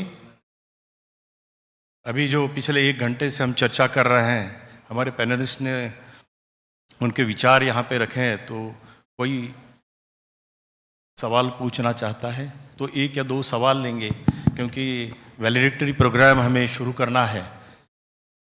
हेलो, आदरणीय मंच को मेरा नमस्कार, उपस्थित आप सभी को मेरा नमस्कार। मैं अपना परिचय दे दूं, मैं डॉक्टर अजय कुमार अग्रवाल, बिलासपुर छत्तीसगढ़ से एज ए फील्ड वेट हूँ। मैं फील्ड में काम करता हूँ, 94 पास आउट हूँ महू वेटनरी कॉलेज से। सर, मेरे कुछ सवाल भी हैं और कुछ शिकायतें भी हैं और कुछ सुझाव भी हैं। हो सकता है मेरी बात मंच को बुरी लग जाए, आप लोग को बुरी लग जाए, तो मैं पहले से क्षमा प्रार्थी हूँ इसके लिए। सर, बहुत सारी रिसर्च होती है, रिसर्च करने के पहले बहुत सारे सवाल आते हैं मन में, और हर रिसर्च का एक पर्पस होता है कि उस रिसर्च की कुछ अच्छी ऐसे फाइंडिंग आएंगी जिससे हमारे फार्मर्स के लेवल पे हमारे पशुओं का उत्पादन बढ़ेगा, उनके इकोनॉमिक और पोषण स्तर में सुधार होगा। कुछ विचार लेकर के एक रिसर्च की जाती है, फिर उसकी कुछ फाइंडिंग्स आती हैं। वो फाइंडिंग सिग्निफिकेंट भी हो सकती हैं, नॉन सिग्निफिकेंट भी हो सकती हैं। नॉन सिग्निफिकेंट होने से चलो वो किनारे हो गई, लेकिन सिग्निफिकेंट फाइंडिंग आने के बाद में जनरली होता यह है कि या तो इस मंच के माध्यम से या जगह मंच के माध्यम से पेपर पब्लिश होकर के वो रिसर्च वहीं तक रह जा रही है। यदि वो रिसर्च का पर्पस हमारा ये था कि हम फार्मर्स के लेवल तक पहुंचा करके उसके प्रोडक्टिविटी को बढ़ा सकें, मेरे ख्याल से शायद ऐसा नहीं हो पा रहा है, क्योंकि मैं तो 97 से जॉब में हूं और मुझे नहीं पता कि मुझे फील्ड लेवल तक किसी माध्यम से, जब तक मैं इस तरह के कॉन्फ्रेंस में नहीं आऊँगा तब तक मुझे नहीं मिलेगी। और यदि हमारे फार्मर्स तक किसी रिसर्च की फाइंडिंग को, अच्छी चीज़ों को पहुंचाना है, तो फील्ड वेट्स ही एक बीज की कड़ी होते हैं। तो सर, मेरा एक ये सुझाव था कि इस तरह की ऑल ओवर इंडिया लेवल पे जितनी भी रिसर्च की अच्छी फाइंडिंग होती है, उसको पूरे मेथोडोलॉजी के रूप में नहीं, लेकिन एक नटशेल के रूप में कुछ ऐसा, जैसा कि एक पावर ग्रिड होता है, उस तरीके से कुछ इंडिया लेवल पे एक नॉलेज ग्रिड बनाई जाए, सभी रिसर्च की फाइंडिंग वहाँ पे कंपाइल की जाए।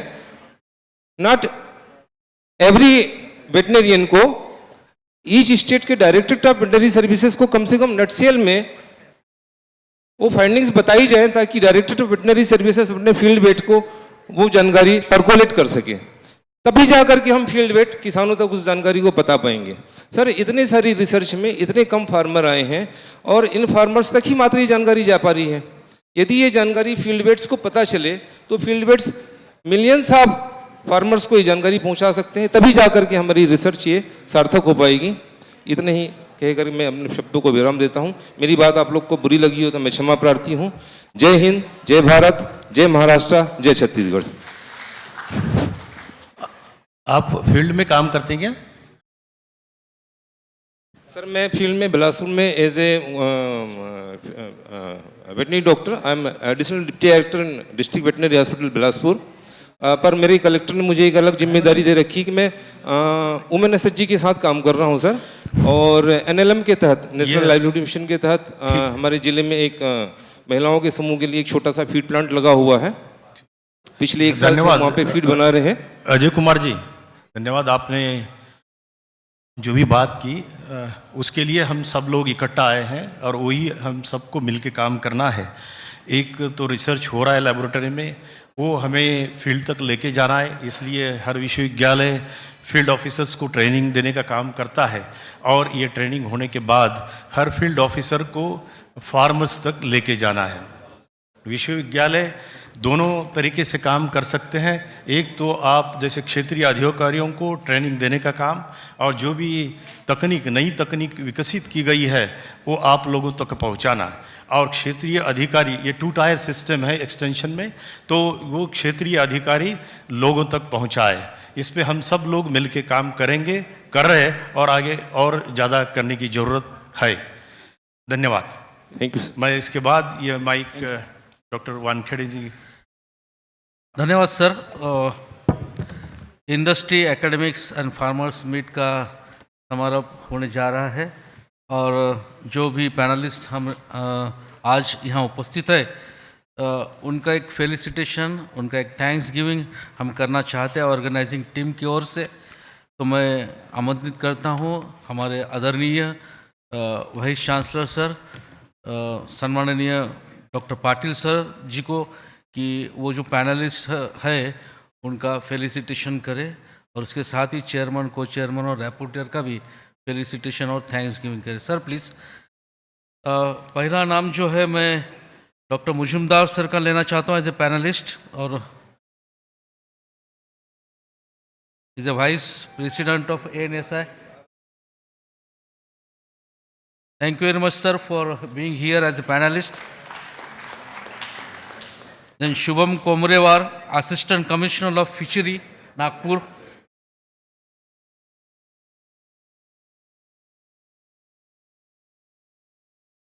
Thank you very much Komre sir. माननीय Vasanti Tai मानग्रोले,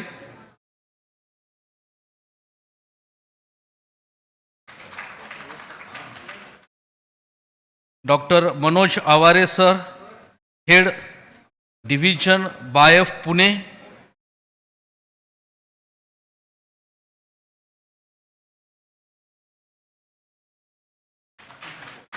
thank you very much Aware sir. Shri Salil Kulkarni, Sajal Kulkarni, हम आपके आभारी हैं। सभी पैनलिस्ट, उनके हम आभार और शुक्रिया अदा करते हैं कि उन्होंने अपना कीमती समय इस सेशन के लिए दिया। Chairman sir, honourable director of extension education doctor Bhikane sir,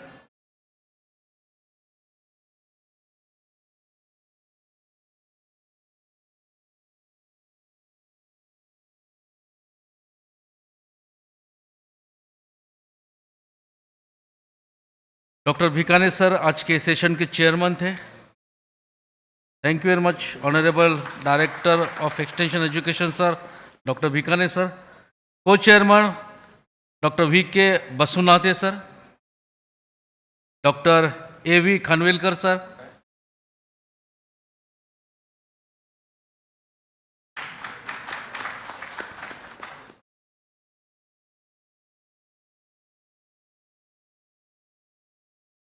rapporteur doctor Praful Kumar Patil sir, Dr. Milind Nandya, sir.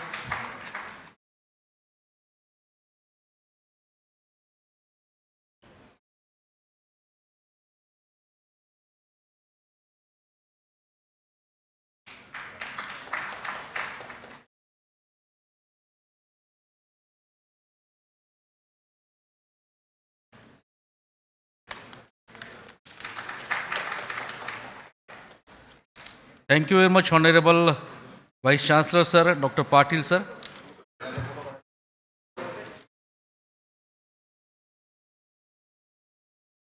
Now, immediate after this session, we are going to start valedictory function. So, little bit arrangement we have to make here on the stage. We hope that you will support us patiently. Within a few minutes, the valedictory program is going to start. Thank you very much. Thank you one and all. Thank you, sir.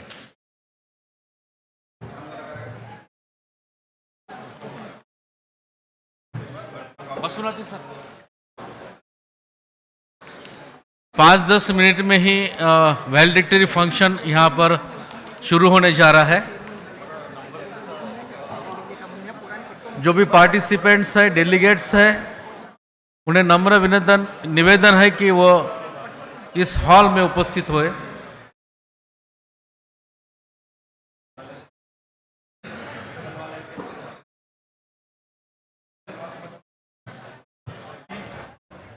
मदत लावून टाकू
auditorium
सभी से अनुरोध है कि एक 15 से 20 मिनट का हम लंच ब्रेक करते हैं, उसके बाद में वैलिडिक्टरी फंक्शन यहाँ शुरू करते हैं. So all are requested to join lunch, then we will proceed for the valedictory function.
Hello.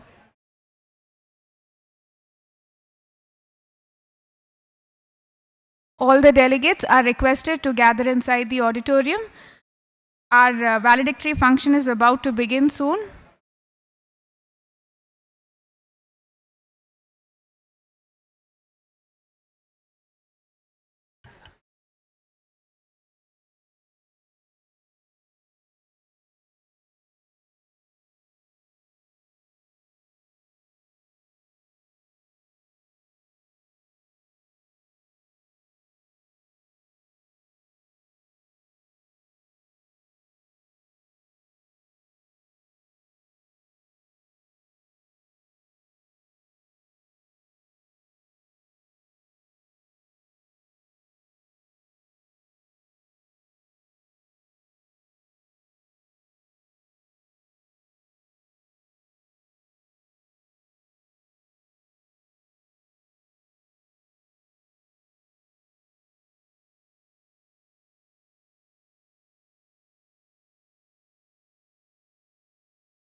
Hello. All delegates in the food court are requested to join us immediately in the auditorium. Our dignitaries have arrived. We'll begin the valedictory function soon.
We'll begin our valedictory session now. I request Dr. R.R.B. Singh sir, Dr. Tyagi sir, Dr. Barbuddhe sir, Dr. N.V. Patil sir, Shri Sudhir Dive sir, Dr. Upadhyay sir, Dr. Kurkure sir, Dr. Bikane sir, Dr. L.C. Chaudhary sir, Dr. Saha sir, Dr. Somkwar sir, Dr. Dhok sir to come onto the dais and occupy the seats.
Hello.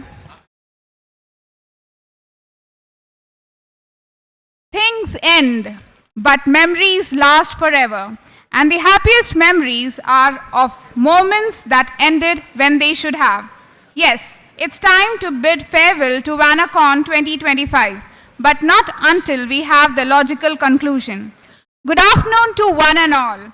I am Dr. Shaini and Dr. Shweta, welcoming you all for the valedictory function on behalf of Animal Nutrition Association for its World Animal Nutrition Conference and Feed Tech Expo on newer vistas to animal nutrition research towards climate resilient animal production for livelihood, food and national security at Nagpur Veterinary College, Nagpur. ईश्वरः परमः कृष्णः सच्चिदानंद विग्रह अनादिरादिर गोविंदम सर्व कारण कारणम. The Supreme Personality of Godhead, Parthasarthi, is the origin and prime cause of all causes. So we worship and pray onto his lotus feet. इस प्रार्थना के साथ सभागार में उपस्थित विशिष्ट अतिथिगण एवं मान्यवरों का हार्दिक स्वागत. महाराष्ट्र पशु एवं मत्स्य विज्ञान विश्वविद्यालय अंतर्गत पशुपोषण विभाग तथा पशुपोषण संस्था के संयुक्त तत्वावधान में WANACON 2025 का समापन समारोह आज यहाँ होने जा रहा है. विद्यापीठ गीत से हम इस कार्यक्रम का शुभारंभ करेंगे. आप सभी से अनुरोध करना चाहूंगी कि कृपया अपने स्थान पर खड़े होकर इसका अभिवादन करें.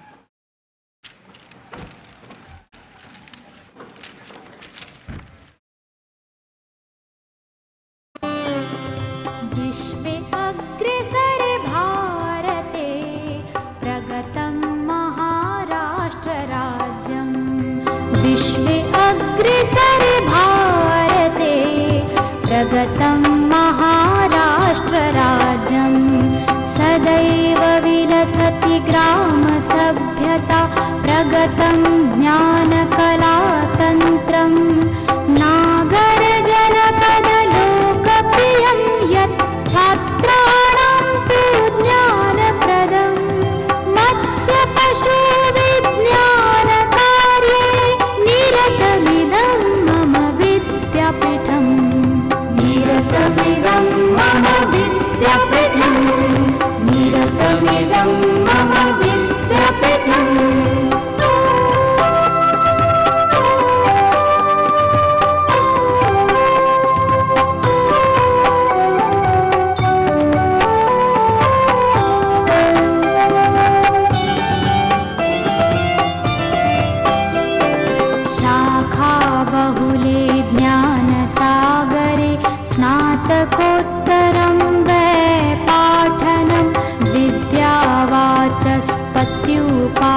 निरतमिदं मम विद्यापीठं निरतमिदं मम विद्यापीठम्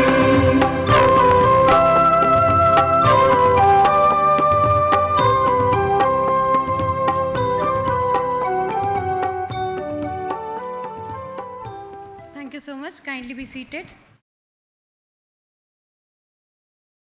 20 जनवरी से शुरू हुआ इस सम्मेलन यात्रा का यह अंतिम पड़ाव है।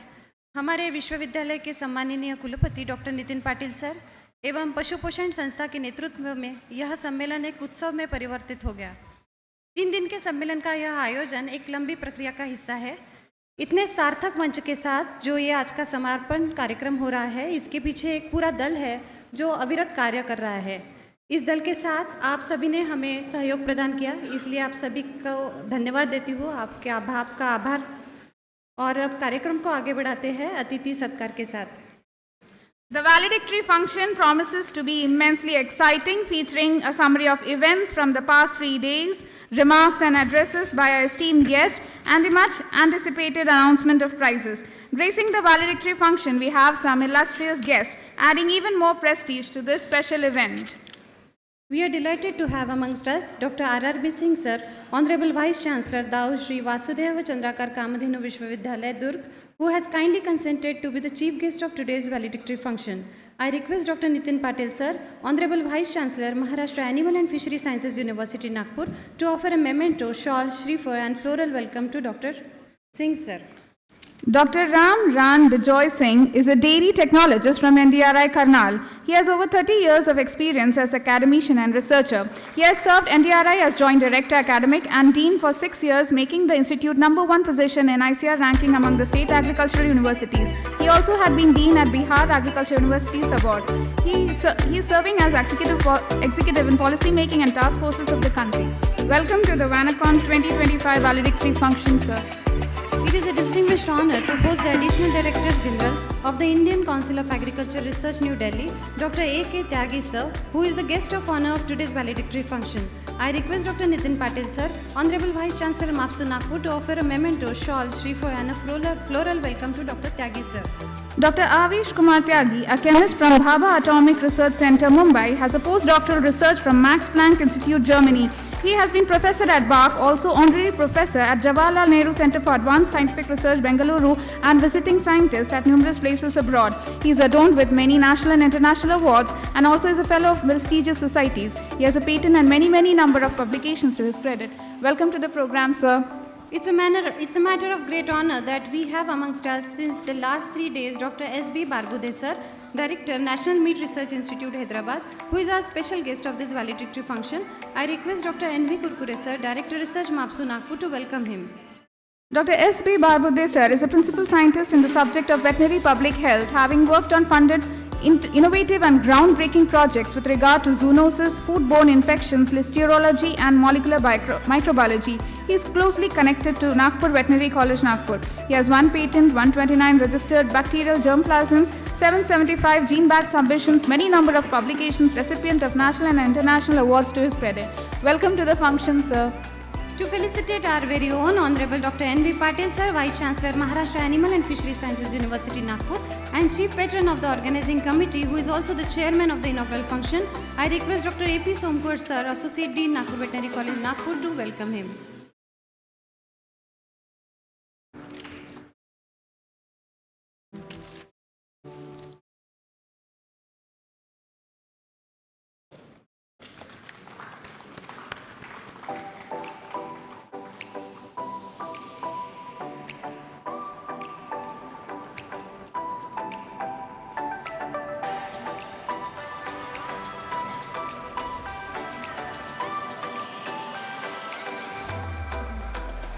We have amongst us also Shri Sudhir Deve sir, Honorable Executive Council Member, MAPSU Nagpur. I request Dr. S.M. Wankhede sir, Professor Animal Nutrition, Kovas Parbhani, to felicitate him with shawl, shrifa, memento and a floral bouquet.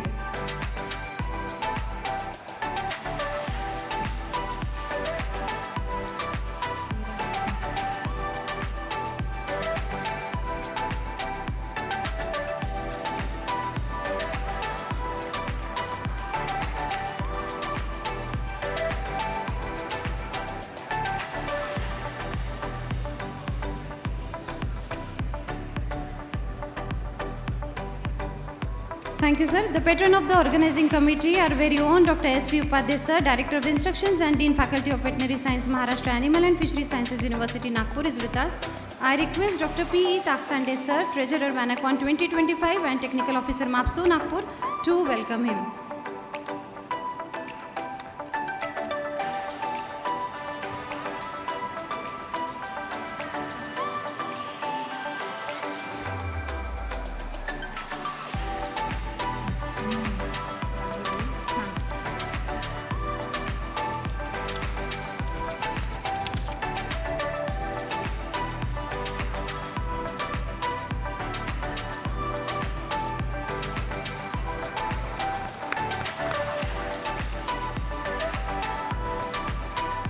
We appreciate the presence of a notable person who is the patron of Organizing Committee of WANACON 2025, Dr. N.V. Kurkure, sir, Director Research, MAPSO, Nagpur. I request Dr. Mahesh Javle, sir, Co-Organizing Secretary, WANACON 2025 and Assistant Professor, Department of Animal Nutrition, NVC, Nagpur, to present him with a shawl, Shriphal, memento and a floral bouquet as a token of love from the organizers.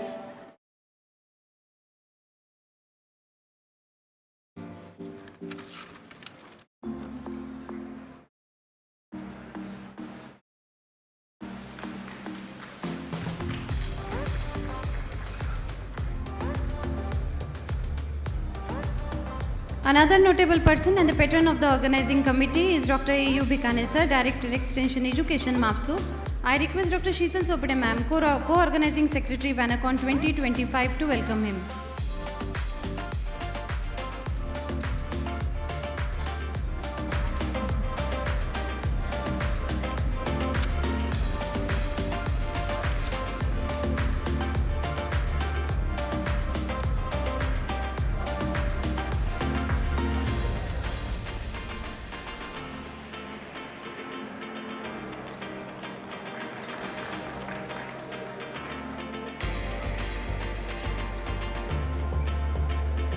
Next, we are privileged to host the President, Animal Nutrition Association, Dr. L.C. Chaudhary, sir, who is with us. I invite Dr. K.Y. Deshpande, sir, Assistant Professor, Postgraduate Institute of Veterinary and Animal Sciences, Akola, to welcome him with a token of love and a memento.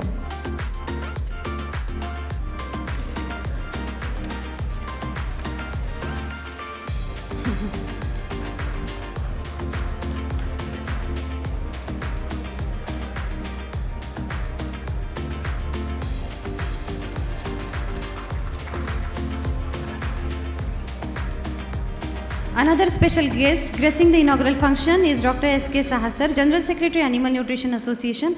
I request Dr. S.M. Wankhede, sir, Assistant Professor, College of Veterinary and Animal Sciences, Babani, to welcome Saha, sir, with the shawl, Shriphal, memento and a bouquet.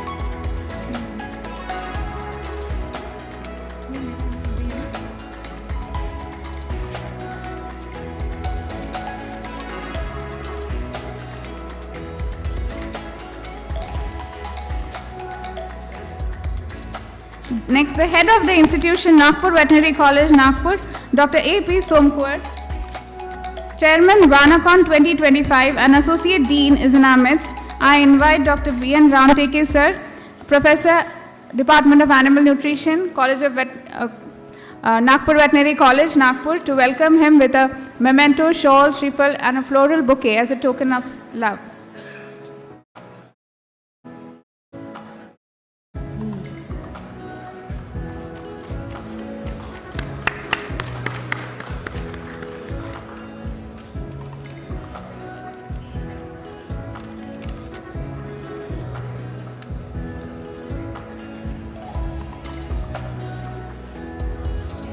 The WANACON 2025 and Fit Tech Expo is being made possible by the untiring efforts of Dr. Atul Dhok, sir, Organizing Secretary, WANACON-2025, and Professor, Animal Nutrition Department, NVC Nagpur.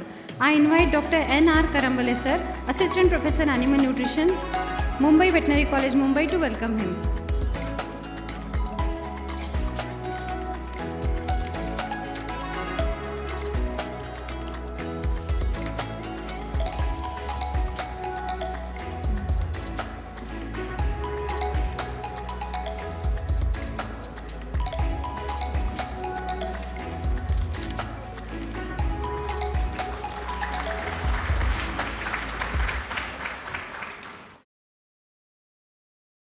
So we have Dr. R.J. Kukde sir. He is one of the superannuated faculty member of MAFSU. We are glad he is able to join us today. Sir, please come up on the stage. I request Dr. N.V. Patil sir, Honorable VC, MAFSU Nagpur, to felicitate him with shawl, shriphal, memento and a bouquet. Dr. R.J. Kukde sir was Professor and Head of Animal Nutrition, Nagpur Veterinary College, Nagpur. He had been Dean, Faculty of Veterinary Science, MAFSU, Nagpur. He also served as Associate Dean, KNP, CVS, Shirwal also.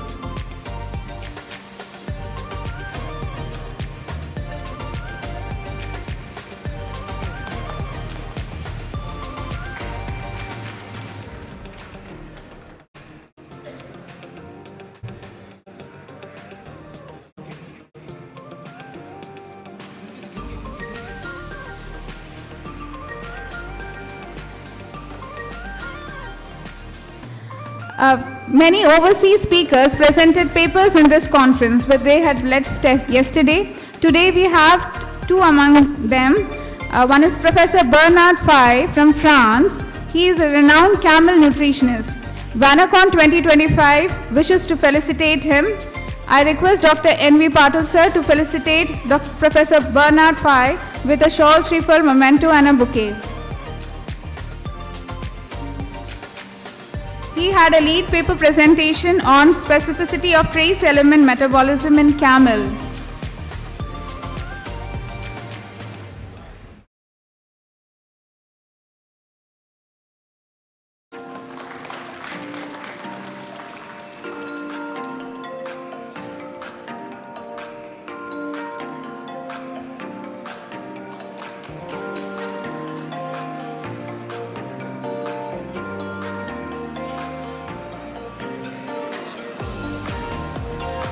We have another overseas speaker, Dr. Yunus Ali, who is a SARC representative from Bangladesh. So please come up on the stage. I request Dr. N.V. Patil sir to felicitate Yunus Ali sir with a shawl, shriphal, memento and a bouquet as a token of love from the organizers. Dr. Yunus Ali sir had spoken on farm to fork, role of nutritional interventions in poultry production of Bangladesh.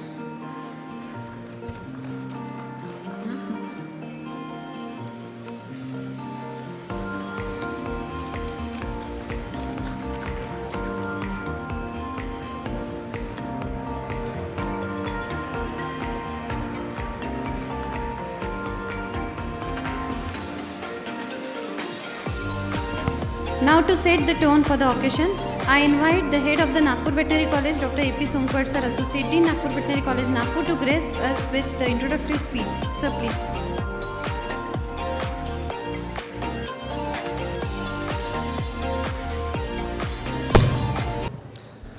Good afternoon, ladies and gentlemen. After 3 days conference WANACON 2025, we are the flag end, that is valedictory session. And for this session, we are having chief guest Dr. R.R.B. Singh, Veterinary University, Durg.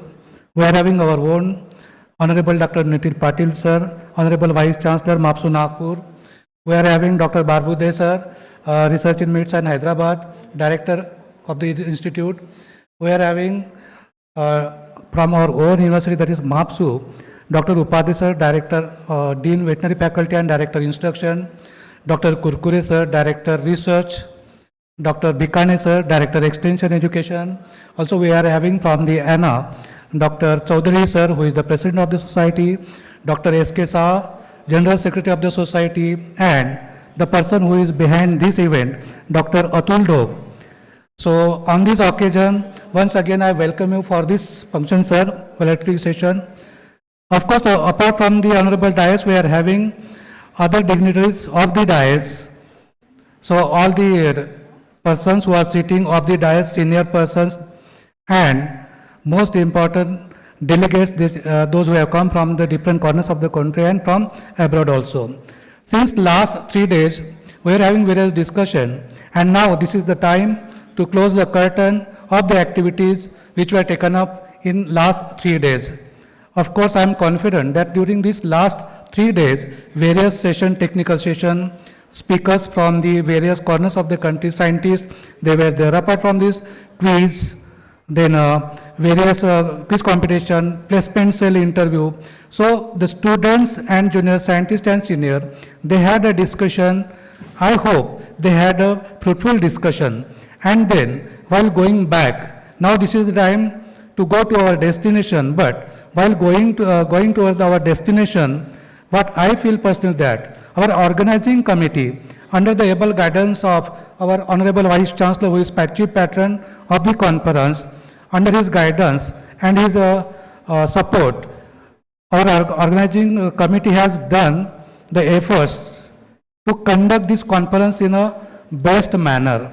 However, if there are some shortcomings, so at the end, what I would like to say, please carry your good memories from the Nagpur Veterinary College or MAPSU, so that whatever shortcomings would be there, because whenever we are organizing any event, of course, there is a possibility that a few shortcomings could be there. So please ignore that shortcomings and carry the sweet memories with you.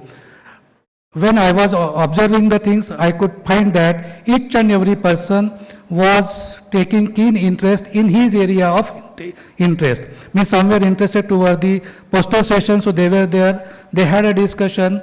There was an interview. They were there. Students. Apart from that, our expo was there. So many of the entrepreneurs were there. So they had discussed. So there was a discussion, and I hope after this 3 days conference, when you will reach to your destination, definitely it will help for you in your future endeavor. So lastly, without taking much more time, I wish you good luck, and I wish you a safe journey to your destination with good memories from MAPSU Nagpur. Thank you very much. Thank you, sir, for your words and leading the college from the front. Now we would like to invite feedback from the delegates of WANACON 2025. I request any 1 or 2 participants who are present here to present their views on the conduct of the conference and Feed Tech Expo in 1 or 2 minutes, 2 or 3 minutes. Briefly let us know how was your experience of the conference and what you got to learn. Criticisms are also welcome. It will help us to improve. Anyone? Please come. Sir, please introduce yourself and speak to us. Thank you. I'm Dr. Manoj Avare. I'm from BIAF. So first of all, really, I would like to convey our sincere thanks to all the organizing committee.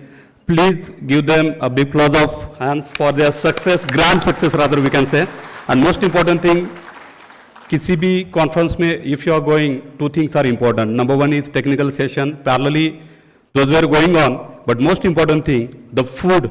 So appreciate for that, and the quality food provided by them was very good. Even stay arrangements, even they have taken care of each and every students as well, because I know that Dr. Dog sir and his team was working on that, and they were taking proper care of, getting proper accommodation and stay and etc. Apart from that, if you talk about the technical sessions, so no doubt at all, because we are also seeing so many conferences and even world conferences, but really it is very appreciable. They have tried to cover each and every theme, we can say, and most important thing, the way of expression of different technologies and different works. So they have organized that expo, so which was really excellent. And another important thing that today they have organized the interaction between the farmers and then scientists. So that was also very good. So once again, I wish congratulations to all the organizing committee and ANA as well as MAPSU team and respected and honorable Vice Chancellor sir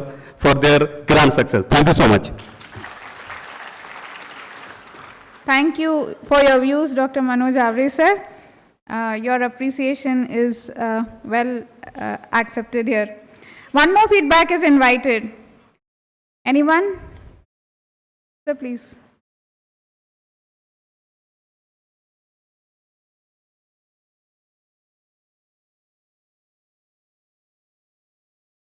Myself, Dr. A.B. Majumdar.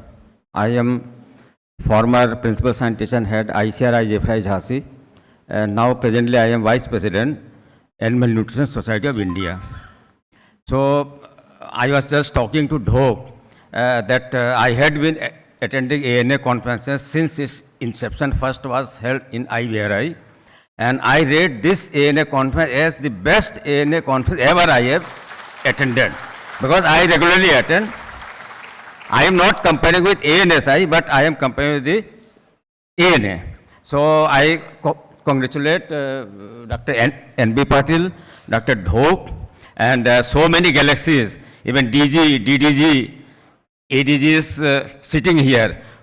Our IGFI director, though he is not animal scientist, he also came, Dr. R.R.B. Singh came. So all have come over, very good dignitaries, very good retired persons like Dr. D.B. Reddy, Shastri, Krishna, Dr. N.N. Pathak, all the galaxy are there even. I once again, and so nicely it was arranged. Just Dr. Awane was telling that all the technical sessions and the food, not only food, even the trolley, which you have got, even the students have got trolley. It was really surprising, no any differentiation that students will get bag or delegates will get trolley, sub-uniform. So I again congratulate on behalf of myself, on behalf of all the delegates, all my nutrition friends, and on behalf of ANSI, because I happen to be Vice President ANSI. So on behalf of ANSI also I take it privilege to thank the organizers for organizing such a, I think it is the best ANA conference till date. अब अगला जो करेगा अब उसको fight करना पड़ेगा Nagpur conference से. Thank you. Thank you, sir. Thank you so much. Your appreciation motivates us to do better and help us to improve. Thank you so much. Now I request the General Secretary of Animal Nutrition Association, Dr. S.K. Saha, who is also Principal Scientist IVRI Izzatnagar, to present a report of 3 days conference, Comfit Tech Expo. Sir, please.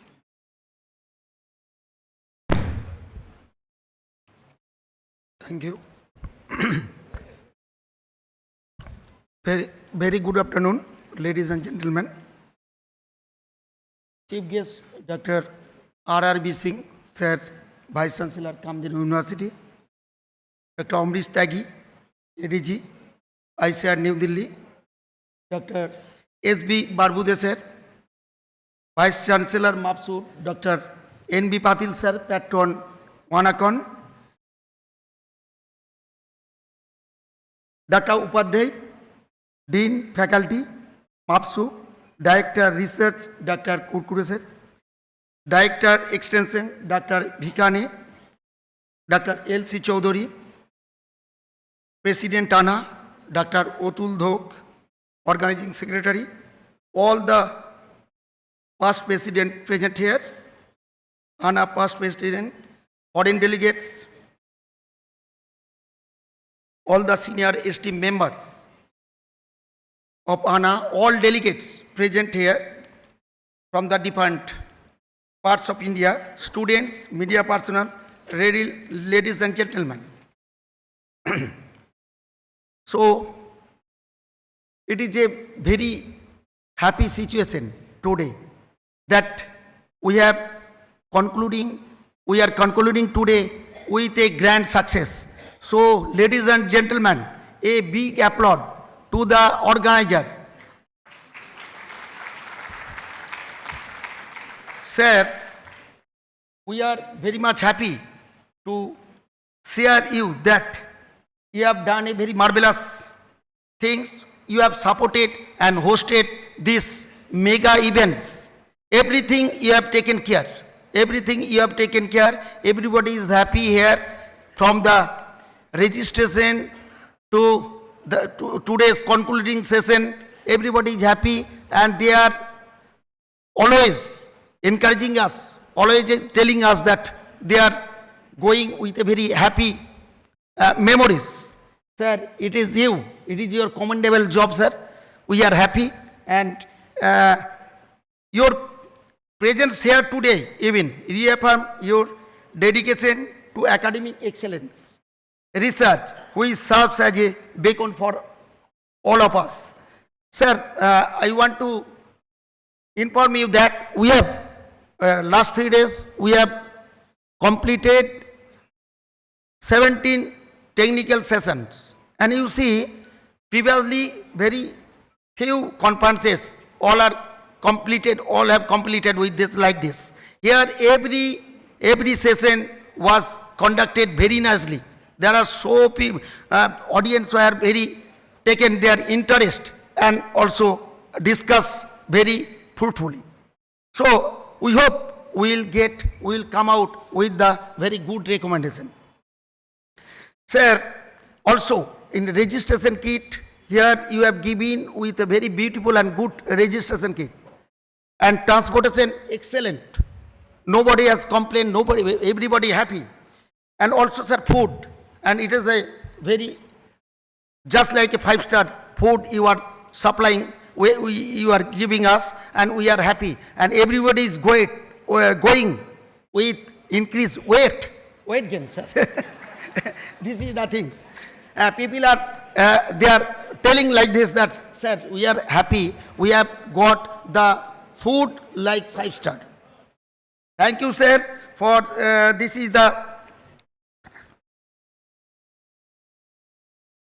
accommodation. It is excellent. It is also excellent, sir. It is very good. And all the technical session I told you, that is including the cultural program. It is very excellent. We enjoyed a lot. Everybody was enjoyed yesterday's night.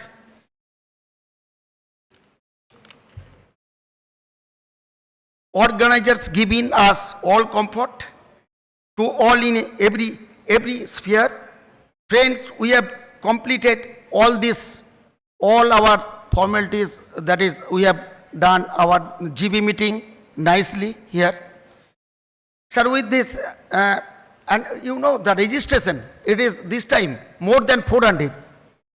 It is due to the able leadership of the dynamism of Dr. N.B. Patil and the whole team, Dr. Otul Dok and all the committees.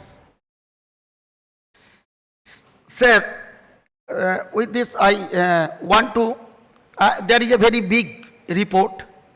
I don't want to read here because we have to all your hurry to go to return back to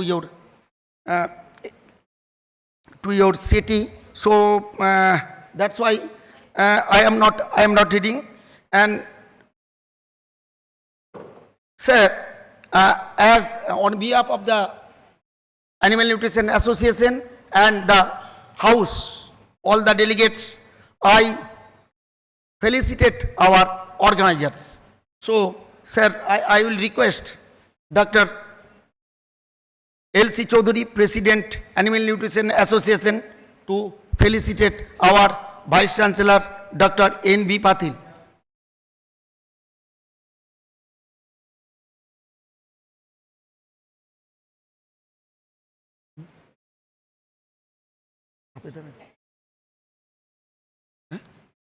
मैं बोल देता हूँ फिर। अच्छा ठीक। Namaskar.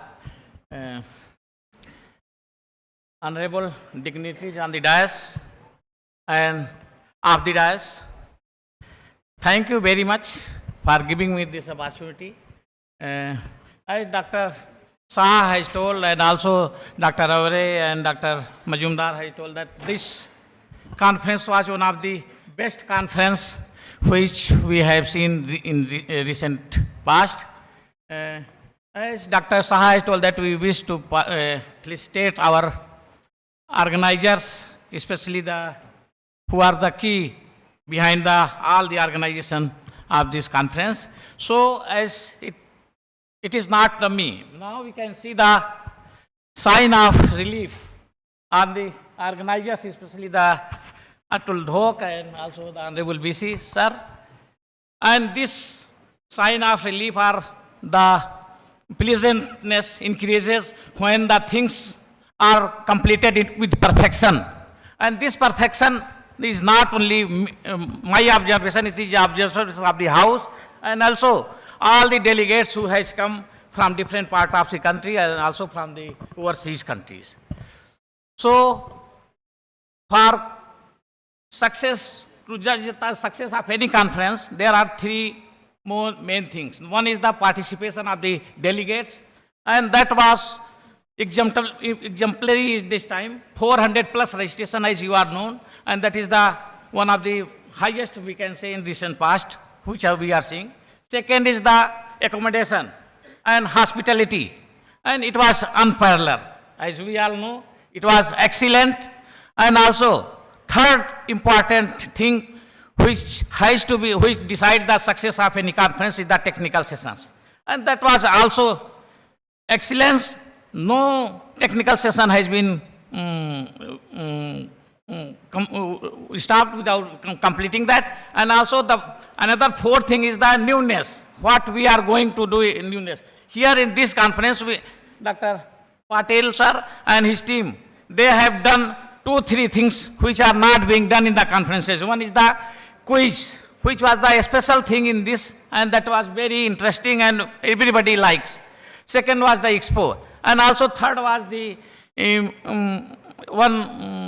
one interviews for the newly our students to get the job. So all those newness which we seen, all those if you amalgamate, it says that this conference was one of the excellent and the grand success of this conference. So we wish that all the delegates please give the ovation to our VC Sahab and also the General Secretary. Thank you very much.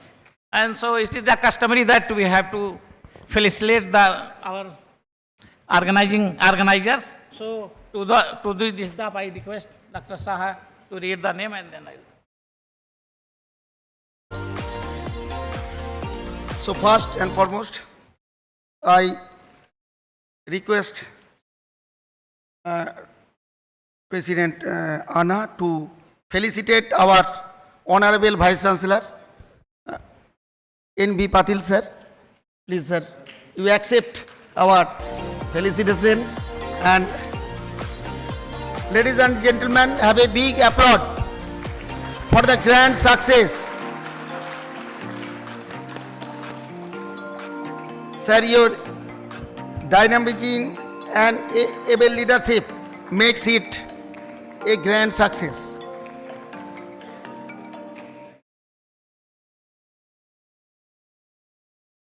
Next,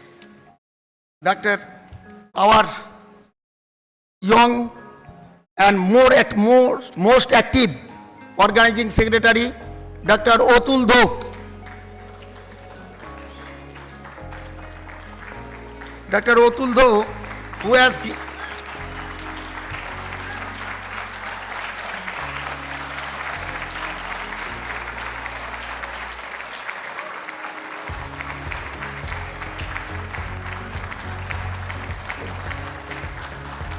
last 3 months he spent sleepless night with his team.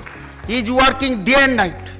He was working day and night, and for that we have seen that kind of arrangements he has done here. So we are thankful to you, Dr. Dhok. Also next, the co-organizing secretary, Dr. Sital Chopde. Dr. Sital Chopde.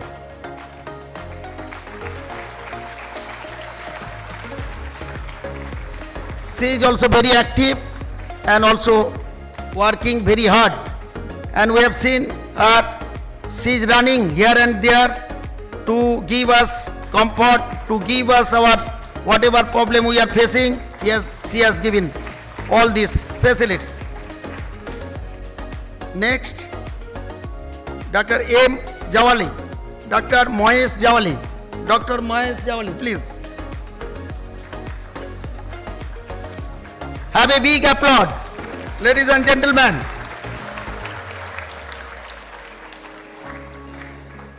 He is very young and active, and he has given us all these facilities whenever we have shout that please Mohesh help us. Mohesh has given us. Thank you, Mohesh. Next is the treasurer, Dr. Pratni Tachande. Dr. Tachande sir. So he is the treasurer, able treasurer who has given all this fund to give us comfort. So he has done a very good work, and he is the main person for funding all this expenditure.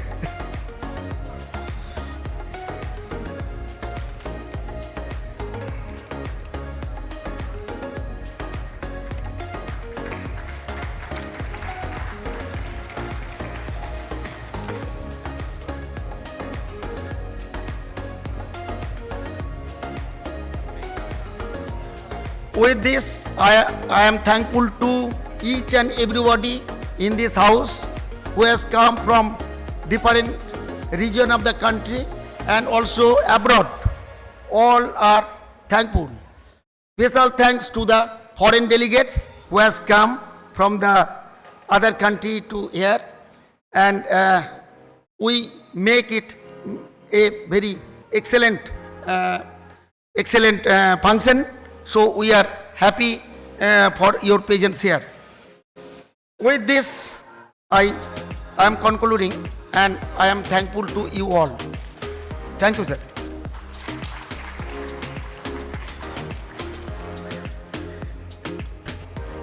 Thank you, sir. Thank you so much for felicitating the organizers. It's indeed remarkable to have many things achieved in 3 days.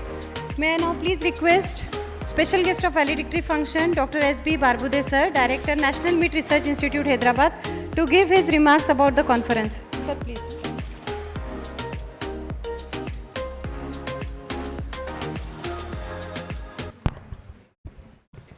Respected dignitaries on the dais, my teachers in the audience, all the respected delegates. I'm happy to be here as a part of, also I'm an alumnus of this college. So feel always proud to be here, always, and visit several times. So I'm from the microbiology background. I happened to attend these many conferences when I joined as a director at National Meat Research Institute. But among these conferences, definitely this one is one of the best conferences I have attended in India. And also I see actually many of the subject matter conferences, they tend to restrict to their subject specialist. But here I have seen the crosstalk. Many of the speakers from the other disciplines, they were also invited, and they share their thoughts, what they do in the terms of nutrition, all these things. So that is very unique things I have seen here. I must congratulate my colleagues, particularly Dr. Somkor Saab, the Associate Dean, then Dr. Atul Dhok, and all the team actually who have taken lots of efforts to invite the people of all over India and also from abroad and to share their views. Of course, nutrition is a fond subject for everybody, and as far as the livestock sector is concerned, 60 to 70% of this expenditure of anything that growing, it goes to only feed only. So many, lot of thoughts were also shared here actually how to use this particularly wastage, this crop wastage and other things as in terms of feeds. Then lot of advancements actually in the feed technology, lot of things were there. And I think with this, students must have benefited much from such conferences. Also very unique, the national quiz and also particularly job-related activities, they are also been conducted. That is very unique, not many conferences they are doing it. So with this and also VC sir himself is an animal nutritionist. He knows so many things and how to organize all these things and to make this conference very effective. So once again, I congratulate the organizers and also for inviting me. Thank you very much. Thank you, sir, for your encouraging words. Now we will have the address by the guest of honor, Dr. A.K. Tyagi, sir, ADG ICR, New Delhi, to speak to us on this occasion. Sir, please.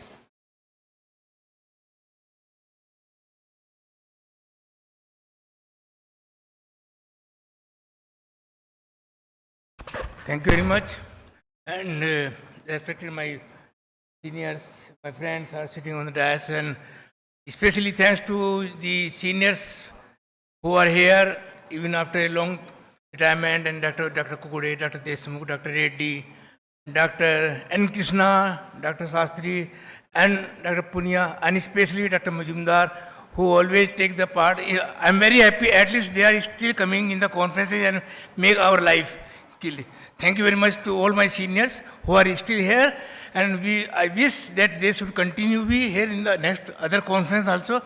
And first of all, and everybody has told that this is the happiest moment that this conference was the best about the ANA. I congratulate to team, Dr. Atul, and especially Dr. Nitin Patil for successful conference. And thank you very much, everyone. Thank you.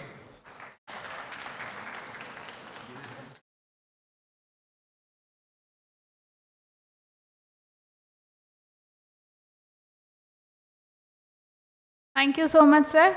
Now, Honorable Shri Divesh, sir, will speak to us. Sir, please.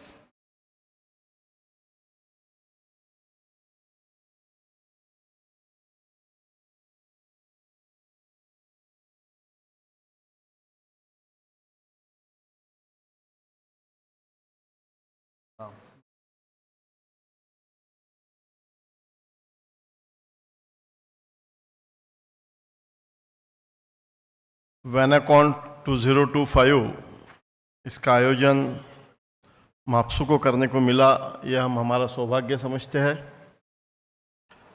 और इस field में जो इसका subject था, world animal nutrition conference यानी animal nutrition, इस field में practically काम करने वाला एक कार्यकर्ता के नाते मैं पहले दिन और आज जो यहाँ पे उपस्थित हुआ हूँ, तो जो चीज़ किसानों को, पशुपालकों को फीड अपने एनिमल्स को फीड देते समय उसको दिक्कत आती है, उसको या उसके नॉलेज का उसको अभाव होता है, उस सब क्षेत्र में ये WANACON 2025 एक अच्छी पहल करेगा।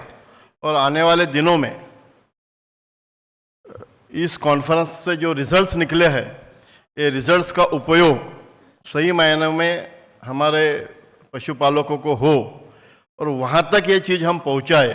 कॉन्फ्रेंस तो बहुत अच्छी हो गई है, पार्टिसिपेशन भी बहुत अच्छा हुआ, अरेंजमेंट के बारे में सब डेलीगेट्स ने यहाँ पे बात किया, लेकिन इसका फाइनल फलित, जिसको अपन फाइनल रिजल्ट जो बोलते हैं कि यहाँ जो इन्फ्लुएंसेस निकलेंगे, वो इन्फ्लुएंसेस जब पशुपालकों तक उपयोग में आएंगे तो इसका सच्चे रूप से फलित हुआ, ऐसा मैं समझूंगा।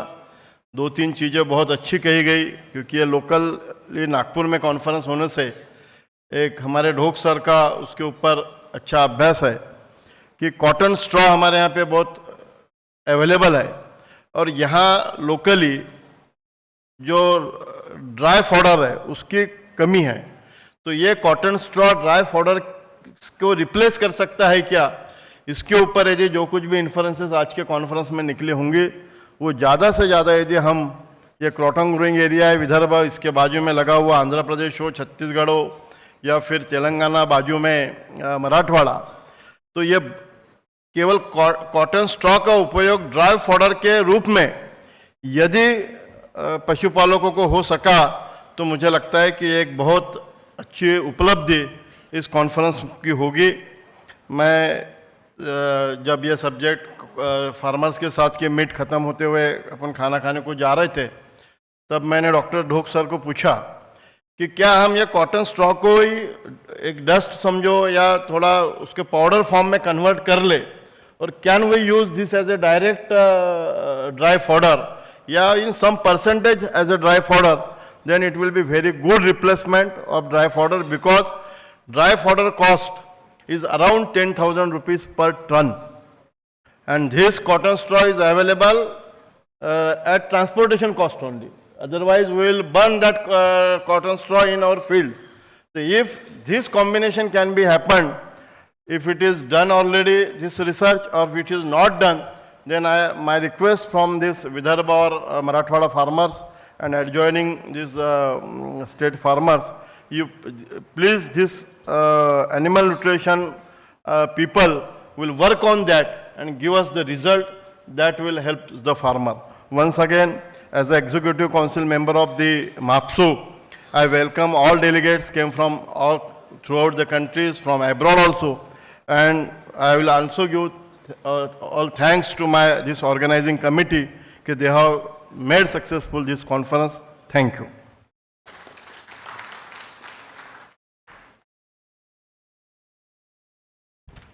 आपके संबोधन के लिए बहुत बहुत धन्यवाद sir. Now for the most awaited moment of the valedictory function, the WANACON 2025 awards. Yes, who won what? So let's hear it from Dr. Mahesh Zavre, co-organizing secretary, WANACON 2025. Dr. Zavre sir. Thank you, madam. Good afternoon, dignitaries on the dais and of the dais. Now we will proceed towards the much awaited award ceremony. We are here to celebrate the outstanding achievements and contributions made by individuals and teams in the oral and poster presentations and in the National Student Quiz Competition. The judging committees were formulated to evaluate the performance of the individuals as well as the team. This time, one unique initiative was made during this conference, that the National PG Student Quiz was organized. Total 66 students participated in this quiz across the nation, and after the screening, 5 teams comprising of 10 students, they're in the final team. In the final quiz, the team IVRI won the first prize, the D team, and second team from NDRI that fetched second prize. Now I invite the first prize winners,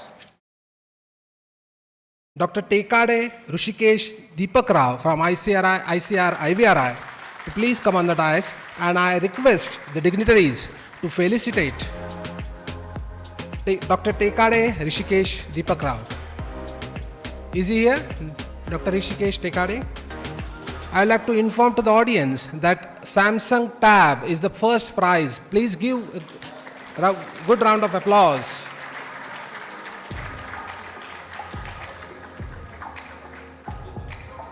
A certificate and a Samsung tab will be awarded to Dr. Tekade Rishikesh.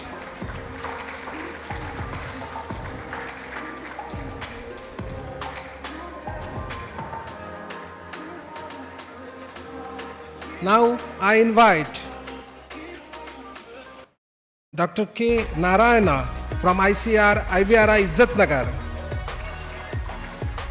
He has also secured the first position. He was the part of the team D. He has also won the Samsung Tab, and he will be awarded with a certificate. Now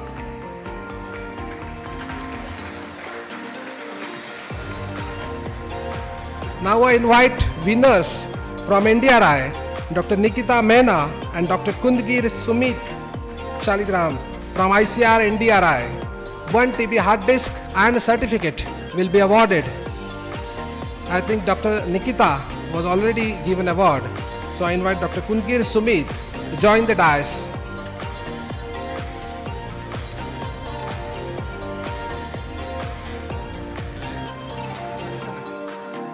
One TB hard disk and certificate is being given to the runner-up team from NDRI.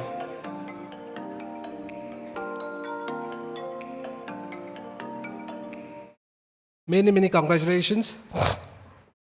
Now, this time to motivate the students, we have evaluated the teachers and students separately. I will read out the title and the author names, and I request only, preferably the presenters, to come on the dais and receive the recognition. I request the dignitaries to felicitate the presenters. The first session on day 1 was poultry and monogastric animal nutrition oral session. The first prize, please give a big round of applause. The title was Effects of Betaine Supplementation on Broiler Diets with Variable Methionine Levels. Nikita Mehna, if she is there. Anybody? Shivani Katoch, Madhu Suman. Okay. Next, second, evaluating nutrient retention in Kari Nirbhik chickens fed with variable dietary energy and protein levels. I invite Dr. Nilay Deshpande to join the dais. Please be fast. We have total 85 awards. The youth, please be fast. Second prize, and the please. Third prize, comparative efficacy of organic selenium. I invite Pathan SS. Please come fast. Pathan SS. Pathan SS. Yes. Comparative efficacy of organic selenium. Then the next category, award staff. Title was supplementation of varying levels of copper. I invite Murali P. Vasant Kumar Periyanan. Please come on the dais. Yes. Vasant Kumar, is he here? Yeah, please. Next I invite PK Nayak. Is he here? PK Nayak. Effect of feeding different levels of broiler broken rice replacing wheat on feed conversion ratio.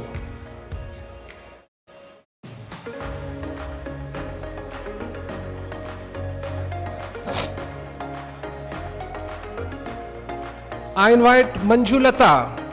Effect of dietary incorporation of sajana and tej patta. Please ma'am, come fast. Next, I invite Sonali Prusti ma'am. Effect of dietary supplementation of azola on the histomorphometry of gut. Please, madam.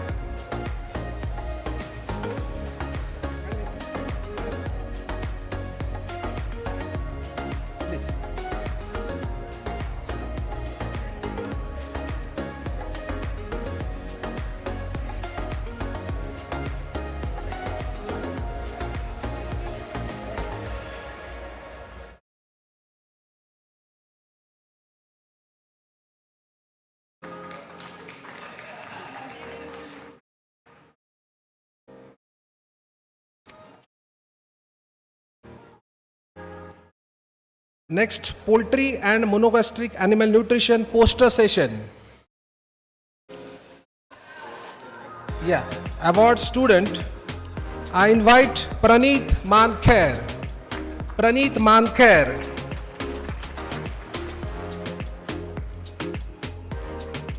Next, I invite Bhavne YC. Effect of dietary incorporation of brown seaweed.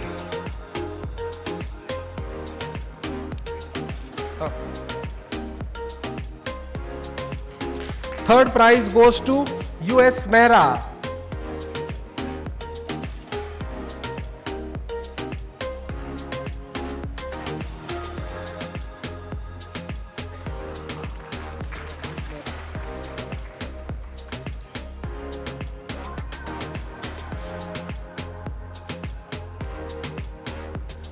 US Mehra.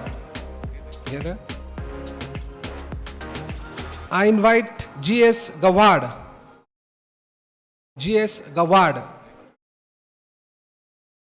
Next, award staff, poultry and monogastric animal nutrition poster session, award for staff. I invite DG Wagamashi.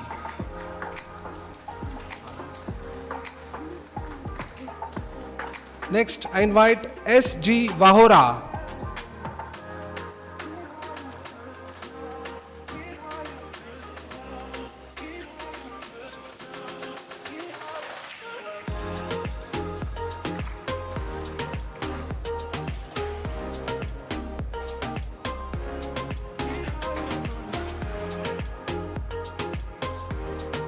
S.G. Vahora.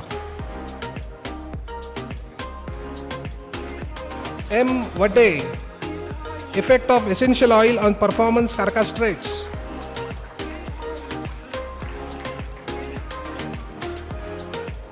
Next session is Ruminant Nutrition and Biotechnology Oral Session Award Student Kaniga G. Effect of strategic supplementation Kaniga G, Narayan Datta, Navneet Kaur, Sonali Namdev. Next I invite Prerna Umrao.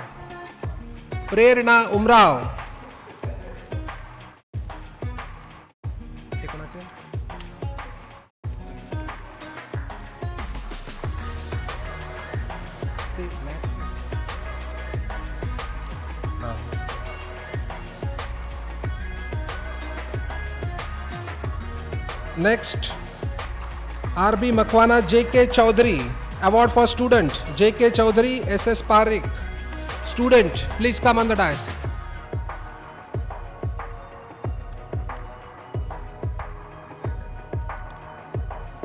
P.G. Trivedi, third prize, P.G. Trivedi. Oh, sir. Award staff, K. Sethi, Dr. K. Sethi, Dr. A. Bharti Dasan, second prize.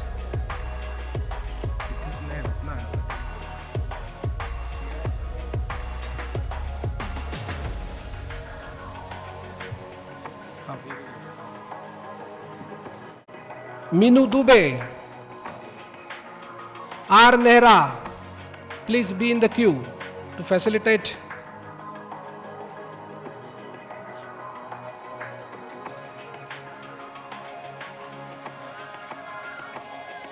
Sabad Prakash, R. Nehra. Nehra sir. Wait, Bharti Dasan sir. Bharti Dasan sir, उसके बाद Dr. Minu Dubey and then Rajesh Nehra.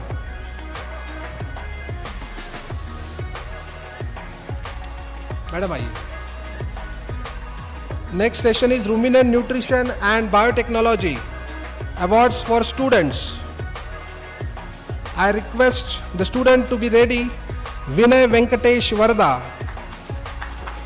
Please give big round of applause. Second prize. अरे हे काय करता? ते लाईनीत राहते. Please be in the queue. Bharti Yadav.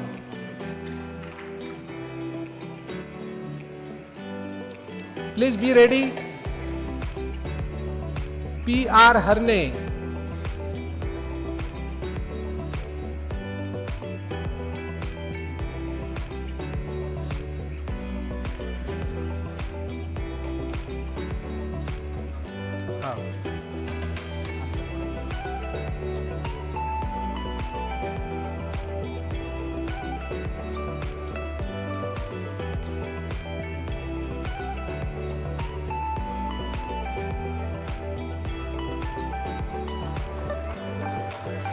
Pallavi Das.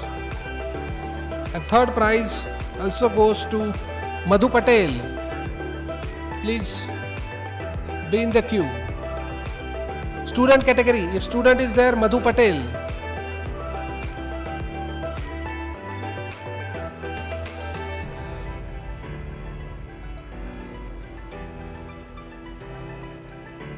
Next, award for staff. I request Dr. Gopi M to be ready to come near the dais.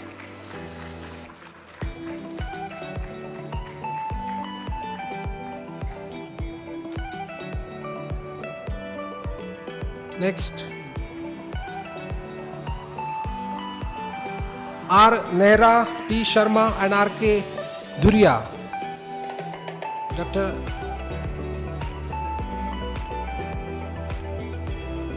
Next, Umaya Suganthi.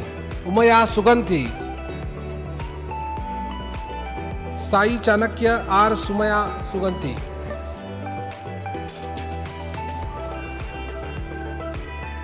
अरे तो आधी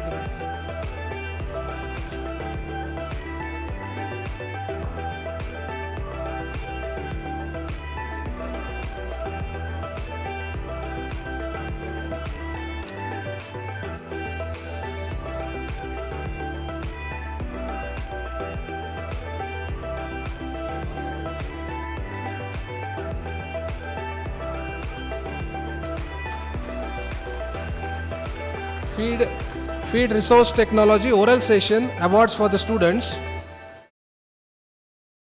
Saman Belim. First prize goes to Saman Belim. Second prize, Komal Chauhan.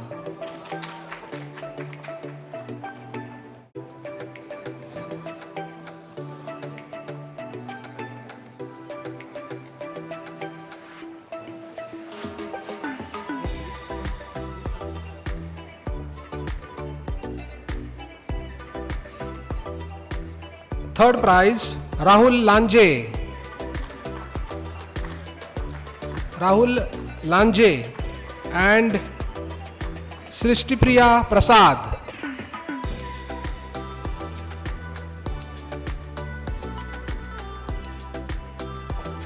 Awards for the staff, Feed Resource Technology oral session. The first prize, Chetan KP. Please be near the dais after the students.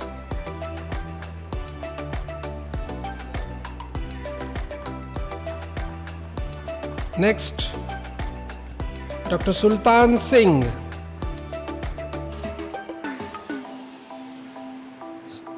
Suhail Ahmed.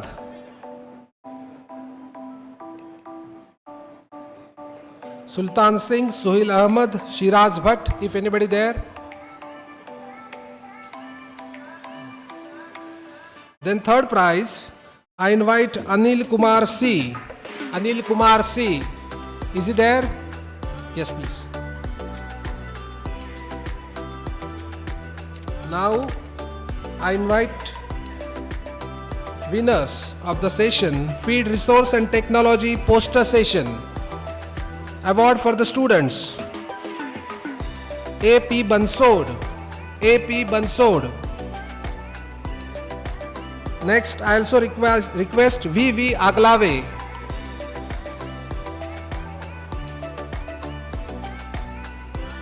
V.V. Aglave.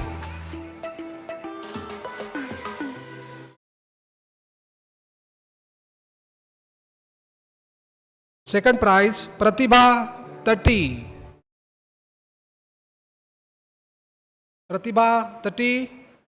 Raina Doneria. M.K. Gendle, if anybody there. I request Mindu Dube, madam. Next, third prize in this category, I invite Dr. G. Rupesh.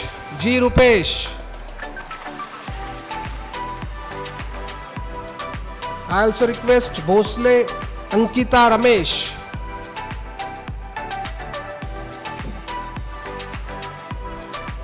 Awards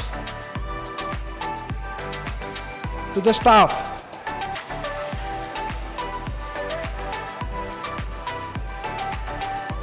Rupesh.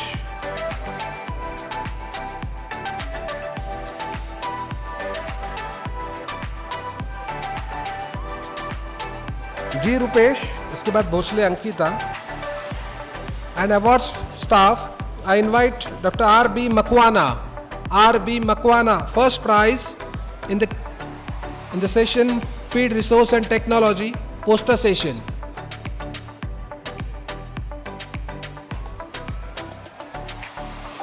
S.N. Kale.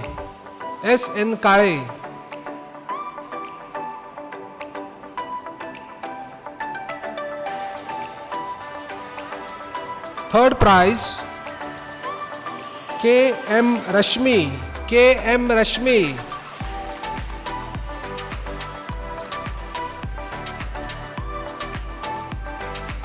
Prabhu, K.M. Rashmi, T.M. Prabhu, N.M. Soren. If anybody there.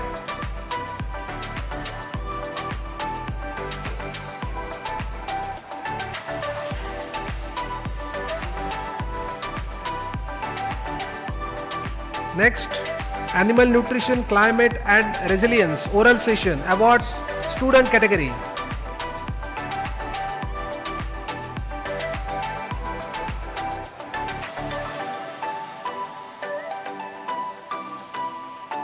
Awards student category, I invite Neelam Kumari. Neelam Kumari. I also invite Prajakta Sangre. Second prize, Prajakta Sangre. Oral session, second prize, Prajakta Sangre. I also invite for the second prize, Jayant Kumar Kakwani. Jayant Kumar Kakwani. Third prize, I invite A. Mohapatra. A. Mohapatra. Next, in this category, awards for the staff. I invite P.R. Pandya. Dr. P.R. Pandya.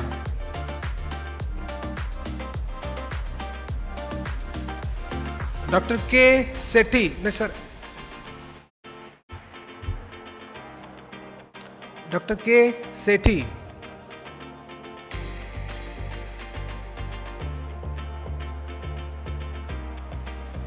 And third prize, Ramdev Yadav. Third prize, Ramdev Yadav.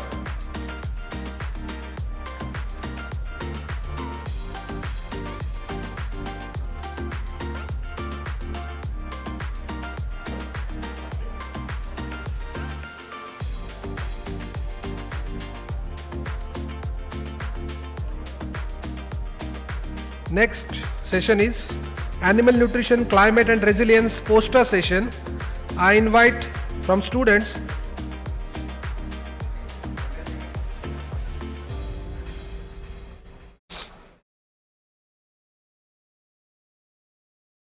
student Rathod Akash. Please come near the dais.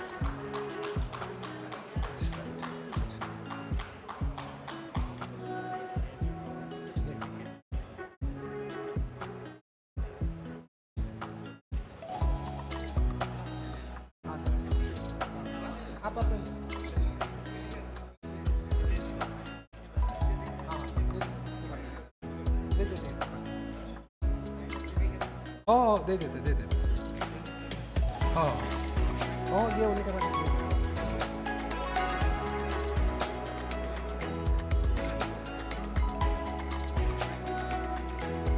Rishikesh कन्वटे.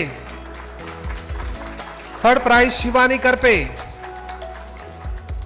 And award staff, Ramesh Babu Potu.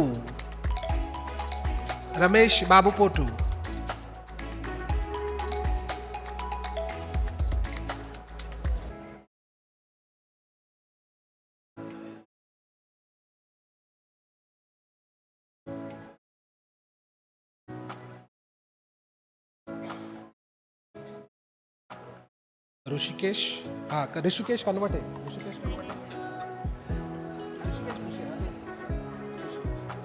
Shivani Karpe ना.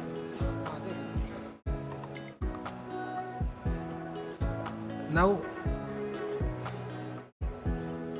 award staff, Ramesh Babu.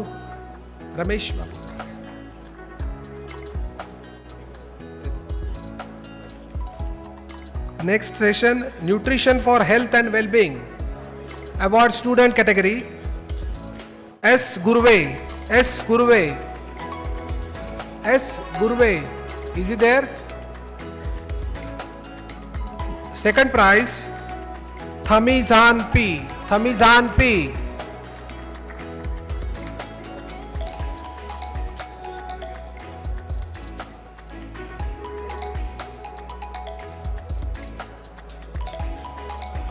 P, come. Thamizan P.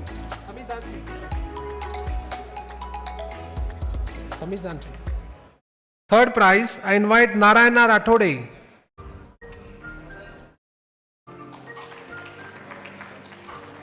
Third prize, Narayana Rathode. Award staff, first I invite P. Bhagwan Reddy, first prize. P. Bhagwan Reddy. Second prize, Hasmat Nurani.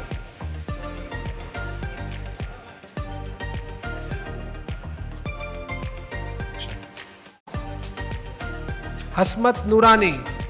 Is he there? Stephen Soren. Hasmat Nurani, Stephen Soren.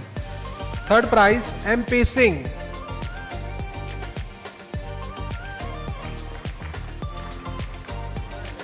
BK Oja. Yes.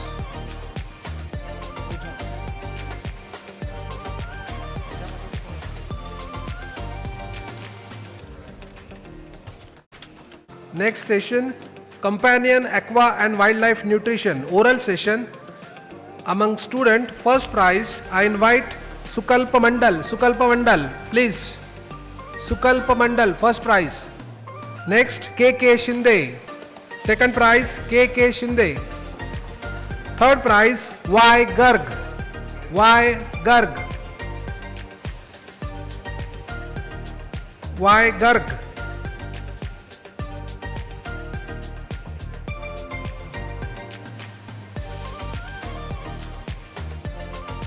Award staff. First, KC Das. KC Das.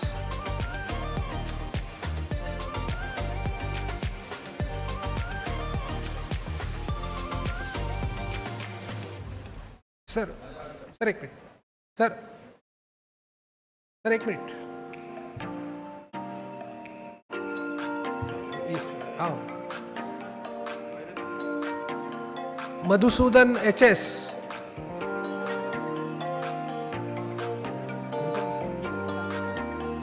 KC Das. Madhusudan HS. Madhusudan HS. And third category from the staff,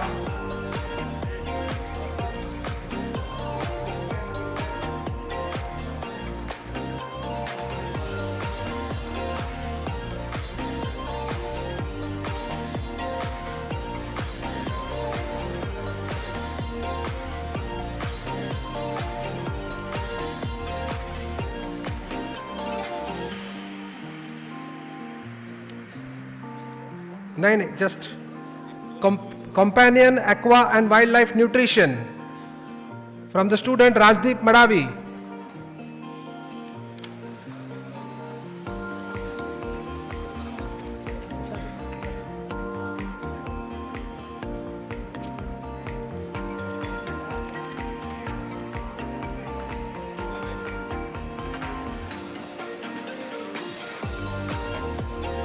Novel Feed Supplement Oral Session Award student.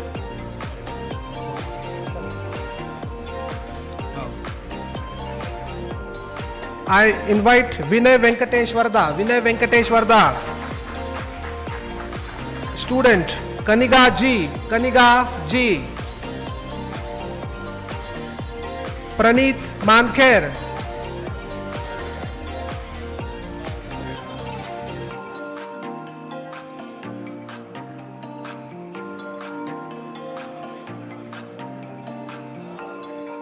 Rahul मस्करे. Rahul मस्करे. Rahul मस्करे. Next award from the staff, D Rajendran. D Rajendran.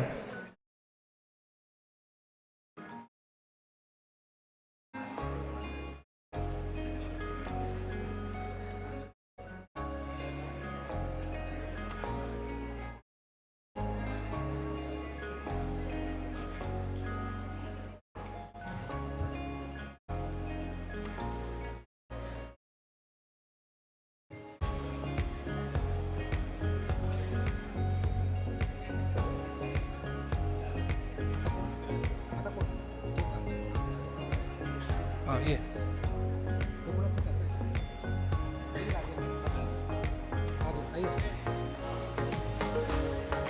नहीं सरळ यायला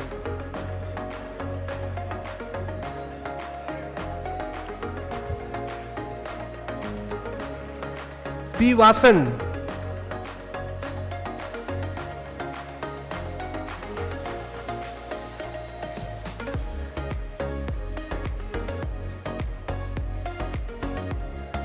GM Gadegaonkar, GM Gadegaonkar, GM Gadegaonkar sir.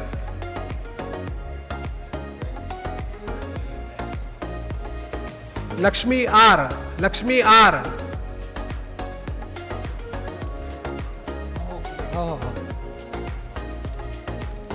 Novel feed supplement poster session. हाँ sir.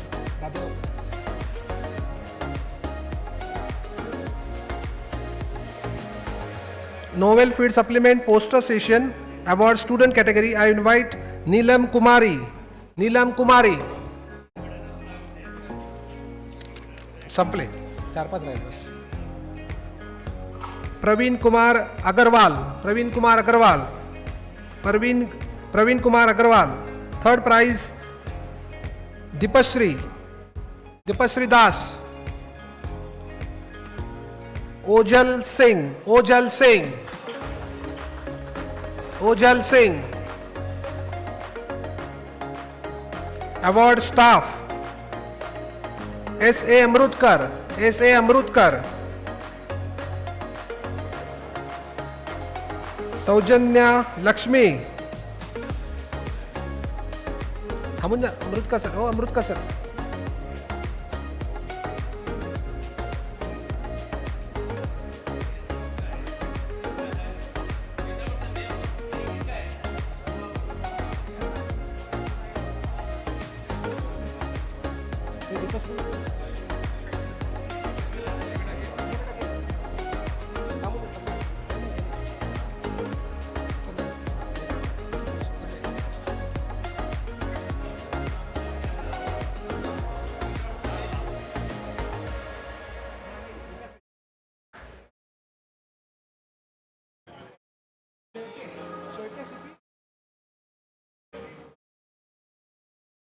कोणतं आहे ते? J Chavda.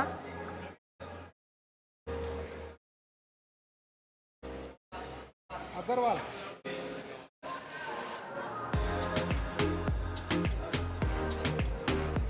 Agarwal.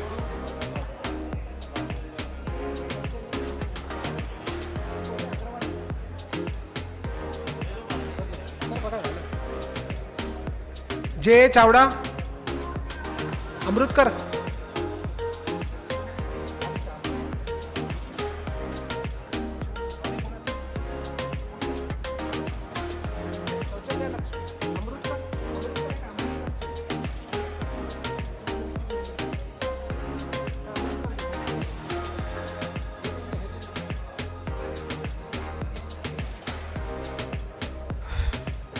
J Chavda.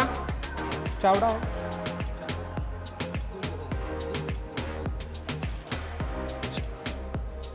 And Kavita Shende. Kavita Shende.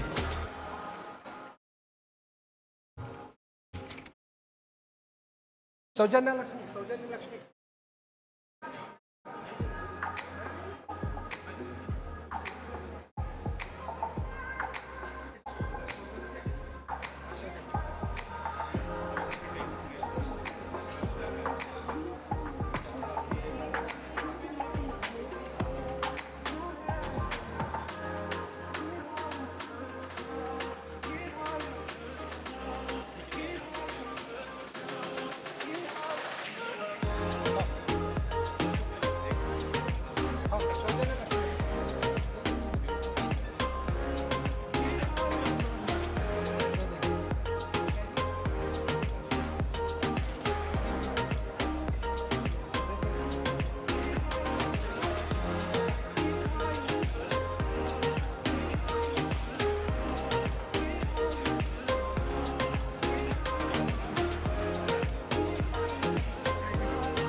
I also invite Dr. Mahesh Gupta and Dr. Sachin Kumar, who are the moderators for National Quiz Competition, to please come up on the stage.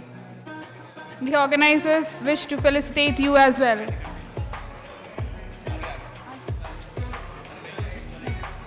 Okay, moving ahead. Moving ahead, congratulations to all the winners. The organizers did their best to arrange the awards and align them. But अगर गलती हो गई तो please माफ़ कीजिए. अगर आपके पास कोई सर्टिफिकेट किसी और का है, please exchange them. And your clapping was subdued, was toned down by all the music here. So let's give a good clap for all the winners. For all their hard work, for all the dedication that you put through, your talent has shown through. And for those who did not win, it's just a step forward in your journey. And as Dr.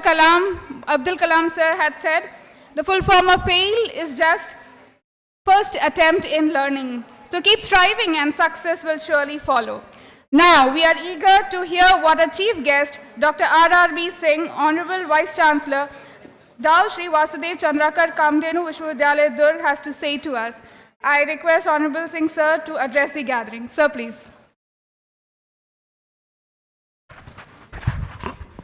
Honorable Vice Chancellor of the University, Dr. Nitin Patil Sahab, all dignitaries sitting on the dais, colleagues in the audience, and my dear student friends, ladies and gentlemen. Very good evening to all of you. I think we are coming close to the event which was so beautifully organized. And animal nutrition is not my domain, but I have been professionally closely associated with many of you who have been working in the area of animal nutrition for so long that I have also developed little understanding or limited understanding of animal nutrition.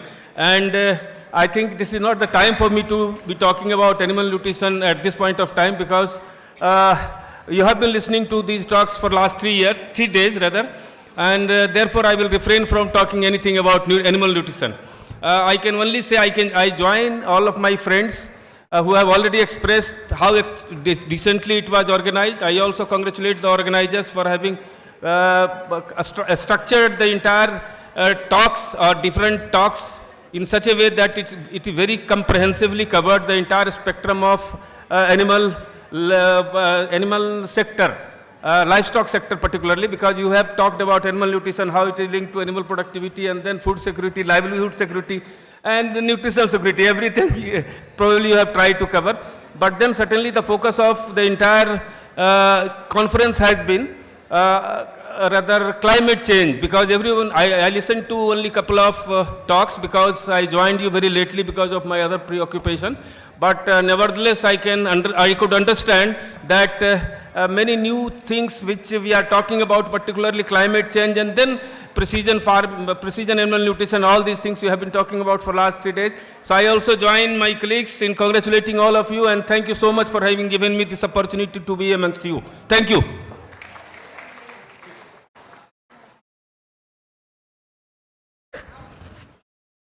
Thank you, sir. Now for the presidential address, I request Dr. Nitin Patil, sir, Honorable Vice Chancellor, Maharashtra Animal and Fishery Sciences University, to speak to us on this occasion.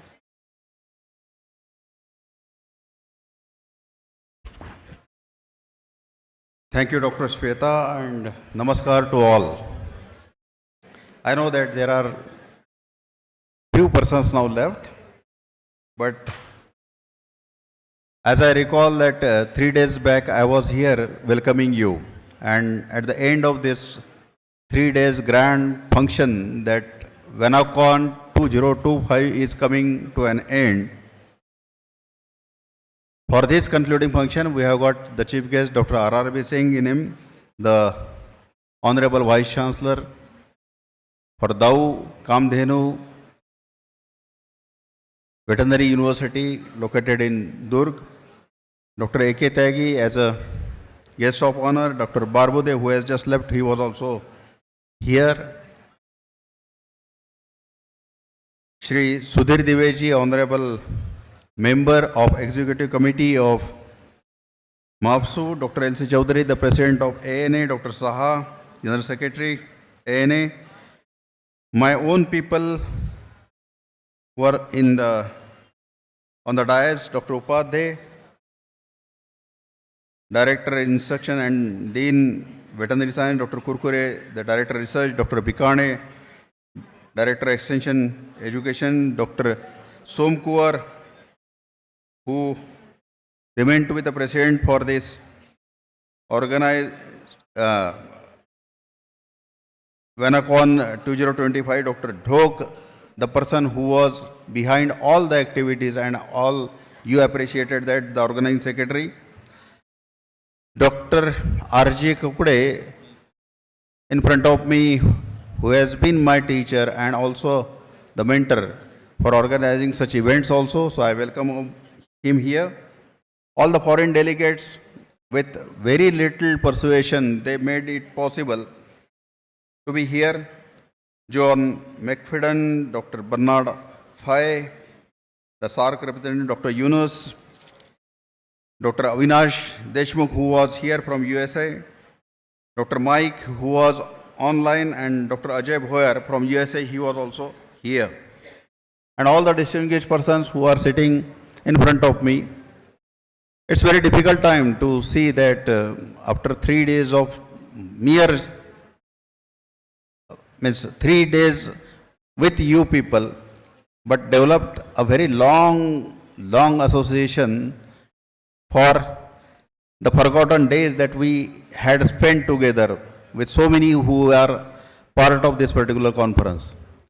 So, first of all, I thank you all being here, and all the good words that you have spoken.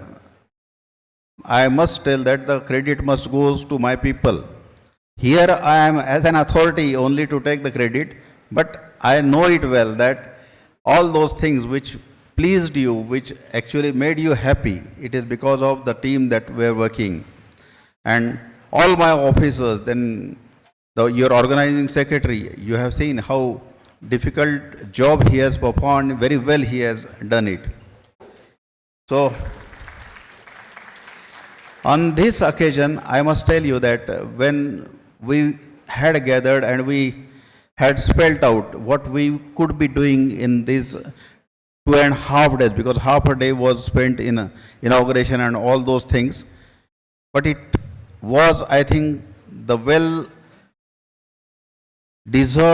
time that we spent for the science and the science of animal nutrition. When we talk, on the very first day, I said that it's not only the science of feed and feeding, but we look after all those physiological functions and also the productivity. And that productivity, I think, is most dependent on the very critical factor of animal production system, it's the feed. And the feed availability, the quality and the type is, I think, as an animal nutrition working for more than 3.5 decades, I know it for sure, it is being compromised every time. And that's why we are here. We are trying to see that alternate feed resources, the feed basket is being enlarged so that the same feed which it finds its use for any other industry, as a food, as a fuel, or any other purpose. So that goes from the chain of feed. So we have got a very great task to perform, that whatever the feed stuff, whatever the new thing that we try to integrate, and what are the very poor quality feed resources we include to feed our animals, and then we also expect that these animals must perform to its optimum. So that's the miracle that we have to do as an animal nutritionist. And that's the reason we are a very important part of the animal production system or livestock production system. We have been given the responsibility that we have to economize the cost. We have been given the responsibility that we should produce the best quality animal food so that it can help the human nutrition. We are also given the responsibility that the safe food is being prepared so that our people, our environment, that should not suffer. Nowadays, we all the time think that every production system should have the 3 pillars as far as the sustainability of that production system is concerned. And those 3 pillars, I feel that it is the people, what in our WANACON we said that the livelihood, productivity, and making the feed safe, those were addressed. The another is the environment, how we can make it safe. I think all these points have been very well discussed in the 17 sessions that were included. I also know that the animal nutritionist is not only the person who takes care of one of the species, multiple species. It is monogastrics, aquatic, or the pseudo-ruminants, ruminants of various types, they are being taken care. And I think that particular thing has been well achieved during this particular conference. So by the side of all that science that went into your discussions, deliberations, and much new things have come up, and those have been assimilated well by all you, there has been some policy kind of discussions which should have really spurred you, so that you must have in mind now that what should be done when we are going to feed our animals. Now, when I said that the compromise every time that happens is only with the feed. When it is the food or when it is the fuel, all our feedstuffs are being diverted there. So in this situation, what could be the policy and how best we can achieve the optimum productivity? So that must be thought of. I think the people, they have taken all that has gone into the depth when the deliberations had happened in all the 17 sessions. There was paucity of time. The people have come up with the recommendations. I would urge all these people that it should be well drafted and a very good document, and as far as possible we can come out with any kind of suggestion that should happen to go to the researcher, the academician, the industry, and also the policy maker. And one important thing should be kept in mind, that our stakeholder at the end is the farmer. And that farmer who has to take care of the number of animals that he is keeping, that should be able to provide at least the livelihood to those people who are rearing them. So based on all these things, I would again request the organizing secretary and the people who were really drafting those recommendations, can they come out with a declaration? Because it is the best conference that also I have witnessed. So for all that thing, the outcome should be in the form of one particular document, and that could be circulated by email or WhatsApp, so that we can arrive at one particular kind of suggestion that would go to the people. So at the end, I must say that you people made it a successful conference. So all the credit goes to you, because you were there. Had you not been here in so much large number with the interest that you have shown, possibly whatever the arrangement these people have made and the effort that they had put in, they would not have been that fruitful. So again, I wish that you all will ponder on all the issues that were raised, and whatever the time that you enjoyed with us, really it gave very good happiness for all of us. So keep coming to Nagpur and keep us remembering. So all those people who were behind the curtain and who were doing the things nicely, I express that they are the people who should be thanked most. And you people also made it possible. So thank you very much, and wish you all the best while you return to your own places. Thank you very much.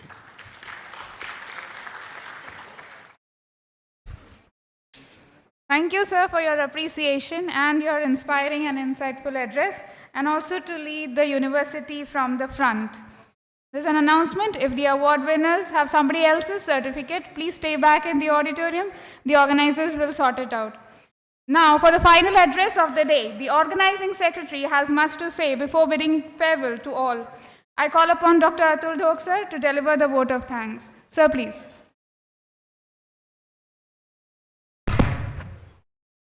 Good afternoon. I will take 5 minutes, kindly bear with me.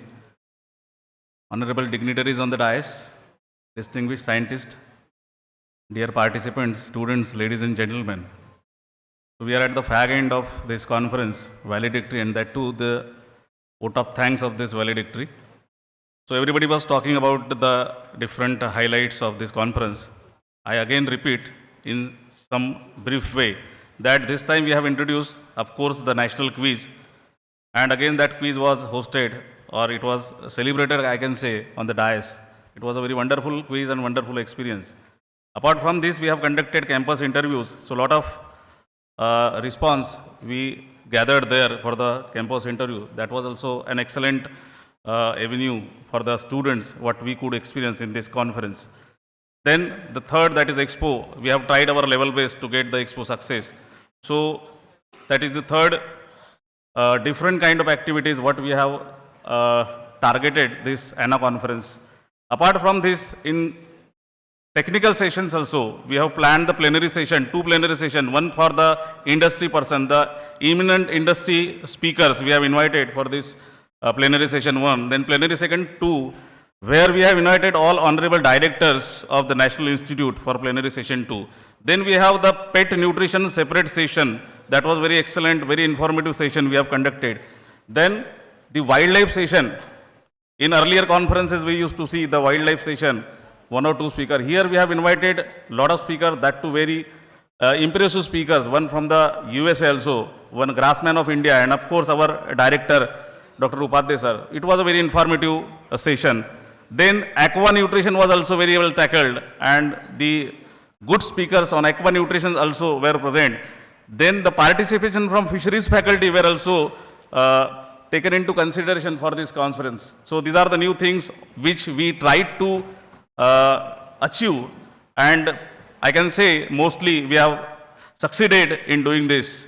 So as a part of the vote of thanks, I must say the thanks to Honorable Minister Pankajatai Munde for inaugurating this conference, then Honorable Director General ICR Dr. Himanshu Pathak to be the guest of honor in earlier function, and the Honorable Deputy Director General Dr. Raghavendra Bhatta sir. Now here in this valedictory function, I thank the Honorable Vice Chancellor Dr. R.R.B. Singh, Durg, for his gracious patience and accepting our request in a very short span of time to be the chief guest of this valedictory function. Thank you sir for your gracious presence. And Durg is another home for this MAPSU. So we are very much happy to see you sir.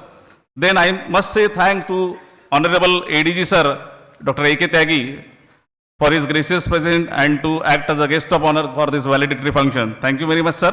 For his support for this conference is much appreciated in terms of the grants from the ICR, his follow-up, as well as getting the foreign speakers. So I am extremely thankful to you sir for your generous help to this conference. Then our alumni, Dr. S.B. Barbudhe sir, Honorable Director, National Meat Research Institute, he is always here with the support of Nagpur Veterinary College. So I am extremely thankful to Dr. Barbudhe sir.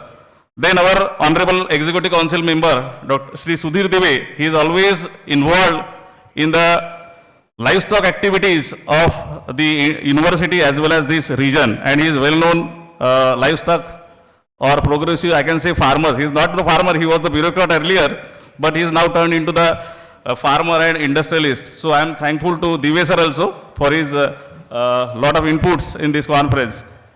Then the association, ANA, the President Dr. L.C. Chaudhary, General Secretary Dr. X.K. Saha, and other officials of ANA, Dr. Sunil Jadhav and others, for giving us this opportunity to host this ANA conference and turning it to the World Animal Nutrition Conference. So thanks, big thanks to the ANA for giving us an opportunity to host this conference. Then the man behind this conference, our beloved Vice Chancellor, Honorable Dr. Nitin Patil sir. He is a worthy Vice Chancellor. He has given us an opportunity and the free hand to do all the activities of this conference. Holding the position of Vice Chancellor, he did not object or did not, I can say, stop any kind of activities doing to make this conference successful. I am thankful to Honorable Vice Chancellor sir for his every kind of help, for his moral support, day-to-day review. So thank you very much sir for making this conference successful. It is because of you that we could do this event at a larger days.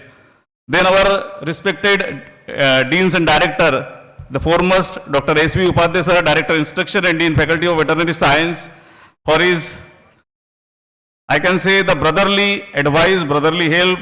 He was not the director, he was a kind of the elder brother who was supporting in this conference. So I am extremely thankful, sir. He was inquiring each and every accommodation, transportation, and everything.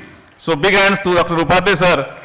Similarly, the Director of Research, Dr. N.V. Kurkure, as if he is a man of nutrition, and he was helping the conference in that way, that he is a man of nutrition and he is helping the nutrition conference. He is a man of pathology. So you can say that touching moments of our directors in this conference made us successful, this WANACON-2025. The Director Extension, Dr. Vikane sir, for his every kind of help in organization of expo, for farmer session and everything, his moral support, that gives us lot of blessings. Thank you very much, sir, for your every kind of help. Then, dear participants, coming from the different parts of the country, because without them this conference is not successful. The main part is the participants, and the huge response of participants to this conference is the remarkable. So big hand to the participants. Then lead speakers who have accepted our invitation in a fraction of a second, I can say, and they have delivered very wonderful lectures in here this conference. Then our foreign delegates who have accepted invitation and also supported. So Professor McFadden from USA, Professor Bernard Fay from France, Dr. Yunus Ali Saak representative, then Dr. Michael Maslanka from USA, then Dr. Avinash Deshmukh from USA, then Dr. Ajay Bhoer from USA. So a lot of foreign dignitaries were present here to witness this conference. Thanks to them. Then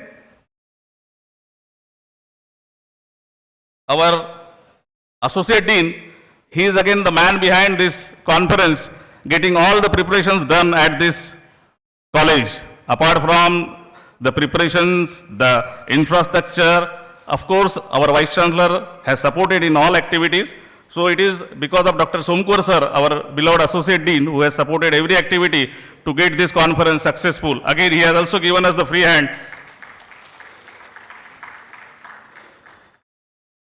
Then the man behind the curtains, all committee members, the chairman, the secretaries, the different members of different committees, they have supported, they have played their role individually without any time schedule.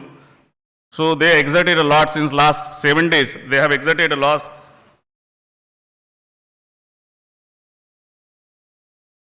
Then the college authorities, then college teachers, college staff, they have supported us in making this conference successful. Then university authorities, university staff, they have all supported us. There is one good thing to this conference. We got the blessings from everything to this conference. Everybody has supported. Whatever we asked, everybody has supported. Nobody said no. So this is the good part of this conference, that willingly everybody supported to do the conference successful. Then generous sponsors, of course, I cannot name all, but to name few, the IB, the Venki, the Drules, the Fermina, then Zoetis, Hue Pharma, so a lot of more Godrej. So they have supported to make this conference, because we know without fund, the conferences are not possible. Then of course the ICR, NABARD, so they are the major contributor in making this conference successful. Then the press and media, they have played a very major role in making this conference successful. We have taken a lot of interviews, a lot of bites, and they have been published today in newspaper. A kind of the activity, national activities which has been taken in animal nutrition faculty, those activities now today in newspaper have been highlighted because of this conference. This is a very good thing today we have achieved. And major man behind this is Dr. Rajesh Limse, our PRO. I am thankful to Dr. Limse for his efforts. So along with the committees, I could say the few people where they are the main pillars making this conference successful. Our, of course, organizing team, Dr. Sheetal Chopde, Dr. Mahesh Zavde, then Dr. Pradnit Aksande, the treasurer. He was more than the treasurer, he was just like an organizing secretary for this conference. Then the people who were not involved in the organization, but they have supported, like they are the pillar of organization, Dr. Suresh Jadhav, Dr. Ajay Gawande, and many more, I cannot name more. The joint organizing secretary, Dr. Mukund Kadam, Dr. Kuldeep Deshpande, our team members, Dr. Gadegaonkar, Dr. Wankhede, Dr. Jagdale, Dr. Bhalerao, Dr. Munde, Dr. Suhas Amrutkar. So everybody has contributed, not only from the nutrition faculty, but from other disciplines. They have also participated or helped us in this conference. And the most important, the student volunteers. The student volunteers, the group of the cultural organization, cultural event. So I am thankful to all students. They have exerted day and night since last 4-5 days.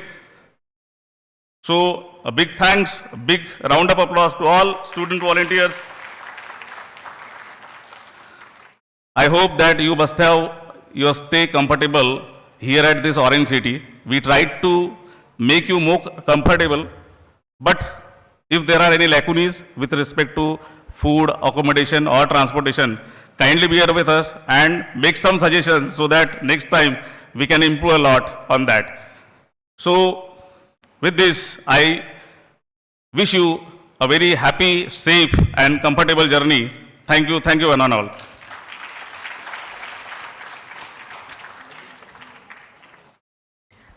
Thank you to you also, Dr. Dhok, sir. Now I request all to stand in reverence for the national anthem.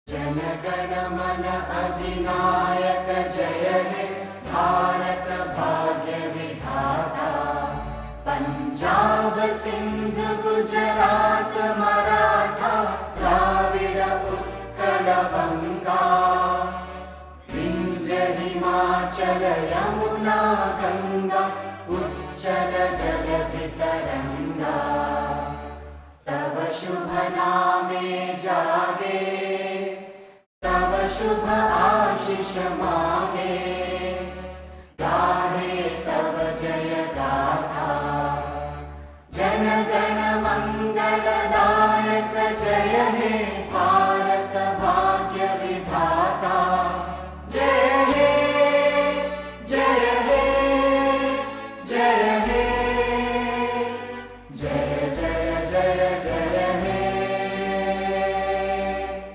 Bharat माता की, भारत माता की, भारत माता की जय Hind. With the permission of the dignitaries, I now declare the valedictory function as over. I request everyone to come onto the stage for a group photograph, sir. Let's make some good memories together.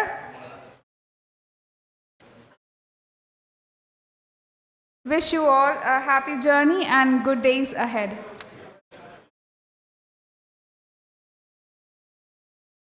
So please come up on the stage for a group photograph. All of you, all delegates. All members of the organizing committee, everyone, please come on the stage.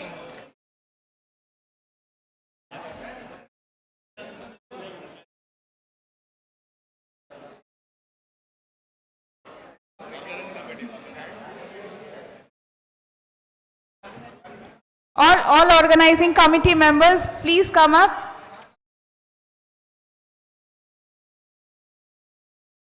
Please don't go, please come up.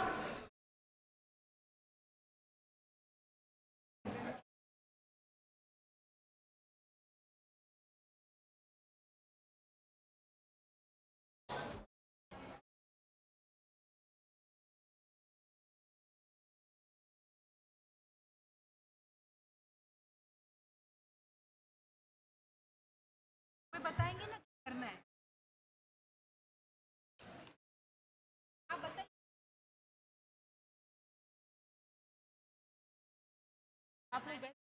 आप लोग